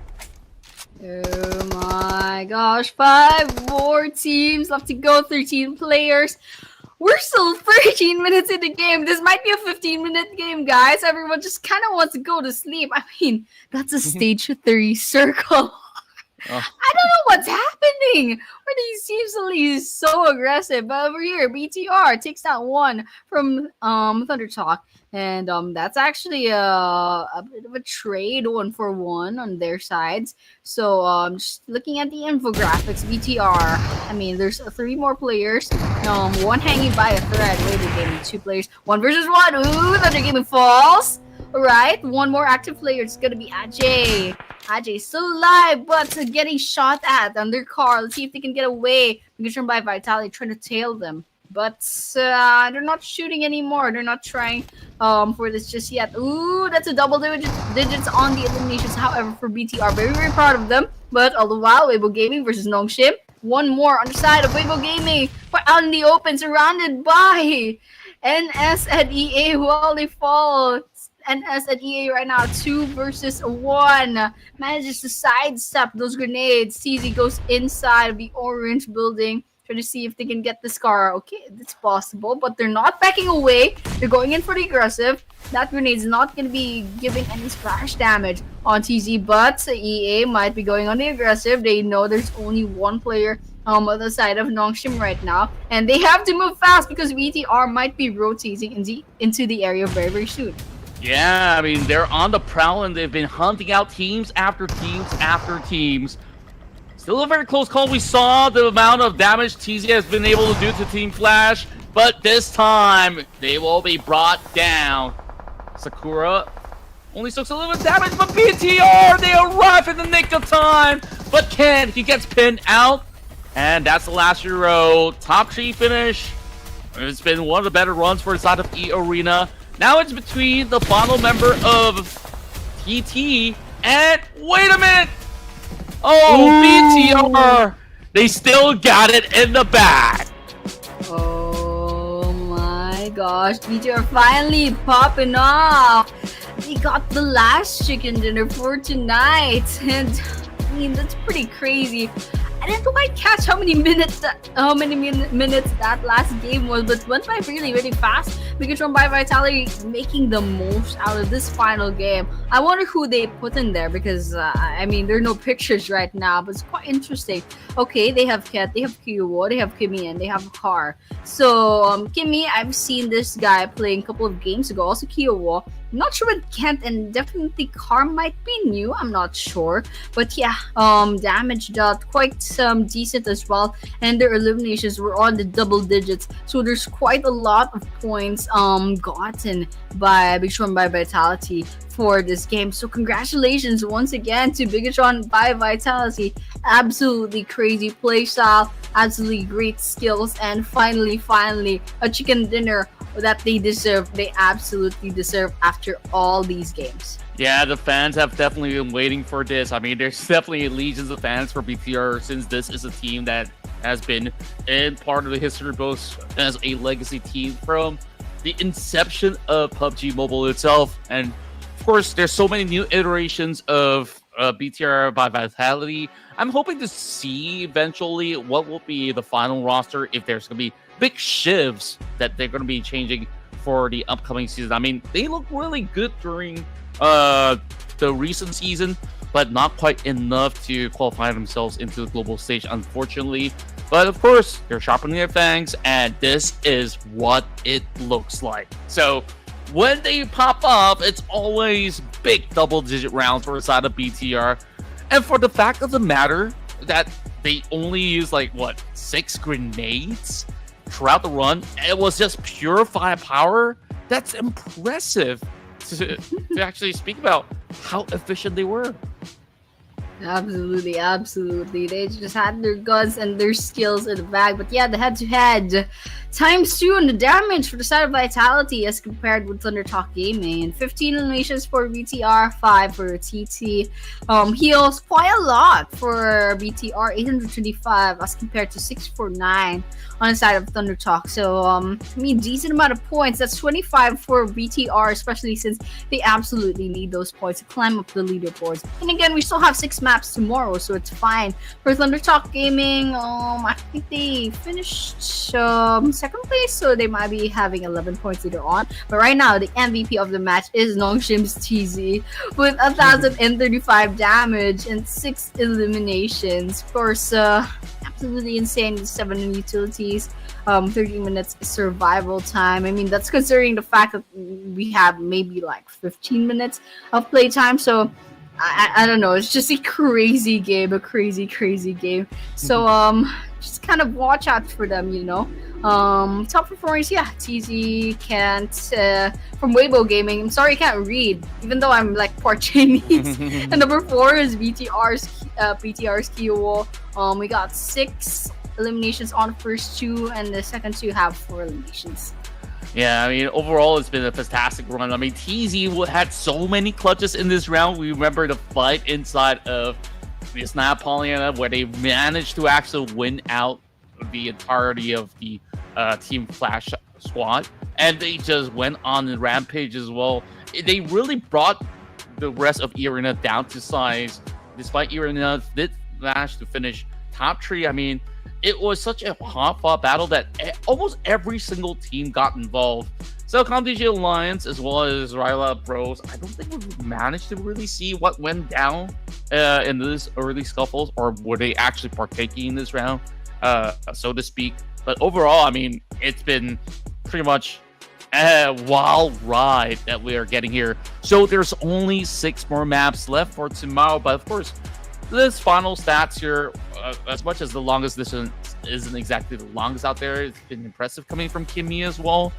The rest of the stats, pretty stock standard, but there's a bunch of healing because a lot of these teams were spending plenty of time over onto the blue zone. So that's all the stats that we do have for our final matchup. So tomorrow onwards, make sure you guys tune in because we will crown our grand champions of the Clash of Giants. Before we, of course, end the run, there's still more to announce because it's about time to unveil the overall MVP of the tournament so far. All right. If only I had like drums, kind of see who the MVP will be. I mean, it's probably like there's a couple of candidates, up for the running, but of course, there can only be one MVP for tonight. So, with that, who's the MVP? That's the question, and it's gonna be Team Flash's Zeus with 50 eliminations at 10,301, a damage 150 utilities used, average survival time of 16 minutes and 54 seconds, MVP points 2.52. Absolutely insane. 50 whole eliminations across my math is bad. Okay, 24 games. It's absolutely crazy coming in from Team Flash. That tells you that he could at least score like 2, 3 to even 4 points. In certain rounds, you can even see him going absolutely ballistic with above 5 points as well. Zeus right now sitting at the top of pretty much high damage numbers, only slightly bested by his own teammate Win in a form of average damage, and that's pretty much about it. When we take a look at the rest of the core stats earlier, I believe that we are looking at a lot of all these involvement coming in from roles, but T2K didn't really get too much being done. Noble as well as Fabian, they're definitely in the race as well. Meanwhile, I think like earlier we see in the early span of I think round 3, round 4, round 2, a lot of involvement coming from the side of Vampire Esports, and Lazarus is the one chasing up against the FL players over on the charts. Yeah, I mean, Lazarus, definitely, I definitely agree with the positioning. And of course, Zeus and Win, both very consistent, and they're still up top on the overall fraggers with already crossing the 10k damage done. And well, I don't know, these are overall rankings. Still FL manages to overtake TK since yesterday, and Vampire Esports still consistently at 3rd and NS at 4th. But there's a boost for EA. They have 1 rank up, and BTR actually increased by 3 rankings, so it's very good. I think they have a chance to go ahead and go up against EA and NS tomorrow, and maybe Vampire Esports potentially tomorrow, since the gap has closed it a little bit. But I mean, I don't know, like FL and DK, they're just in their own little world up there in the leaderboards.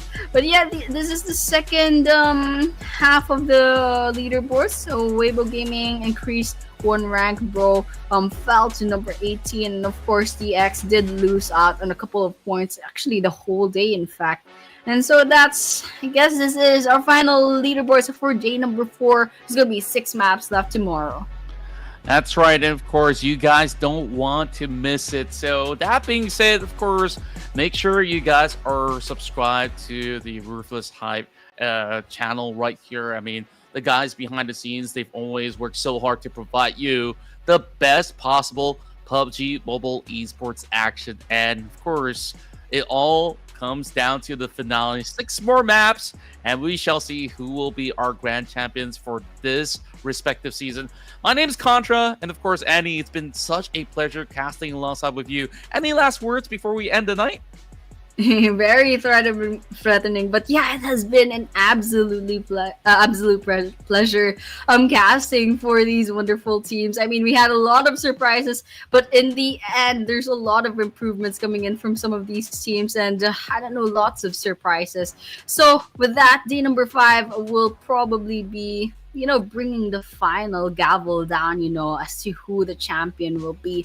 But I think we have a pretty good idea who are up in the running for that. But of course, we'll be finding that out tomorrow on day number 5. And I think we're going to be concluding this day number 4 stream really, really soon, Contra. So once again, we are your casters. Contra is with me, and my name is Annie. Do tune in tomorrow around the same time, and we'll be bringing you our grand finals day number 5 tomorrow. But tonight, it'll be all over. We'll be seeing you tomorrow. Good night. Good night.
to the ring.